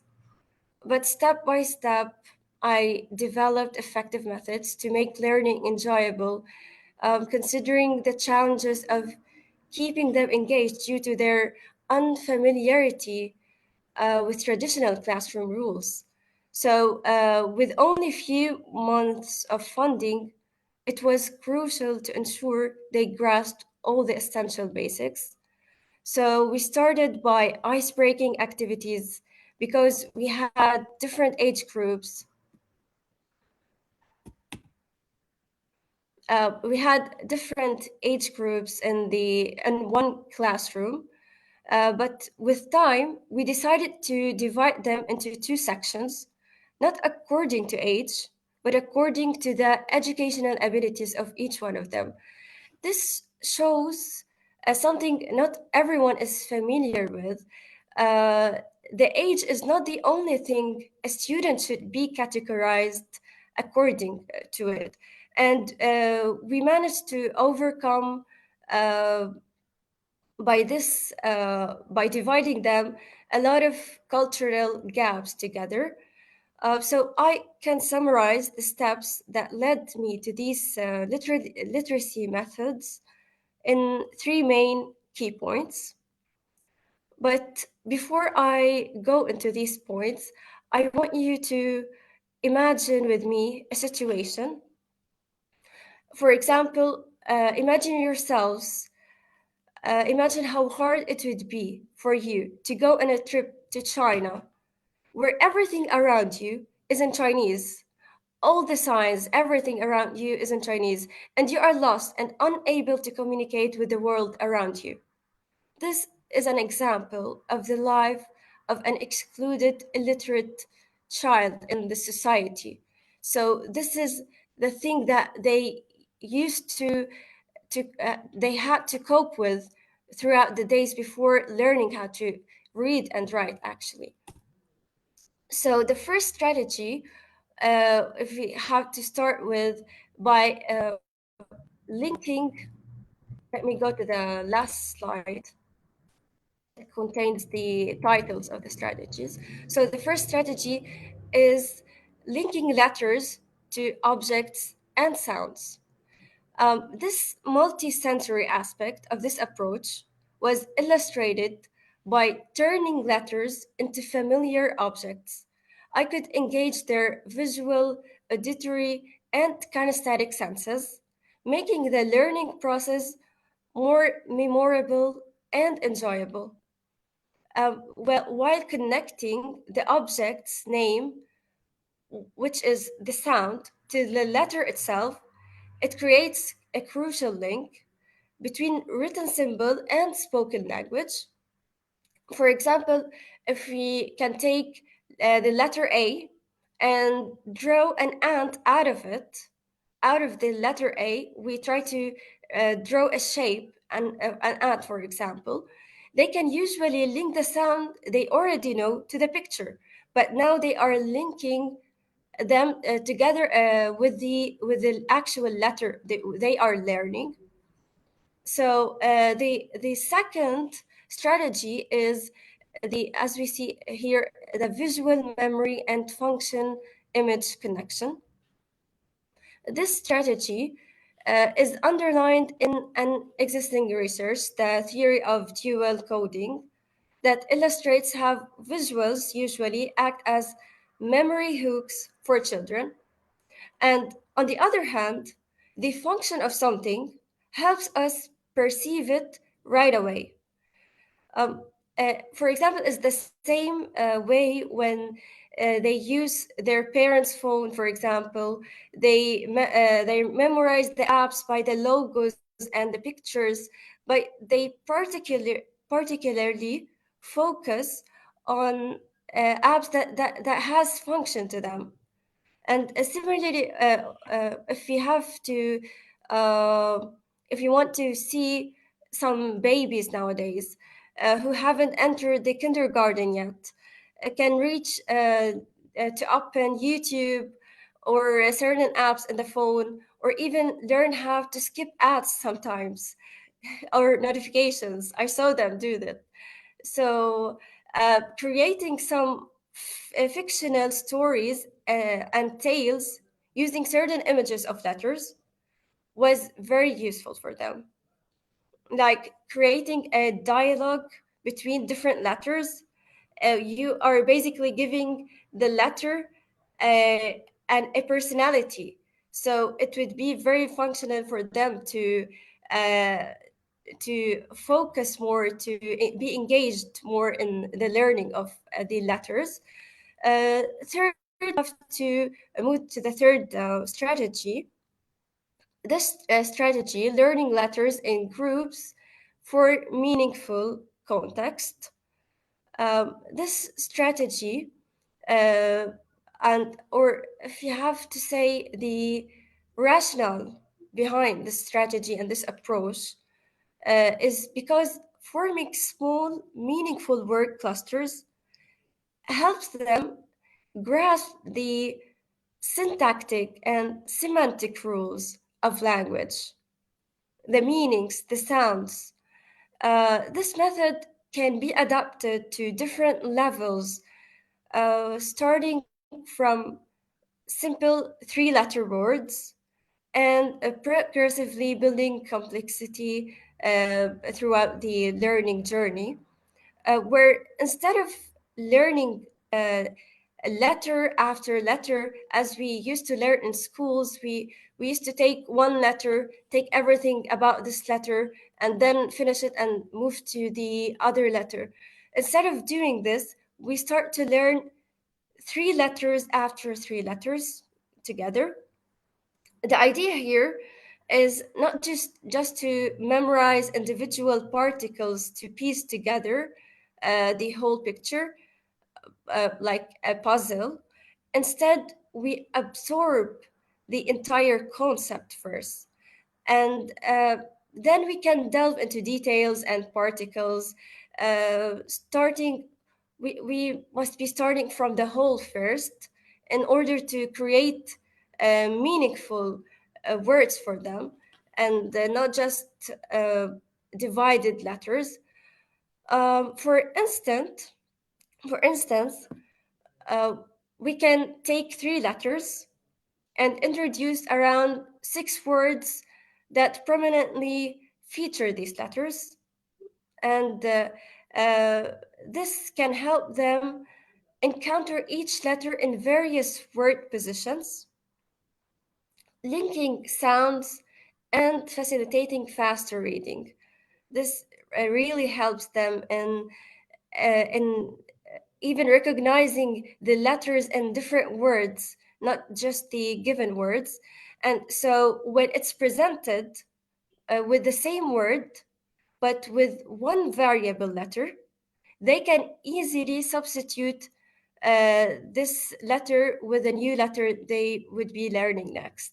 So it's a matter of like, it would be easier for them to memorize the whole word and the meaning of it, and then substitute the new letters they are learning. We also involved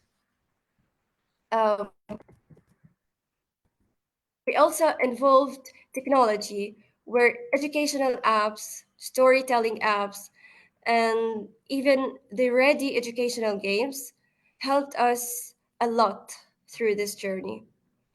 It created this sense of competence among them, making their learning journey more enjoyable and productive. We also managed to bring them some digital books. Actually, I those a lot because they combined both the paper books experience and the digital benefits of sounds and colored lights.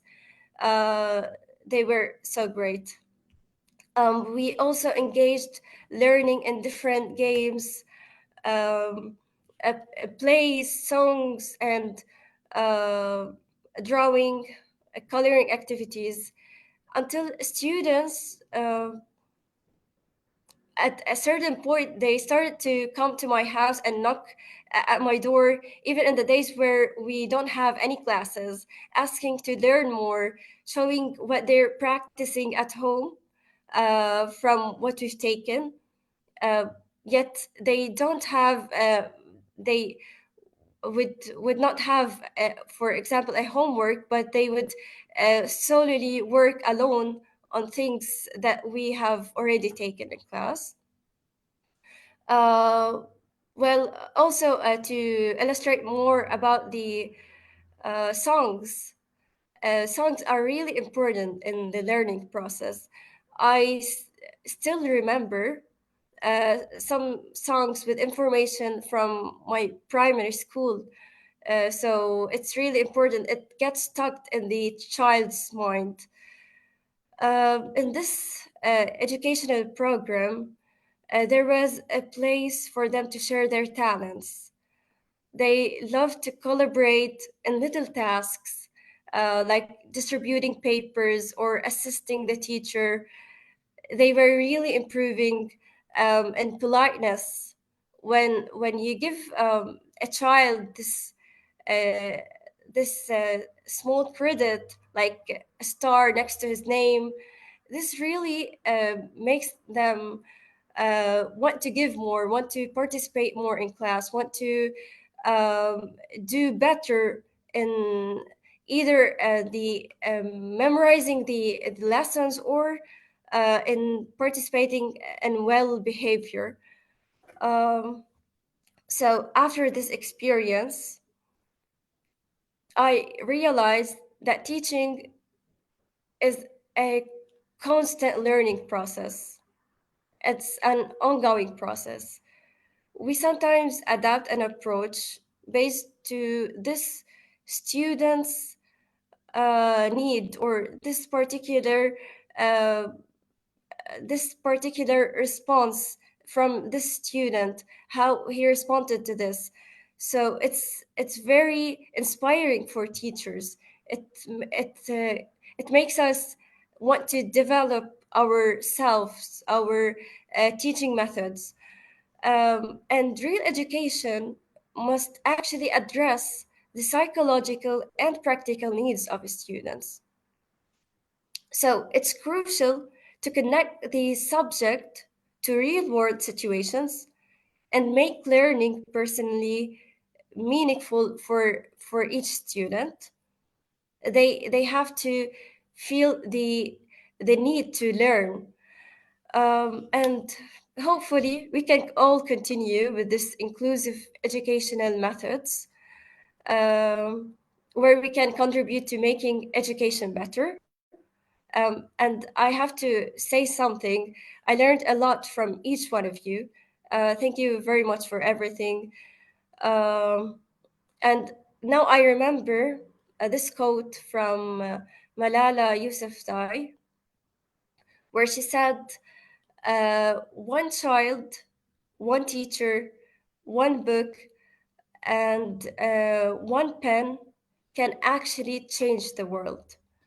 So thank you very much. And hopefully everyone in this session and this webinar has contributed to making education better. Thank you very much. I'm really proud of you. As I mentioned earlier, ختامة مسك وفعلا ختامة مسك with you, Batul. I'm really proud of your initiative much. and of all of what you did. I never considered teaching as a job. It was always a passion. And this is when you are going to do something with passion, you're going to be able to do something great as you really did. You can't know that having the ability or having the chance to change a person's life, how much it's going to make a difference later on. Thank you, Batul, for your contribution. Thank you for sharing, for giving us the chance to have an idea about initiative, because it's really more than amazing. And I hope that if every one of us is going to just make a difference with a little group, so the whole world is going to be completely different. Really grateful for your presence with us today, and so happy and so proud of you, Batul, that you just in early age, you were able to do all of that. I'm sure that in the future you are going to do more and more. I'm really proud of you. Now, I know it's too long, just more than 4 hours and a half. I would like to thank everyone who participate with us today. I would like to thank IIU Lebanon amazing team for your contribution, for your commitment. Without you, we weren't able to have this wonderful conference. Learning is not just for the school, actually, it's for life. We had a blast exploring the amazing world of education, Innovate Education. Our speakers, actually, our team shared a ton of ideas, and you all brought your best questions and thoughts to the table. But the fun actually doesn't stop here. Let's take all this new knowledge and spread it around like sunshine. Let's keep building bridges between different ideas, learning from each other, and giving our students the tools they needed to roll this ever-changing world. And we need to remember, I just would like to end this webinar saying by one of my favorite quotes, actually by Nelson Mandela: education is the most important weapon that we use it to change the world. So let us keep learning, let us keep growing and trying new things together, because that's how we will create a brighter future for everyone. Until next time, stay curious, stay connected, and remember, learning is never-ending adventure. See you soon with IIU team. Thank you all for your wonderful presentation, and thank you all for being with us today. Goodbye, everyone. I think I don't know if our speakers are still here, so you can open your cameras and we have one photo together. I'm not sure about that. It's okay. Who's still here? Only the speakers who are still here, because I know it's not just an easy mission to have 4 hours and a half online. I'm really thankful for your yes, 1 minute. Muhammad, don't worry, we're going to wait for you. Usually ladies ask for time, not the We gentlemen. enjoyed our time, Ms. Maha. Really, it was a great experience with all the guest speakers, and I'm really proud that I was part of this conference. It's really touchy. Thank you. It's really, I'm really happy because maybe it's our first time. Usually we communicate on WhatsApp group, but when you're going to meet people face to face, it's completely different. Even though virtually, we hope we are going to have the chance to meet soon. It was really proud. It was really amazing to be with you, and I'm really proud of IIU Lebanon team. We are amazing together and we can make a big difference. Mr. Muhammad, usually the ladies who are late. You are amazing. You don't need a mirror. It's okay. So, yes, are you ready, Mr. I know, Muhammad? but بس You don't have to لسبب worry. واحد. You are amazing the way you are. Thank you, I know. بس لسبب The only واحد. gentleman here. Yeah, I'm ready. And we weren't able to have the photo at the beginning also because, you know, we have different time and it was a very long, a long session. Thank you, Mr. Muhammad. I will share the photo on the group. Thank you all. And we can say good night. Enjoy your time. We Good can night. meet another time. Thank you all. Good night. Good night. Everyone. Thank Good you night. again. Bye. Thank you, Batul. Thank You were you. the last. Thank you so much. Thank Thank you, you. everyone.